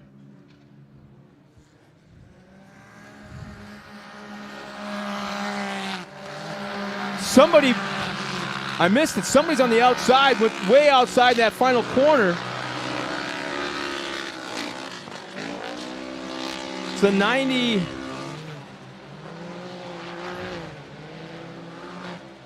Can't quite, is that Jared Beyer? I think that was Jared Beyer that went up over to the outside in that final corner. White flag is out. Boyer, Boyarsky, Denny moved up in the second and third. Our ladies have moved up. They're both on the podium right now. And they're definitely keeping Randy Boyer true. They're keeping him honest. Few more turns remaining.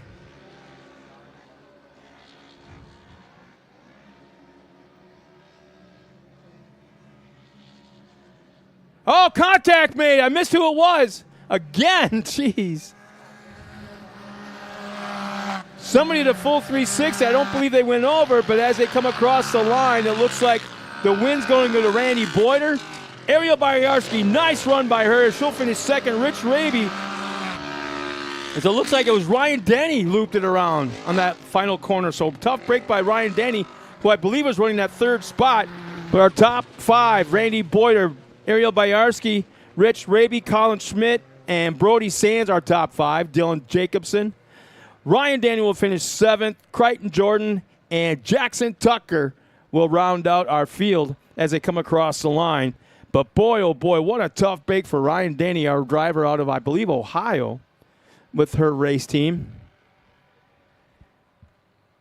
Again, this is not for points. This is going to be all about starting position for tomorrow's main event. So once again, this will be our amateur turbo. Now getting ready for our next race. Let's see, are we doing any kind of watering or anything? No, because I think we did right before this race.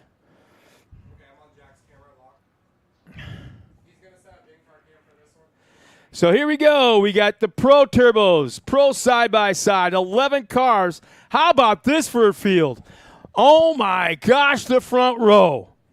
On the pole, today's fast qualifier, the number 17 of Corey Willis, alongside probably one of the fastest drivers in the country today in side-by-sides, the young 21 of Kanan Baker. Row 2 inside, the 88, another one to keep your eyeballs on. The 88 of Austin Dinger. Alongside of him, outside of row 2, will be the 93 of Jacob Giesendorf. He was very strong in round 1.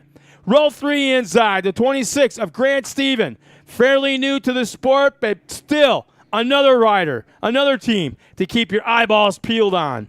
Outside of Grant Stephen will be the 19 of Connor Maxwell. In row 4 inside, he was up here earlier this afternoon, the 184 of Scotty Champion. Alongside of him will be the 14 of Derek Tidd. Row 5 inside. He was also up here and spent some time. The 999s of Carson Vale.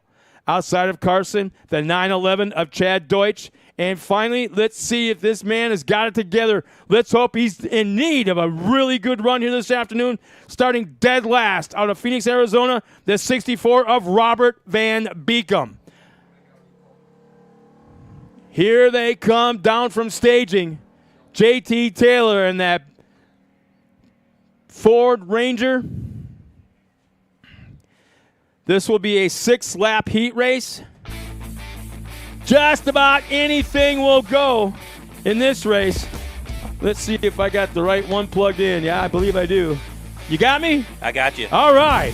How about that? I've got Lee Knowles up here. You're almost as excited as I am, I think, getting ready to watch this one. Check this out. We got our logo back here behind us. Yeah, but talking about you guys. Real quick, what's all that about, man? It's just scraping by. We just scraping by to get here. Who's all on that team? I know one guy for sure. Yeah, you know Rusty Pipes. Yeah? Justin Moore and Randy Border, who just won his heat race. Oh, no kidding. Yep. Oh, very cool. I didn't realize it was 5 guys or 4 guys. Yep. Oh, very good. But, yeah, thank you so much for doing what you guys are doing and what you guys did to provide us or help us provide a live stream here this weekend. I got to tell you, I'm being really honest. It's always fun watching you, man. I'm telling you, there's just something about your driving style. And then Rusty Pipes. Yeah. Well, I can see why he's your best friend. Let's put it that way, man. I learned a lot from that man right there, but we're honored to be a part of this and helping getting this live feed going, because that doesn't do anything but promote us and the park as well, and try to build this sport up to the next level. Well, I think hopefully we're doing it this weekend. We're running the in-car camera this afternoon on Scotty Champion in the Partzilla car. That's a different angle. I've never seen one like that before. Good shot. That's kind of cool. He was up here this afternoon, talked about Partzilla, and, I told him, I actually did this. I Google searched him. Who the heck is Scotty Champion? I see him post on social media all the time, some of his older Supercross pictures. And as we get ready to take the green flag, I'm like, holy cow. And I do some more looking around. I'm like, holy cow. He's got quite a resume. Yeah. As JT Taylor pulls off the track, we're just about to take the green flag. You see him turn to the left. We should be seeing the white flag any moment. They're at the first cone. Oh, man, how about this? Corey Willis held them almost to the last cone. Yeah. That is the first time I've seen it all day long. And it looks like Kanan Baker may have pulled a hole shot going into turn 3 right here. But how about that? Should I be surprised? No. That boy's on fire, as well as his sister. I raced against her in the expert class, and she's an awesome driver. Passed me clean. As bad as I hate to say it, I got passed by a female, but she did a great job. Yeah, she had a tough break. I think it was the final corner. She looped it. Yeah, I don't know if she made contact or whatever. But her and Johnny K were battling. Oh, is that? I think that's Corey Willis. Was it Willis? Oh, or was it Kanan? I hate it when my glasses fog up. That may have been Kanan. We'll find out real quick. As soon as they cross the timing loop. Their cars kind of look alike. Yeah. But as they come across the loop, let's see. Oh, no, it was Corey Willis. Oh, man, yeah, it was Corey Willis that looped it. So it's Austin Dinger moves up one spot. Jacob Giesendorf moves up into third. Nice run by Grant Stephen and Connor Maxwell. But boy, oh boy, now we're going to find out how strong Corey Willis is. And he's got to pick up, I'd say at least, I'm going to say probably 2 cars, maybe 3, before the Comp Yellow have any shot at the top spot. Yeah. Our top 3 are. But, man. Yeah, Kanan looks like he's kind of gapping him a little bit. And talking to him, he wasn't wanting to push it, because he's not that he wants to save the car, right, but he kind of does. For next weekend, they're back up there in the Midwest. They're back up there in where are they? Oh, Crandon. They're at the spring run. Those wheels never stop turning on that team right there. Yeah, I don't know, man. What they feed their crew, what supplements they got them on, but it's. Here's those Scotties in car. Yeah, I really like the transition from. You could tell when they're in the air. Yeah. And you can tell when they're not. everything all of a sudden gets real quiet or real smooth. Yep. And all of a sudden they hit hard, and then all of a sudden they're bouncing around again. Man, hats off to JT and his team. The track is awesome. And I know it looks a little slick out there, but it gives you plenty of places to pass and bite out there. Well, and the thing is, I was watching this before, and it's taken longer than I thought it would, but with the Blue Groove. I like it. And, yeah, you got to figure out what tire. Tires are important today. This is kind of my kind of track back in the dirt track days. Yeah, you would know, me and Mr. Sprint Car, yeah, huh? Oh, by the way, I'm heading down to Arrowhead Speedway right after the racing today for sprint cars down there. Oh, nice. High Bank 3rd Mile, yeah. That's a beautiful track. Oh, I know. I found out that they're one of 2 racetracks in the country that have permanent Musco lighting. I don't know what that is. The Muscos, those big ones in NASCAR that are usually elevated up on their portable and rental only. But they went out. There's one of 2 racetracks. They were one of them. Bought them permanently, had them mounted. So when they come up for parade laps and such, as the competition yellow comes out with Kanan Baker still at the point, Austin Dinger running in second, exactly where he wants to be. Willis wasn't able to pull up any ground, currently back in that 8th spot. But when they do opening ceremonies and the parade lap and do the 4 wide of the American flags, they can turn the lights on and off, and they can change colors, and it's almost like fireworks. Yeah, it's a light show, and it's really cool. You want to go? Yeah. Well, I don't know if I've been to that. I know, our pits, we always have something going on in there. And I think we have jambalaya tonight. Oh, my gosh. You too? Yeah, come on. Oh. I might be over there by you for practice, too, because George was, I guess, not jambalaya. What's he making? He's making gumbo. Oh, George White, yeah. Yeah, he's doing gumbo, so I might have gumbo and jambalaya for breakfast tomorrow. So Kanan Baker has the top spot. Austin Dinger, Jacob Giesendorf, our top 3. Boy, does Grant Stephen have a shot at yeah, he does. Obviously has a shot at getting onto the podium, as he's not that far off lap times. He's less than, let's see, Grant Stephen, his best lap is 106.1.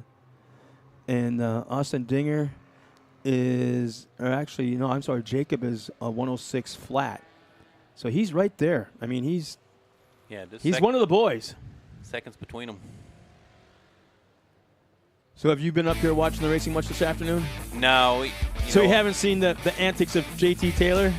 No. He's stopped more races today because of restarts or not doing the start right. Oh, correctly. Yeah. So I mean, he's pulled out and perpendicularly blocked the track when they came up to him, and he's standing there like this, Mr. Clean, Now, after qualifying, my car went into limp mode in qualifying as well, and we were trying to figure out what was going on. Thought we had it fixed, and like you said, I was running second in the vet class, and it went into limp mode right before the over and under, so I had a terrible finish there. And I think we got it figured out and busted it from there. There's no Randy Border right there who just won the Seed race. Oh, now Kanan, about mid-zone starts it. I love those 2 orange cones. I love it. And I think that's what everybody's all jacked up about right now, not knowing how to do these restarts. It's definitely different.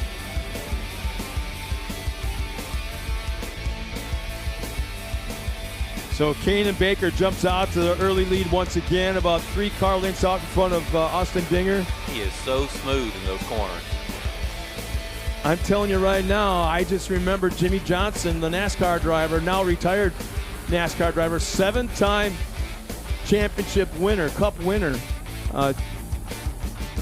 when he was 17, 18 years old. Yeah. Kanan Baker is driving just like him. He's doing things that nobody else does. He's going to be a superstar. That whole family. His sister's no slouch either. Oh, no, not at all. I talked to her for a bit this afternoon, and I told her, I'd take you up the Grand and I'd take you up anywhere against all those guys. It's a different driving style. They're a little bit different up there. I don't know quite what it is. They're racers in that. This series is bred from trail riding and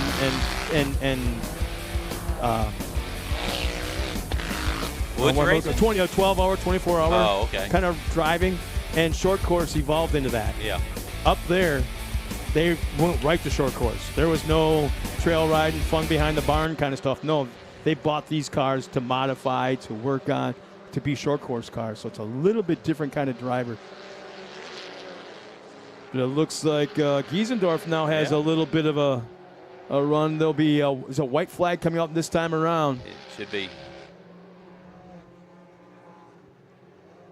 Yeah, Giesendorf is just looking for that spot. He may be even a little bit quicker than Dinger at this point, just not quite quick enough to pull around to the outside. He's got to duck to the inside, nothing there. Outside, not quite enough. They both do that inside tabletop.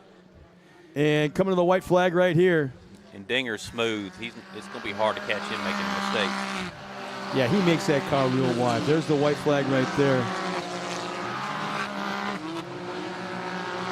And Corey Willis.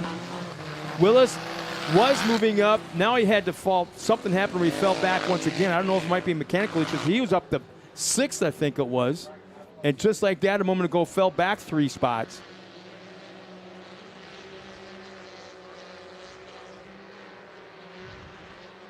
There's Giesendorf trying to figure out somebody make a mistake. Somebody.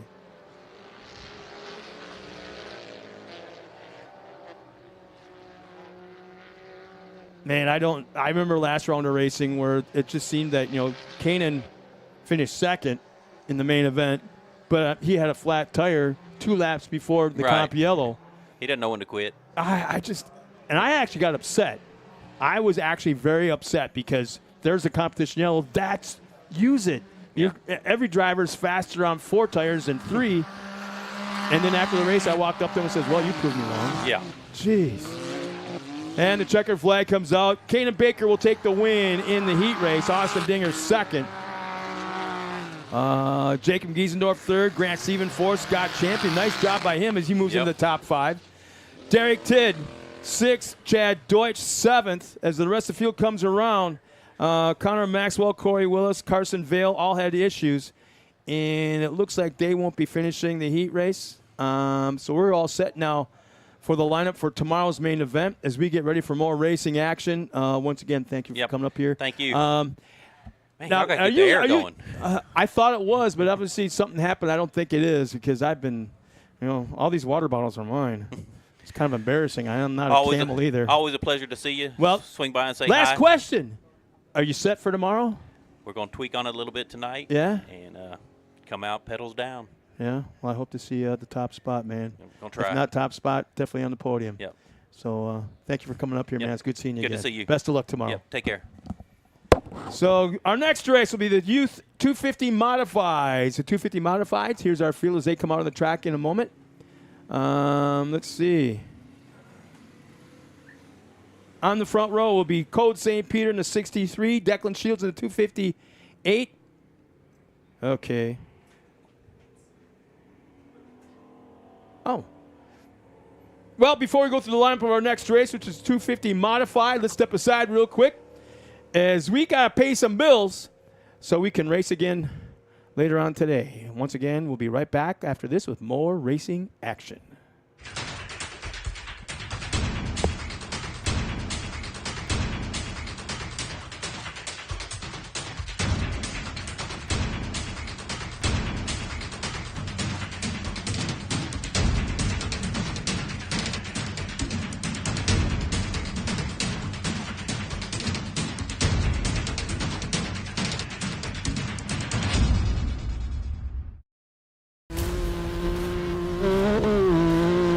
Miller of Miller Brothers Racing Can-Am. Cody Miller here. We are out at the King of the Hammers 2024. We're here to show you the new Shift Performance Labs exhaust. It's prototype exhaust for the new Can-Am Maverick car. This thing absolutely wakes the car up.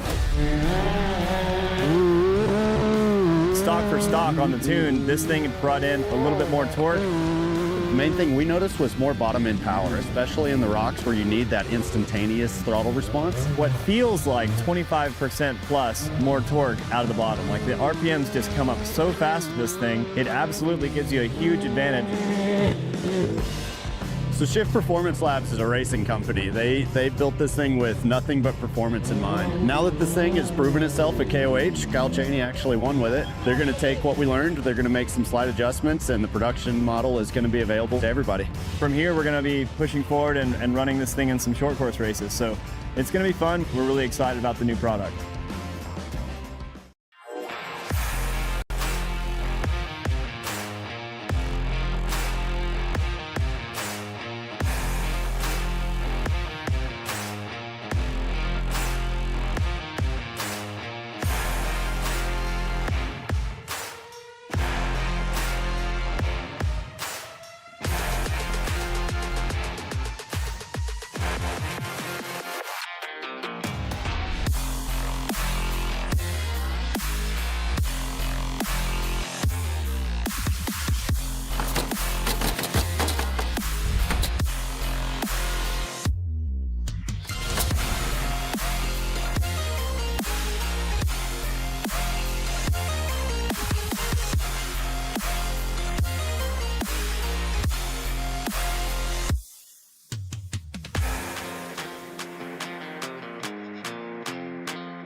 This is Hunter Miller of Miller Brothers Racing Can-Am. Cody Miller here. We are out at the King of the Hammers 2024. We're here to show you the new Shift Performance Labs exhaust. It's prototype exhaust for the new Can-Am Maverick R. This thing absolutely wakes the car up.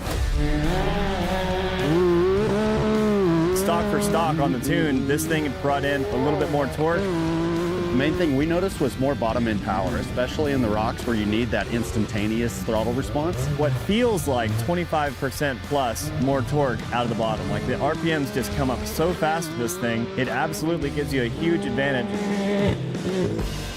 So Shift Performance Labs is a racing company. They built this thing with nothing but performance in mind. Now that this thing has proven itself at KOH, Kyle Chaney actually won with it. They're going to take what we learned, they're going to make some slight adjustments, and the production model is going to be available to everybody. From here, we're going to be pushing forward and running this thing in some short course races. So it's going to be fun. We're really excited about the new product.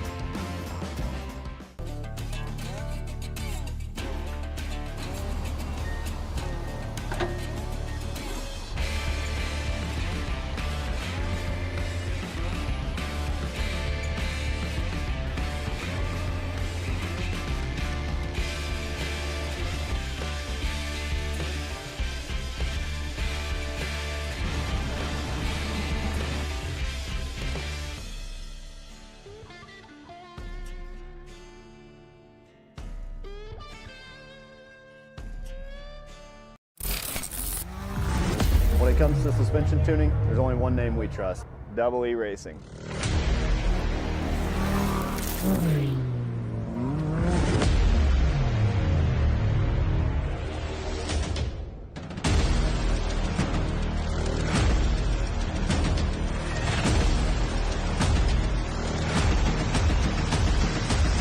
W Racing. We help build champions.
This is Hunter Miller of Miller Brothers Racing Can-Am. Cody Miller here. We are out at the King of the Hammers 2024. We're here to show you the new Shift Performance Labs exhaust. It's prototype exhaust for the new Can-Am Maverick R. This thing absolutely wakes the car up.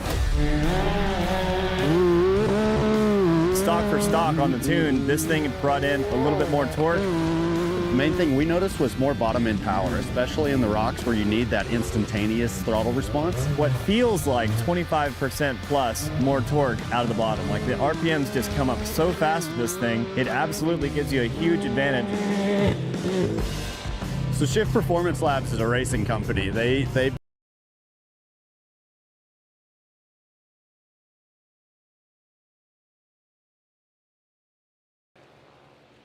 And just like that, we're off. Code St. Peter, Declan Shields in the front row, and it looks like Declan Shields pulls a hole shot. That bright orange car of Code St. Peter right now running in second.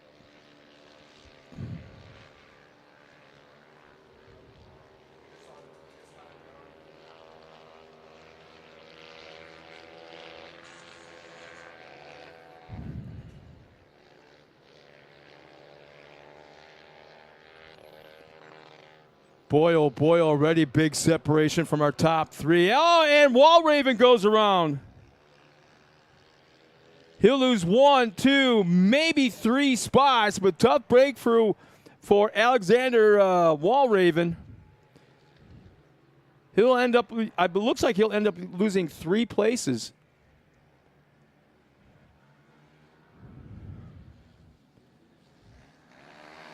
Paxton Shamlin gets around. Harper Willis, I believe Easton Helms also gets around. That'll put him, I believe, right before Jack Smith.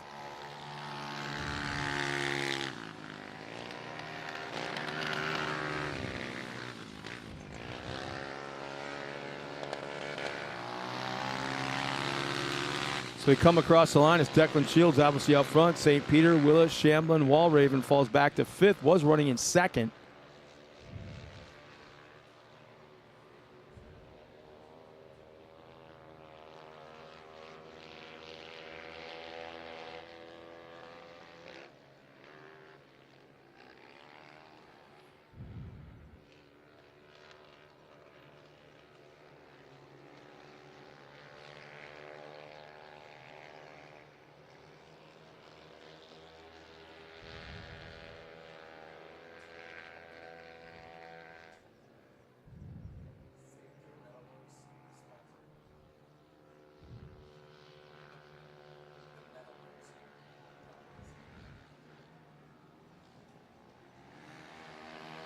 Declan Shields looks like he may be losing a little bit of the gap back to 2nd to Code St. Peter.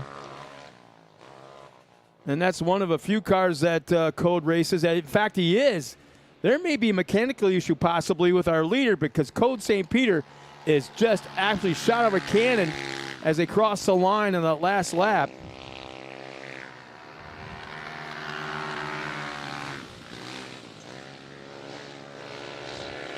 Paxton Shamblin, Alexander Walraven crossed the line.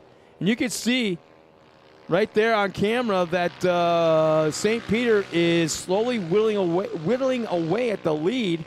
In fact, I'm sure his dad is telling him, okay, just hang tough in 2nd. We got the competition yellow. We'll burn up the car. We'll take care of it in the second half. Because it looks like even though he's reeling in our leader, I don't think, knowing Code, he's not giving it 100%. Just kind of hanging tight.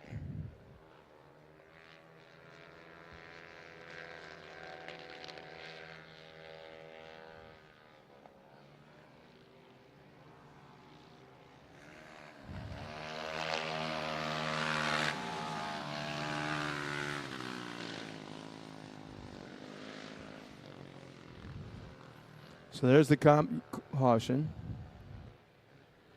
We'll get everybody back together once again as there will be 2 laps when we go back to green flag racing.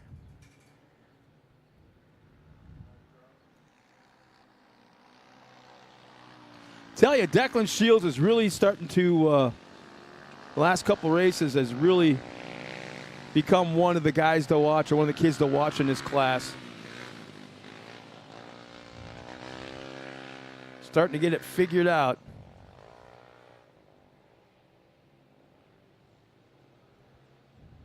I want to thank all the kids, all the drivers that came up here this afternoon to help out with the broadcasting. Got a chance to get on camera for the live feed. We want to keep doing that every single round of racing. Some of the companies that came up here as well. George White was one of the companies.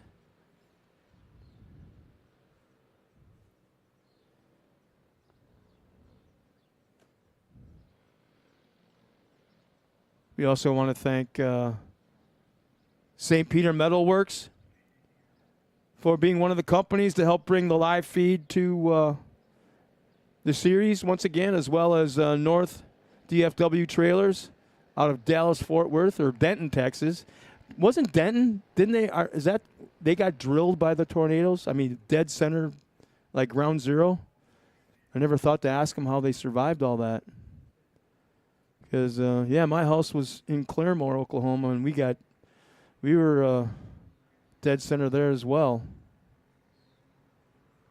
I actually got up in the middle of the tornado. It was like 11:30 at night, and I could actually watch it. So there's the final tabletop, final corner coming up, and they'll be aimed at the start-finish line. Or no. Yeah, there we are. We're right before that tabletop. There we go.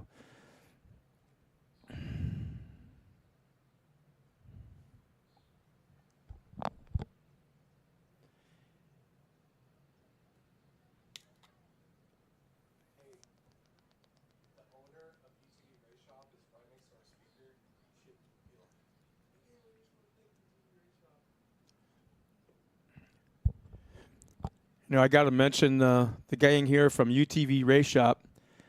I was tempted a moment ago. No. Don't be throwing your fist in the air. No. I was tempted a moment ago. I don't know if it's still running, but it was a little bit ago. And I know that thing is air conditioned.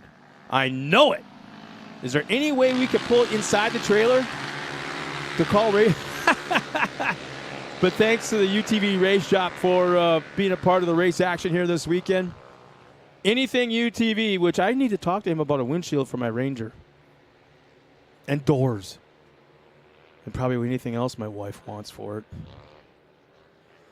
So we're back to green flag racing, and once again, Declan Shields is showing the way around, but you can see he didn't nearly pull away from Code St. Peter like he did in the first half, and Code is right there.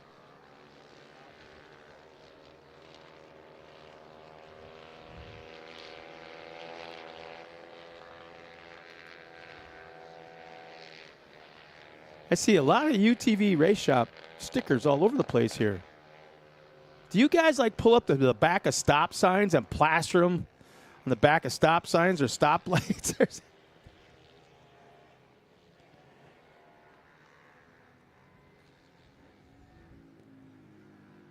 So it looks like Declan might be pulling away from Code just a little bit. Yeah, he's got about a 15-car length lead.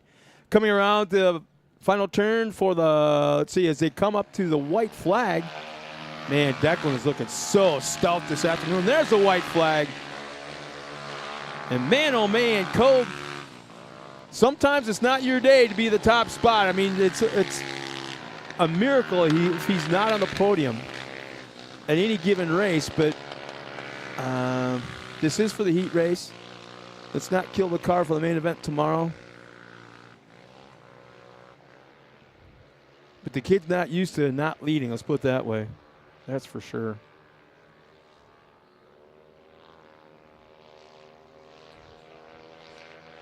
Wow, there's an aerial shot of the cars all over the racetrack. At one point, I think every car was in the shot. And they are spread out.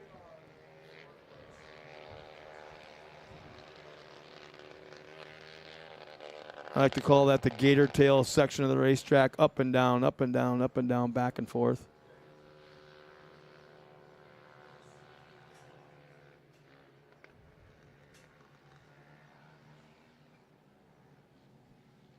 There's Harper Willis a little bit further back in the pack. Been mentioning Harper's name quite a bit lately, last couple rounds of racing. Starting to get the hang of it a little bit, I think. There it is. I never noticed until just now. UTV Race Shops on the side of that car. And there we go. Declan Shields will take the win. Code St. Peter second. Alexander Walraven third. Harper Willis will cross the line in that 4th spot. Paxton Shamblin and Easton Helms will round up the field of cars on the racetrack. That'll take care of Youth 250 Modified. We're getting later in the day, just a few more races remaining, and I just want to throw it out there. If anybody is not feeling 100%, the sun, the heat may be getting to them. If you need a bottle of water, please come up in here to the production truck and grab one. We've got an ice bucket up here full of ice. The water is cold, so if you feel it, please feel free. You don't have to ask. Please come up here and grab a bottle of water for yourself. We don't want anybody to have any kind of issues.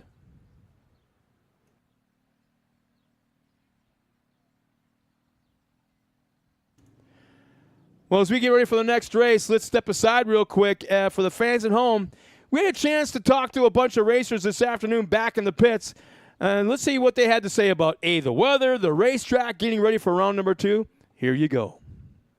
I'm Ariel Bayarski. I race amateur FI and women's FI. And I just got done with qualifying for the day. We're going to head into the heats later. Amateur FI, I made it 1 lap, unfortunately, and we had a little incident. The whole front left of the car is torn up.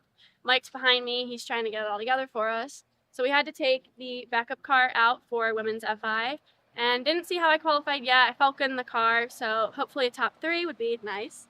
We're about to step into the heats here later today. I'm going to have to play some catch up in the amateur class. I'm starting like 9th or 10th, I think. Not too good, but hopefully that car is ready, the primary car. If not, we're going to have to take the other one back out again.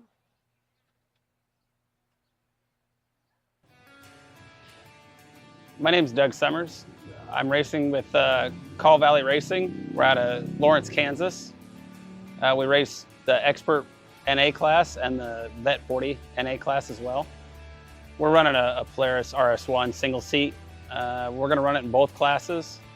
We're here at round 2 at Visions. Round 1, we had a great showing. The second race in the Vet 40 class, our motor let go. So we're here with a fresh motor for round 2, and we're hoping everything's going to go well and go for a podium on this one. We're here. We did the test and tune earlier today. It went pretty well. It's hot today. The car's running hot. We're working on some of those issues. It was a good time out there. The car's doing what we needed to do, minus the overheating issue. It's handling well. The MRT tires are gripping real nice. The track was phenomenal, though. The guys were doing a killer job here. I'm a small business owner, and I know it's a struggle out here for a lot of us, to be able to get out here and get away from your job and your work. And I couldn't do it without DM Bruce Owner Solutions. Not only them, but Precision Metalworks, Call Valley Industrial, PPEI, Seek Designs, HVRP, Ultimax, Fast House Racing. This is Corey Willis with PPI. We're out here at Mid-America racing the Heartland Racing Association. Beautiful track. They did a great job on the prep work. We just got done with qualifying. Me and my brother, teammate, Jacob, the field stacked tight, where everybody, all the way up to 4th place, we're all stacked within, I think, 2 or 3 tenths of each other. So the battles are going to be super tight in the race. Me and Kanan Baker were battling 1st place in qualifying. Unfortunately, with the format, the way we started, side by side, it kind of turned into racing right out the get-go. Everybody's so tight, and made a little contact with Kanan, but that's racing. We're all good. I think he ended up getting second within, I think he was like maybe 2 or 3 thousandths behind me. So we're stacked up on the same time. I got 1st, he got 2nd. Austin Dinger got 3rd, and I believe my brother Jacob got 4th, and everybody's just stacked. So that's how we're going to be going into the 1st heat. Curious to see how that goes, and then shoot up to the main. I'm Ariel Bayarski.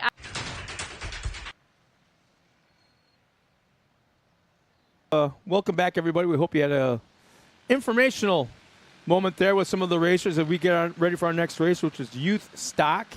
And it doesn't get any younger than this. It doesn't get any more stock than this. And this is where they first get going in short course, off-road racing. And we have got a pretty good field of cars out on the racetrack. How about that? This young lady was up here earlier this afternoon. And starting on the pole for her race in the U stock is the 06 of Caroline Claire Ewing. Alongside of Caroline, outside of row 1 will be Case Vanover in the 100%. Lane 2 inside, the 4 of Lane Plummer. Outside of 4, Kane Brasino.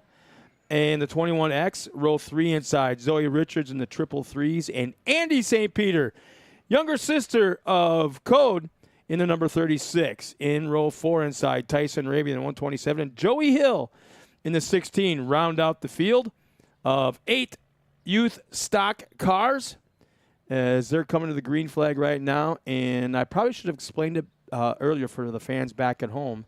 There are 2 long, skinny cones or poles, blaze orange, and they're probably, I want to say, 30 yards apart. You see one right there coming into the camera scene.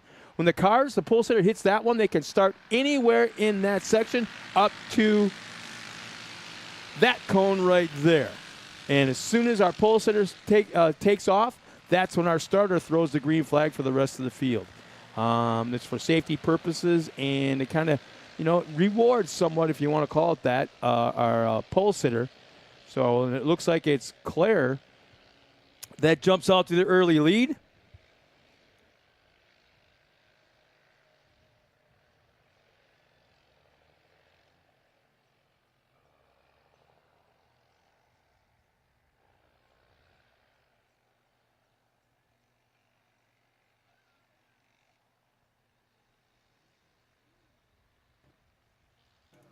Like I said, this is the starter class for many, many race teams and many young drivers. And this is where they learn that ability to keep the speed up through the turns. You don't drag race into the corner, dynamite the brakes, turn, then drag race the next corner. You got to keep that speed up and make a smooth, clean turn and come out with just a little bit down on speed, but not a whole lot because obviously you're scraping off or scrubbing off a little bit. But there's Claire completing lap number 1 as there's 4 laps remaining in her race. I'm sure Grandma down there is losing her mind right about now in the viewing area. I miss you, Grandma. I'm up here in the black trailer with no AC. Actually, it's, Josh, it's really nice down there. I was down there earlier today in the heat of the morning, right about noon or 1 o'clock. In the shade, it's beautiful. There's a breeze down there. I'm like, oh, hell. All we got to do is raise the roof about 3 feet. We can get a skilled truck driver down there to pull his trailer down into and park it in the back, the back wall, and open everything out to the front. Boom! There we are, man. We don't have to worry about these ACs that aren't working. Oh, yeah, Brad, if you're still listening, I want to thank you for providing us a production facility to bring the live stream here to MAO and Heartland Racing Association. But bring a couple of cans of Freon next time if you show up, because I think they need to be charged. But I want to thank also Josh for doing his best the other day and trying to get these things going. And blowing a little cool, but it's awfully tough, I think, to keep up when it's like 103 heat index.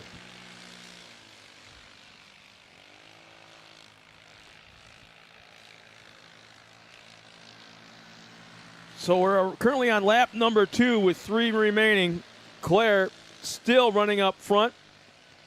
And I was told that is a Southern name, Claire. Not Caroline Claire Ewing. That is Southern. And don't you forget it. I got the stern talking to by Grandma last time. There's Joey Hill right there.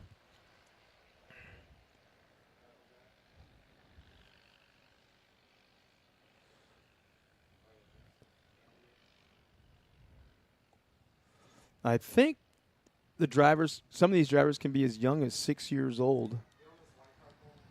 And I can't remember exactly what I was doing at 6 years old, but I can guarantee it wasn't driving a little race car.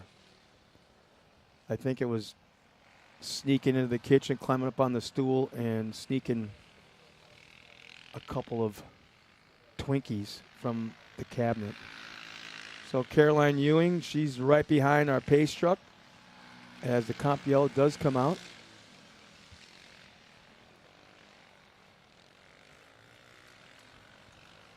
There's Andy St. Peter. thought she was getting a pink car. I don't remember. I could be wrong. I thought that was going to be pink.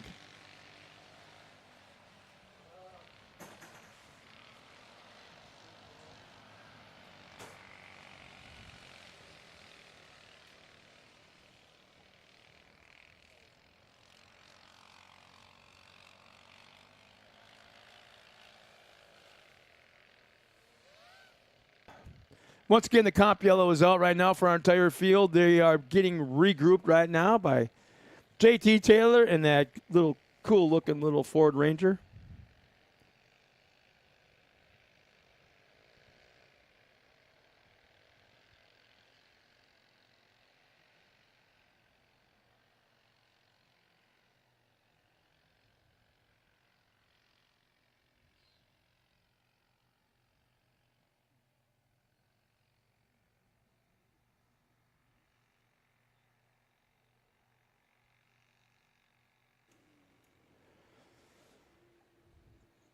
So once again, our top three, Caroline Claire Ewing, our top spot. Lane Plummer second. Case Vanover in that third spot. So far, that is the podium positions. Kane Brasino fourth. Top five, Zoe Richards. Andy St. Peter not far behind. Tyson Raby and Joey Hill. And there's JT Taylor on screen for our fans back at home. You follow the pace truck. Caroline, follow the pace truck. All right. So JT, here we go again. We're going to figure something out. I think JT wanted to go off the track to the left right there. Aim straight at the start-finish line. Okay, there's some major confusion going on right now.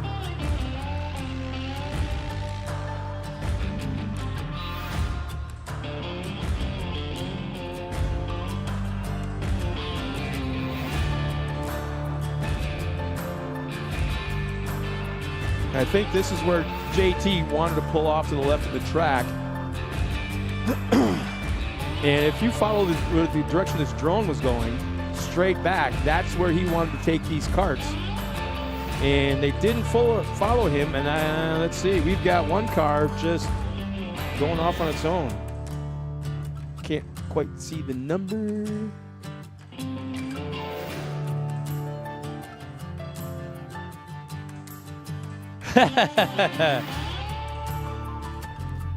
There's JT. Smile for the camera, brother. E.F. Hutton, when he speaks, everybody listens. I don't think he knew the drone was there. Probably was a smart thing to pull up, pull up, pull up.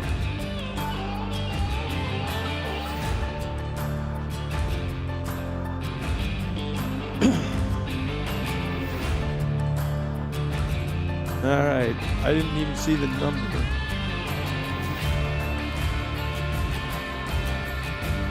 Let's see who that is. The one is at 100. Case Vanover was running at third. Jump on, man.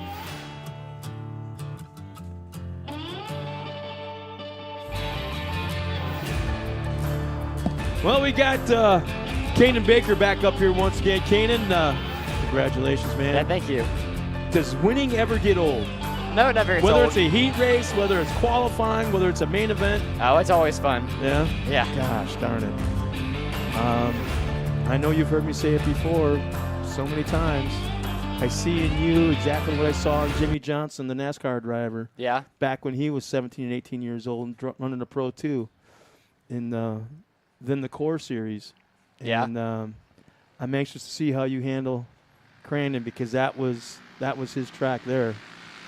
Yeah, Crandon's fun, but we're about to go racing right now. Yeah, it looks like JT got him squared away as one of the cars. It looks like Vanover pulled out of line, took a different route under the yellow. JT had to stop everybody, go track him down, get him back in line. I'm kind of surprised. Maybe not. He's just a kid, but gave Vanover his starting spot back in that third position. He was running a good race. I just think the kid got really, really confused on what to do. Because under yellow, you follow the pace truck. Wherever that pace truck goes, you follow the pace truck. Yeah.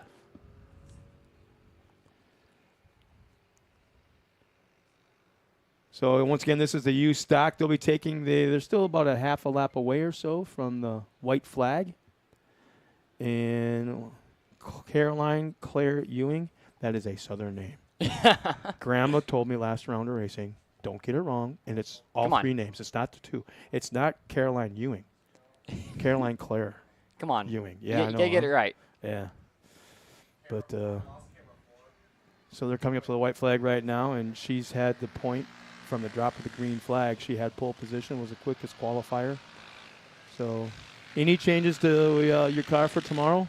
Nope, we're just going to run it like it is. I heard a little birdie, a little rumor that you really didn't want to give it 100% this weekend because you got a race. I mean, you had a race. Well, you got races 3 straight weekends in a row. Yeah. And not like they're like right down the road from each other. No, they're 16 hours away about, so. Man, and I got to ask you, what's your dad feeding that crew? Because there's got to be some sort of like supplements and no, we're feeding them energy food and smoking pig nachos. Yeah. So we're on the we're on the white flag lap right now,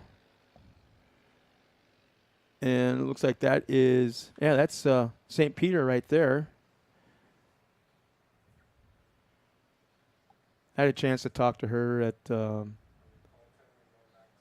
the Red Bull Ranch Scramble, and she wasn't happy with how the color of her car yet, and her fire suit and all this kind of stuff. Yeah, I thought she wanted either it was purple or pink. And there's a checkered flag.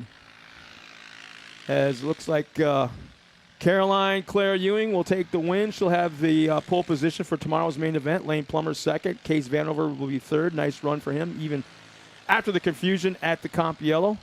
Kane Brasino crosses the line. Zoe Richards right behind. Andy St. Peter. And let's see, the rest of the field, which will be Tyson Raby and Joey Hill. Now, is your dad coming out tonight, or is he wait until tomorrow to come out? I think he's on his way. Is he on his way now? Oh, very cool. Yeah. So, you've been to Crandon. You've watched the race. Excuse me, the races there. Did you run in your car in the Can-Am last year? No, I ran an RS1 in 2020. Oh, I started 29th, and then got to 5th, and then they had to restart the whole race. So I got back to 29th and 2x2 restart. Yeah. And I biked up and hit a wall. Oh, geez. So that's how my weekend finished. So you, but the side by sides don't do the full land rush start. They do like part way or something. Yeah, they cut it off about halfway through the race. But then I went back there in 2022, and then was doing really good. It was about running like top 8-ish. And I was trying to make my way up, and then there was a big pile up in front of me, and I just got collected in it. Yeah. So I haven't had any good luck at Crandon just yet. So hopefully this next weekend changes it. Well, it looks like we got Class 11s coming out. I didn't realize. I only saw one out in the pits earlier today, but it looks like they're both here. But this is my favorite class. You don't seem like a kid that gets nervous. You know, if you do, you hide it really well, very well. I try not to get nervous. I try to just think of it. But you're the kind of driver that the first time you pull up in that Pro 4, whether it be for practice or the race, I don't care, but I want to be standing next to you when you pull up to the starting line for the land rush start for practice, and you look down that long straightaway. Oh, yeah. Going into turn 1, off camber, blind turn to the right, 90 degrees, and I always love doing that. And I've done that. I think I've done it every year that I've announced there for like 25-plus years, and I find whoever that driver is, and I hang out with them. And I just watch them, and I talk to them a little bit, and I get their feelings. And there ain't one. Even Evan Evans, even Scott Taylor will tell you some of these things. And I know these names are well before your time, but even some of the current drivers, Keegan Kincaid, I remember his first time he ever, within a Pro Light, did the land rush start. And he'd been going there. He grew up there with his dad and that race team. But I would love to be next to you. And just look at your eyeballs the first time you stare down that long straightaway. I've done it in a side-by-side, which is a shorter start, so No telling what the Pro 4 is going to be like. Mm-hmm. I don't know if you've seen, but Kyle Cheney's video when he went up on the rollers and he got bucked up all the way. He was on his bumper. He like rode his bumper. Oh, wow. It's pretty sketchy. Yeah, you got to have the right line, choose the right spot. Yeah, the scary part is every single driver will tell you just don't lift. You can't. I know. Because there's somebody behind you, and they're not lifting. Last time I got told that, I got told not to lift, and I couldn't see because it was so dusty. And I never lifted, and I came out of the corner onto the back of someone. Mm-hmm. Literally, my front tires are above their cage. And they're not mad at you because they're not lifting because of the person they can't see in front of them. But there's always that fear of the guy behind you. Oh, yeah. And I don't know if they still run them there or not as we get ready for our next race, which, again, is the Class 11, which is the Baja Bug cars. That I had a chance. I don't know if they still run them, but they called them at the time the good old boys. Yeah. The Gob trucks. And basically it's a truck with an extra shock in the corner and a roll cage, and that's it. And that is it. And it hurts. Yeah. I got a chance to ride with a guy, and there was 42 trucks in the race. That's a lot of and they trucks. started them 42 wide. And if you remember that tree that's right there in that turn, that Cowboy Corner, it's called, the trucks were lined up, I want to say 3 or 4, past that tree. Oh, and my they had gosh. to kind of check up, turn. Yeah. That's crazy. And we were second or third into turn 1. And I'm like, well, this ain't so bad, until we hit the first jump. And then I realized we were in front of 40 other trucks. I'm like, if you lift, I'm going to kill you. We need to get you in one of these Class 11s. That'd be fun to see. Yeah, I wouldn't mind that. That'd be fun. Mic me up.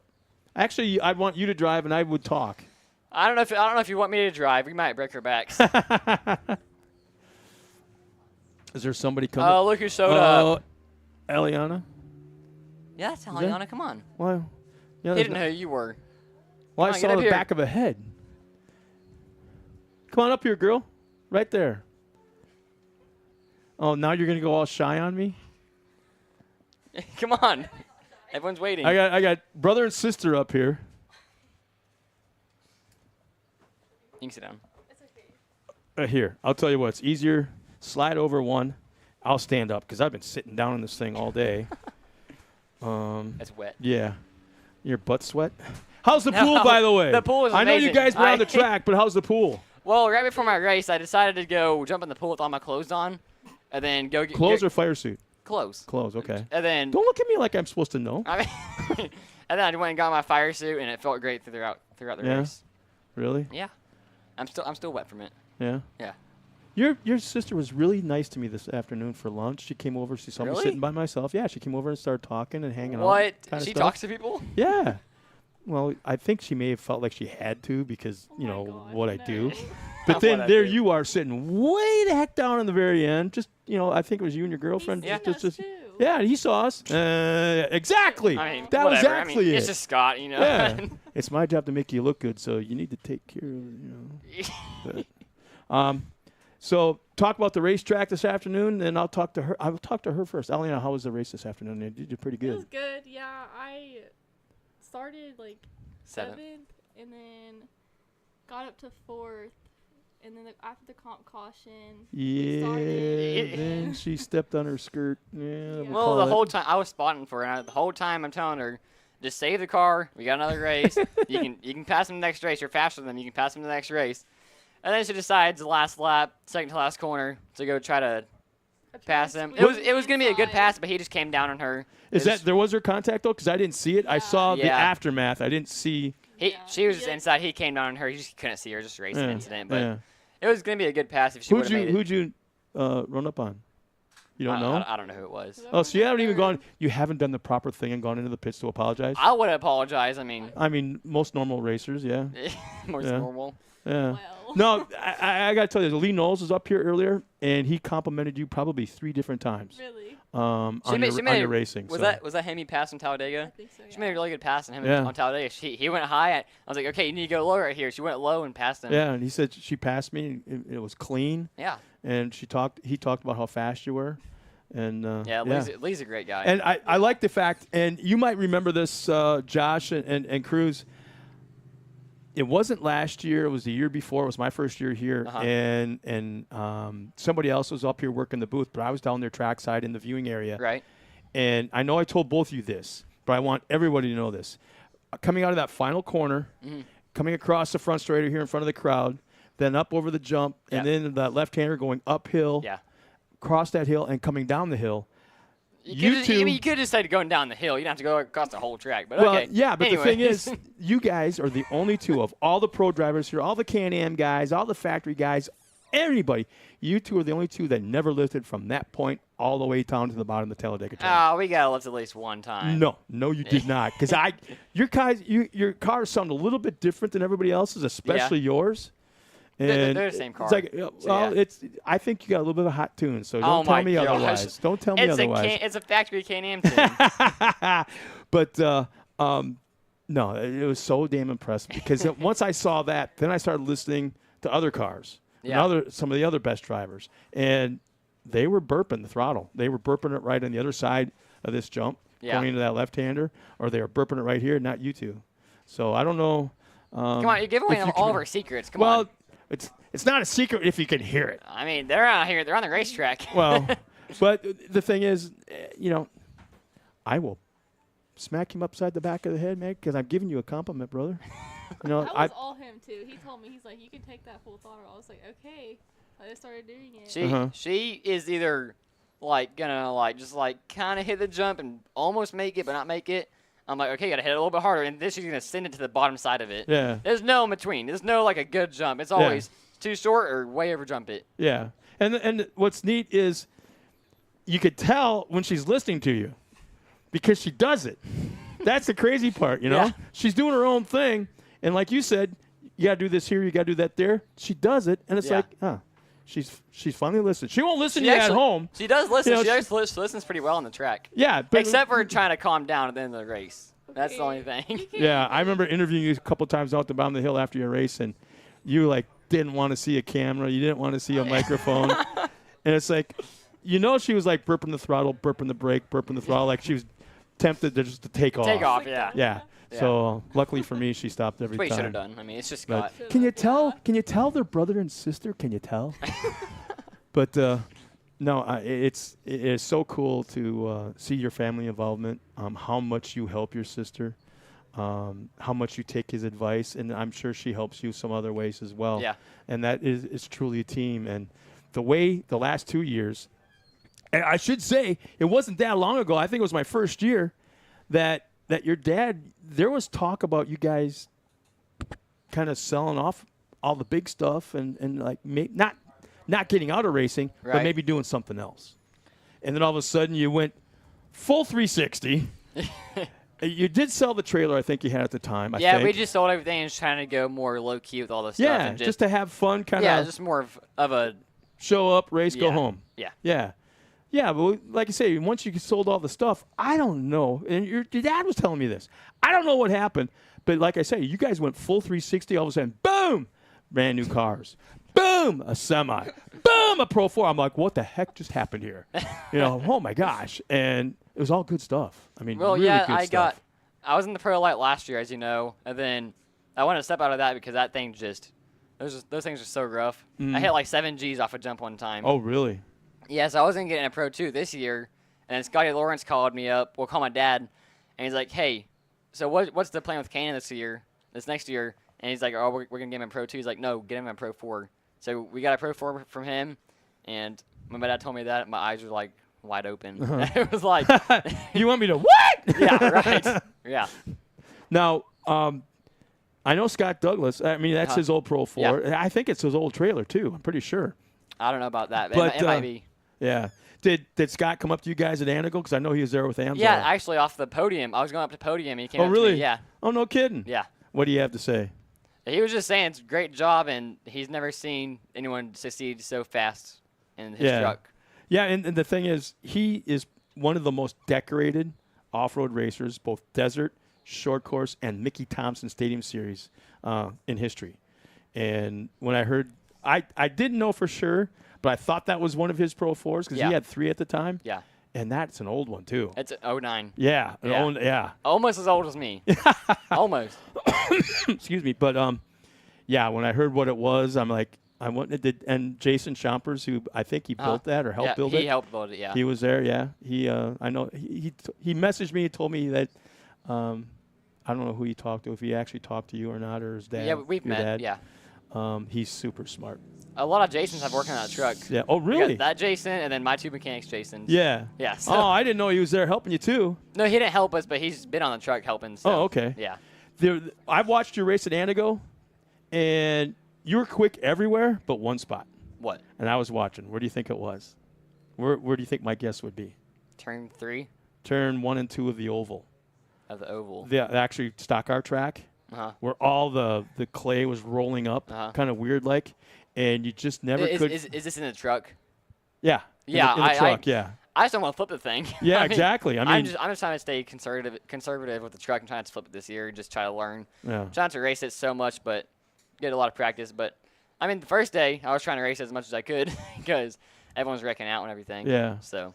I mean, I was kind of giggling earlier, and I was saying that I don't know if you had a chance to talk to or meet Johnny Greaves or CJ Greaves or those guys. Could you imagine what's going through their heads? Okay, there's a 16-year-old kid. He's never been to Pro 4 before. He's never had one test lap, and I'm racing against him. I would tell the spotter, I don't care what I'm doing. Don't have to worry about me. Just let me know where he's at and keep me away.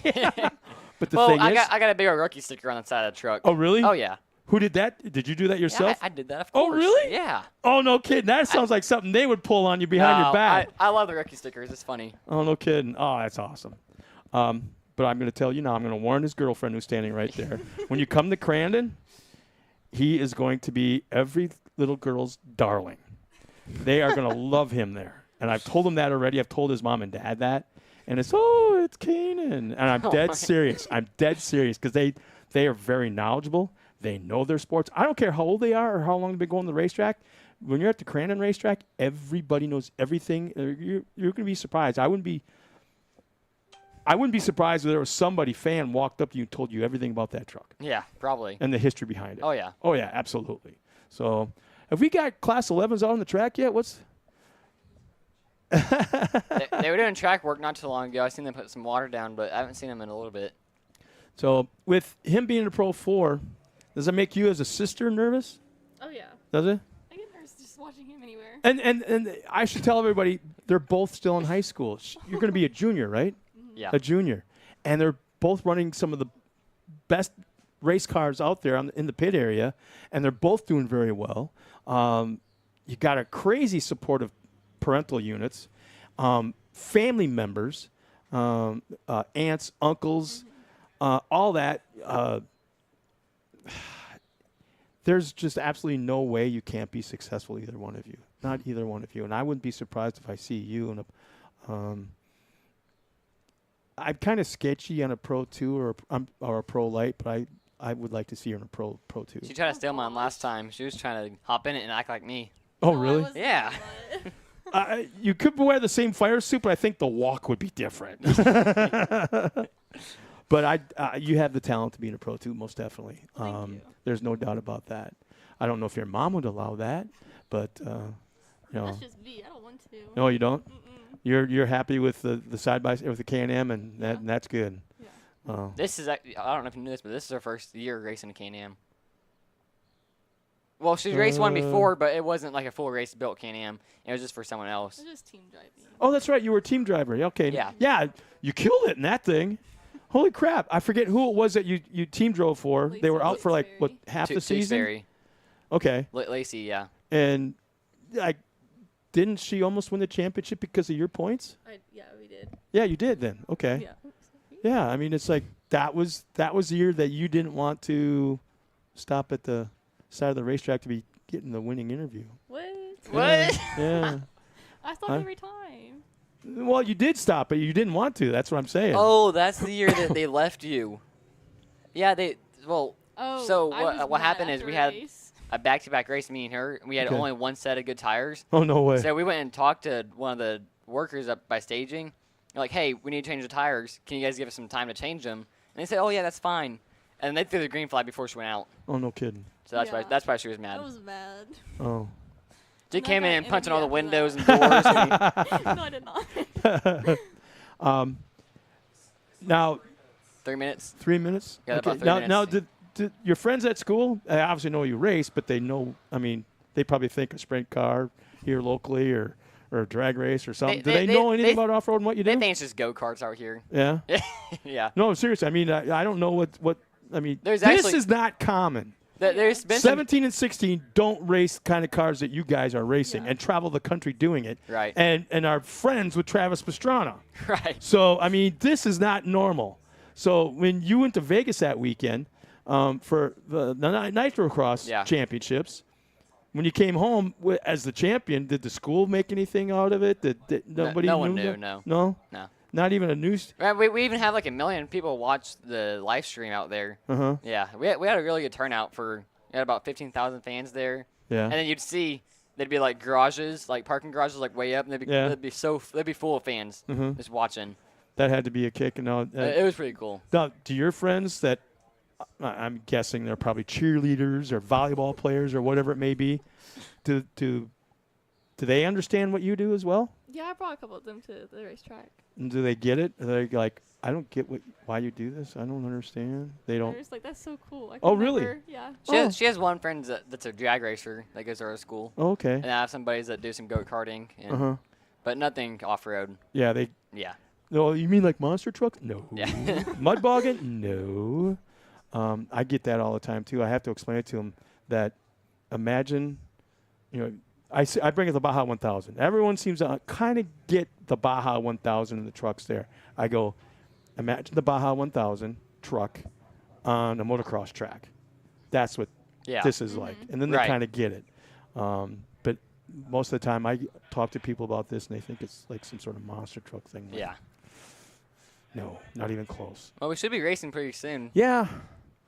He said 30 minutes about 2 minutes ago, I feel like. Welcome to the world of an announcer. Yeah, this is what it's like. Now, boyfriend? No. I was going to ask. I was going to wonder. Not boyfriend, yeah, but. Okay, first off, I got to let everybody know. I don't know These two have probably been the most lifted trucks in the entire town of Owasso, just north of Tulsa. And hers is hot pink. Everything suspension-wise, are they 8-inch or 10-inch lifts? 12. Yours is 12. 12-inch lift Mine's on 6. 37s or 40s. 40s. Okay, are you getting the idea here? Okay, first off, she's got a big truck, bigger than any guy outside of you, being any guy at the high school. That would got to be kind of intimidating. Oh, yeah. Yeah. And then you race off-road. No damn wonder you don't have a boyfriend. They're all freaked out by you. Her ex-boyfriend, he had a little minivan. They had to go park by her truck with the minivan. What? Noah. So you could almost, with your truck, kind of monster truck his minivan. Yeah. And when you broke up, didn't you? You could have. I would have paid that. I would have paid. I would have paid to see that. Hell yeah. Nobody messes with my Aliana. No way. No. And then this is your girlfriend, right? Uh-huh. Okay, I didn't know. Yeah. I'm just assuming. Maybe she's a groupie, But now, you being the girlfriend, do you get scared and nervous and that kind of stuff? Or did you understand what he did? Not for a while. But what do your mom and dad think of him in the racing thing? Yeah. Your mom and dad think he's cool. Bringing them to a race and they'll get it. I mean, not so much, you know what I'm saying? Oh, I see the pace truck. That don't mean that's just Are they JT coming down? doing. Oh, there they are. Hey, we got 2. All right, there we go. Well, I apologize for the in-depth interview. It's been fun. Don't go anywhere because I'm ready to say you guys are on your own. You can call this race. Oh. All right. Yeah, all right. No. All right, guys. It's a 4-lap race. We got Brooklyn Singleton. Quinn? Is that how you say that? Okay, Mike. Come on, you should know this. I mean, I don't announce. Clanky, I think it is. Clanky. Yeah. My glasses are what's all the first smudged name? up. Quinn. Oh, Quinn. Yeah, see? That's not hard. Are they going? Q-U? I don't I know. don't know if they're going or not. They just went. So green flag is up. Our production staff is nowhere in sight. And there they go. They'll be running on an abbreviated track, I think like What would this be? The youth stock. And we're kind of picking up right where we left off last round of racing. This is basically this is Brooklyn's first year racing a bug. Yeah, Class she had 11. mechanical issues like crazy first round. It just wasn't running right. I could hear it easily from down there because that's where we called Yeah. the race from. But Now, do they allow passengers in these? I think they did. I think they do. I think yeah. her dad's riding with her then. Really? If they do allow passengers. Would Yeah. you want to go ride with her? Yeah. Yeah. Hell yeah. Do it. Absolutely. If I would ride in a good old boy truck at Crandon that has probably 4 inches of travel, I would do this. Yeah. I mean, what are you going to do? Get about 1.5 inches vertical off a jump on one of these things? If that. I think your mom needs one of these. Oh, yeah, she does. I've told everybody, I went last round of racing, I went home every day or every night. Really? And just south of Adair, between Adair and right. Pryor, there was one of these parked on the side of the road with the front tires like this for Really? like 2 weeks. I think I've seen that. And on the it way was back. plastered with those blaze orange stickers that Yeah. the cops put on it, and no one, it was still there when I left the racetrack Really? to go home on Sunday, or Saturday. That was 2 weeks ago. Yeah, But- I've raced with Brooklyn since 2019, and we used to race 170s together. We'd always battle out together. I think she beat me in the championship that year. Really? Yeah, she still gives me crap. Her and her dad both. Wow.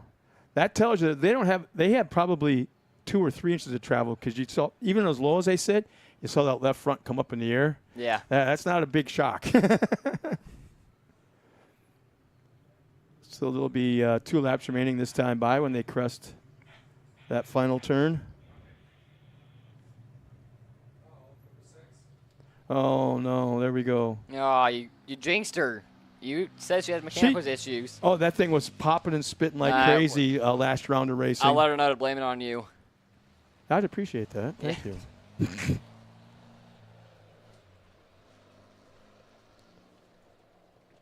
This is always a fun class to watch, though.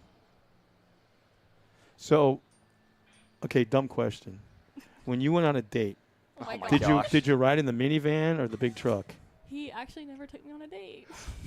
What the hell kind of boyfriend is that? You know what kind of boyfriend he is? He made her go get the car in the rain and come get him.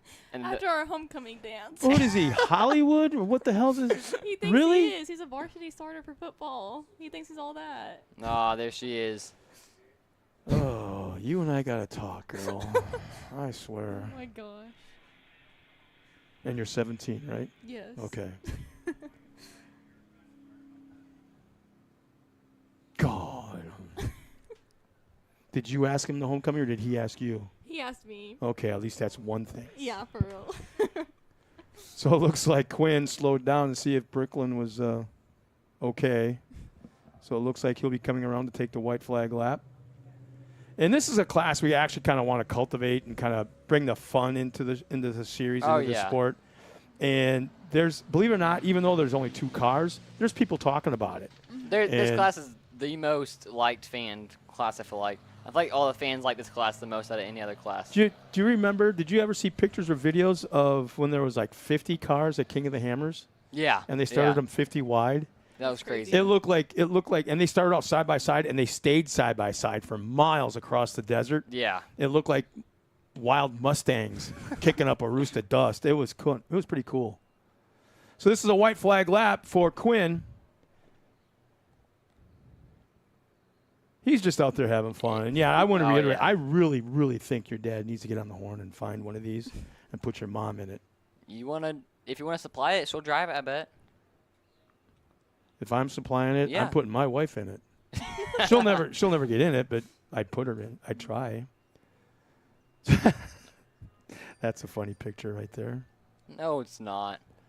Well, no, I mean, not for her, but Come on, she's not gonna like you after this. only because of probably what you're going to say. I'm gonna tell her all of the crap. Yeah. I appreciate that. Thank you. Wait.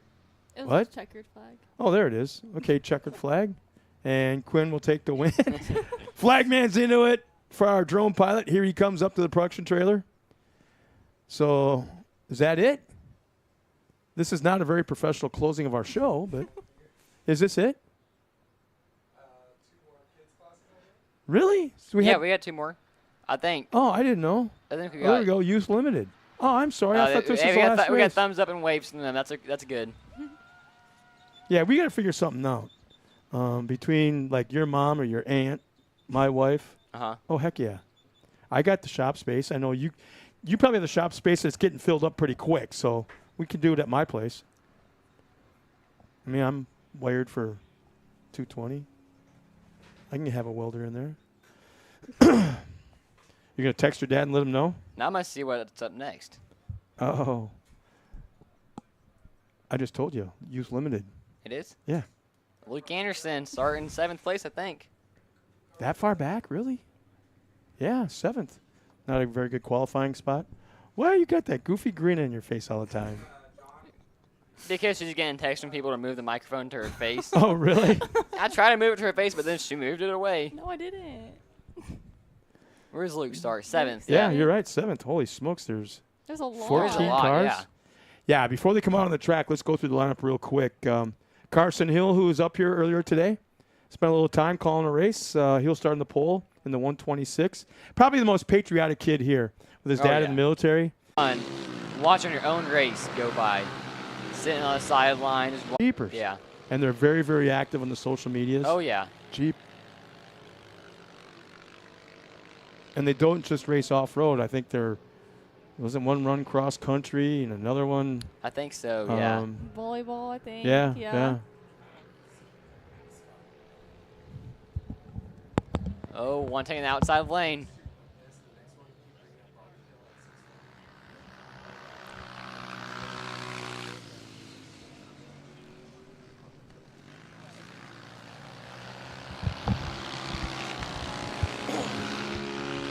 Well, I got to tell you, I'm kind of bummed out right now. We're in the middle of the race here. There'll be 2 laps remaining when our leaders cross the line. I'm kind of bummed out right now because I just found out we're still doing the Barbie Hill. Yeah? 6:30 tonight, yeah. You gonna do it? No, I got to haul butt down the Arrowhead Speedway. Ah. I'm calling sprint cars tonight. Oh, really? Yeah. I'll be back hopefully about midnight.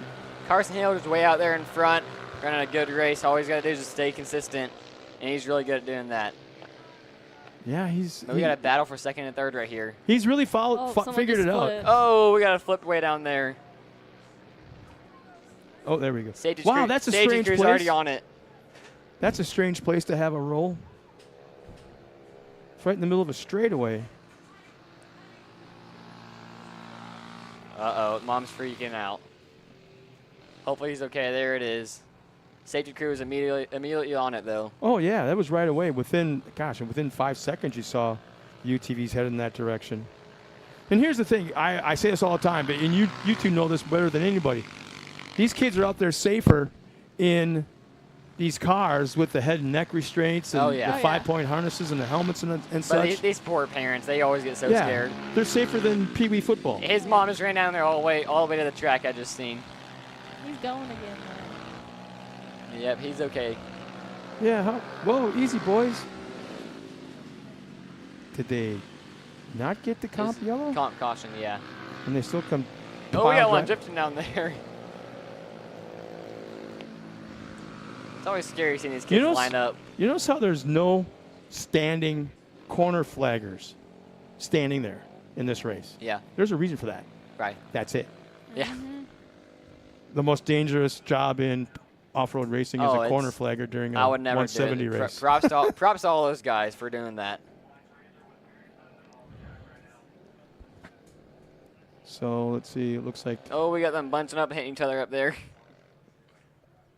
And JT's out of his air-conditioned truck once again. If I told you once, I've told you 1,000,000 times.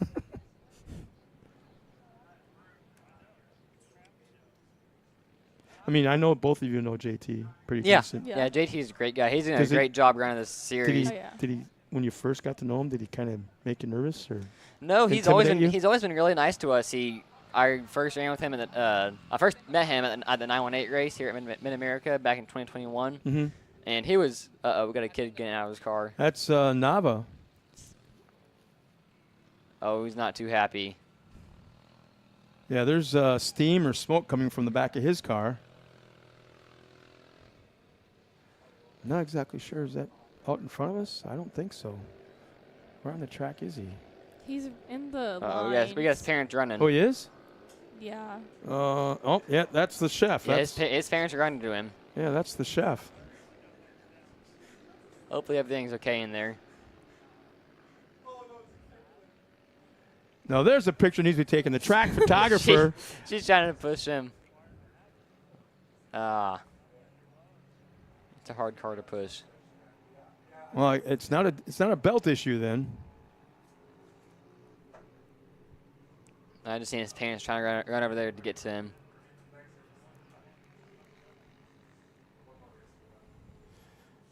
There's JT back in the pace truck.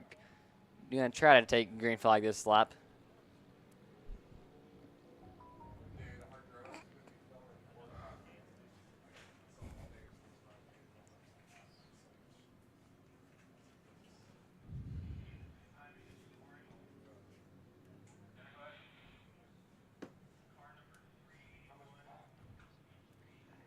So we got a good battle here for second and third right now.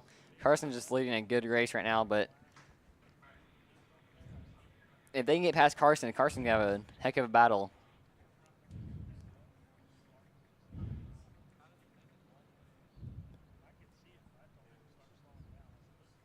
Oh, we got JT stopping again. Oh, he's not going to yell at Carson. He's not going to yell at Martinez. Here's a good shot of Carson Hill. That's a neat looking car. Oh yeah, they've done a great job with that car. Okay.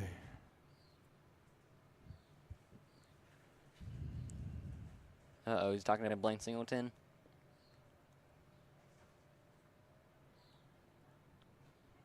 Bunch them all up. I think the last place car needs to ground the second to last.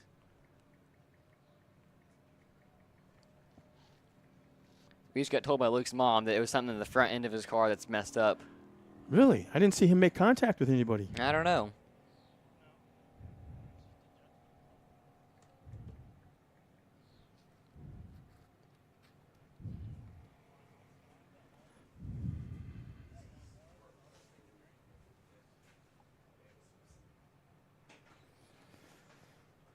Humming.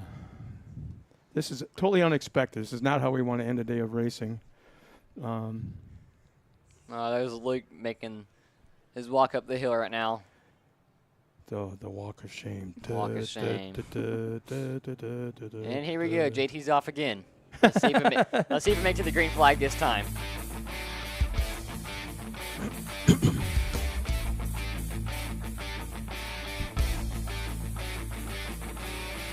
So now Carson Hill starts this race. It's not the flaggers. Whenever Carson wants to in between the cones. So it's going to make it hard for everyone else behind him to know exactly when he's going to go. You got to get him all bunched up, though. Yeah, they're not even close to being bumper to bumper. I think he's pulling off. Yeah. He's pulling off. To me, that's the spotter's problem. That's the spotter not doing his job. And you'll see him, he's just going to take off. There he is. Yep. Absolutely.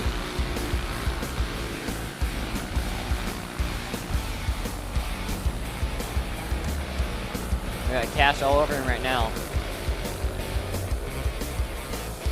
Cash taking the outside line, trying to get a good run on him.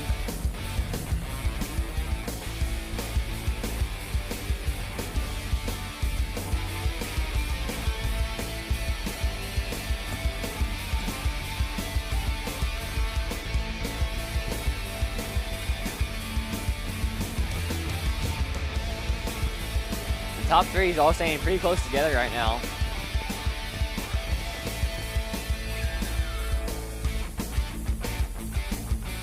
Oh, we got one with the window net down.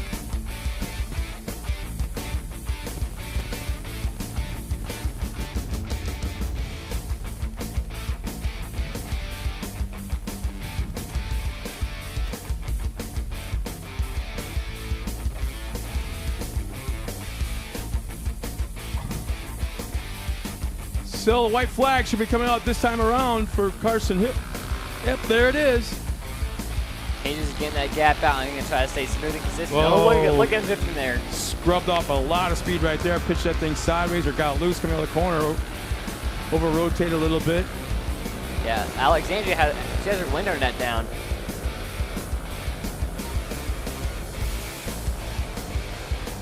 So Cash Martinez still running in second. Alexandra Easton and Easton Helm and Alex. Wow. A couple of Alexandras and Eastons all in our top 5. I've never seen that before. Yeah. Third place, Alexandra Easton. Fourth place, Easton Helms. Fifth place, Alexandra Walraven. Yeesh. And this is what I call the alligator tail area, just going back and forth and back and forth. You can see Carson up there just pulling away from all of them. What do you think the chances are of the last round here later this summer, bringing the Pro 4 out? We talked about doing it. Yeah. There's Carson Hill getting a checkered flag. There he is. Yep. Nice job by Carson Hill. He'll take the win. Martinez. Now again, keep in mind this is only for starting position for tomorrow's main event, but still, nice run by him as he started on the pole and never ever looked back. So nice job by young Carson Hill. As the rest of the field comes around, Cash Martinez, Alexandra Easton, Easton Helms, Alexander Walraven, Harper Willis, Stefana Calligrew, Case and Lindemood, and Blaine Singleton come across the line. And I believe that'll take care of the rest of the field.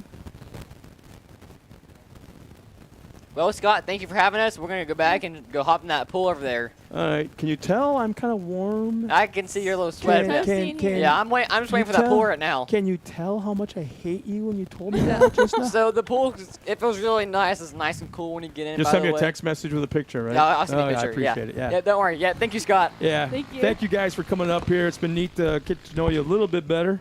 And you best of luck tomorrow. If you feel like coming up here again, that'd be great. You can leave him up there. You can come down by yourself. So, again, thank you once again to the Baker family. I appreciate them coming up here and getting them in front of the camera and hopefully getting them a little bit better in front of the camera, more at ease, more comfortable. Very good time to see drivers come up here. And we have 1 or 2 more races. 1 more? Okay. Whew. So it looks like it's going to be the Youth Limited coming out here. Youth Limited, Paxton Shamblin, Jack Smith, Braxton Furnell, Nolan Hartzell, and Ellie Lindemood.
We have the Youth Limited on the racetrack, 5 cars strong. Well, again, Paxton Shamblin and Jack Smith on the front row. They're inside the cones, and there's the green flag. We're underway. Let's see. Well, they're still side by side. How about that? Going that tight left-hander. And it looks like Jack Smith really utilized that inside line.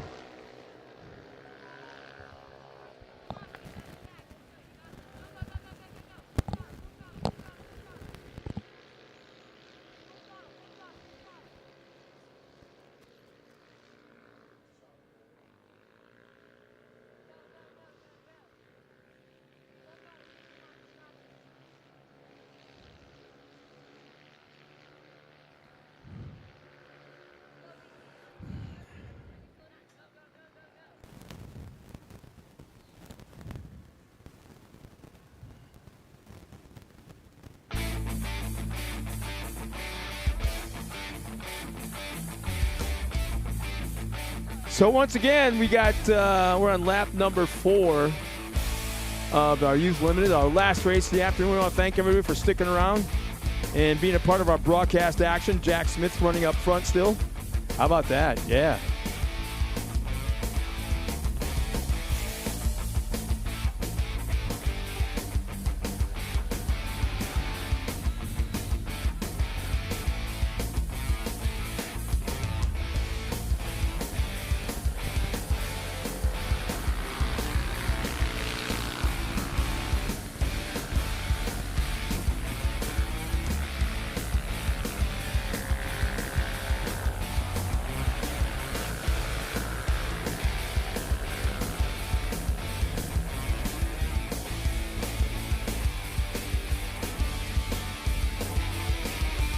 A little bit of a separation going on between our top 3 drivers, Shamlin, Furnell, and Smith.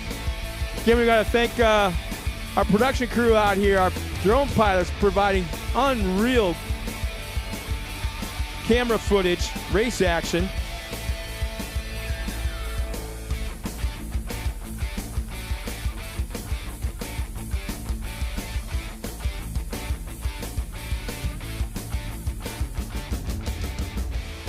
As our leaders are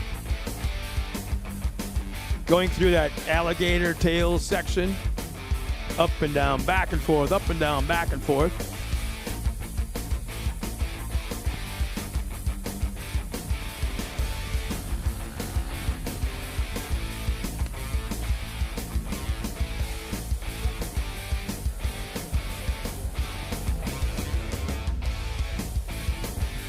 Well, we got a little side-by-side race action going now. How about that? Paxton Shamlin on the outside. Looked like Braxton had a little shot on that inside line. There'll be 2 laps remaining this time by. 2 laps remaining. And they're still battling each other.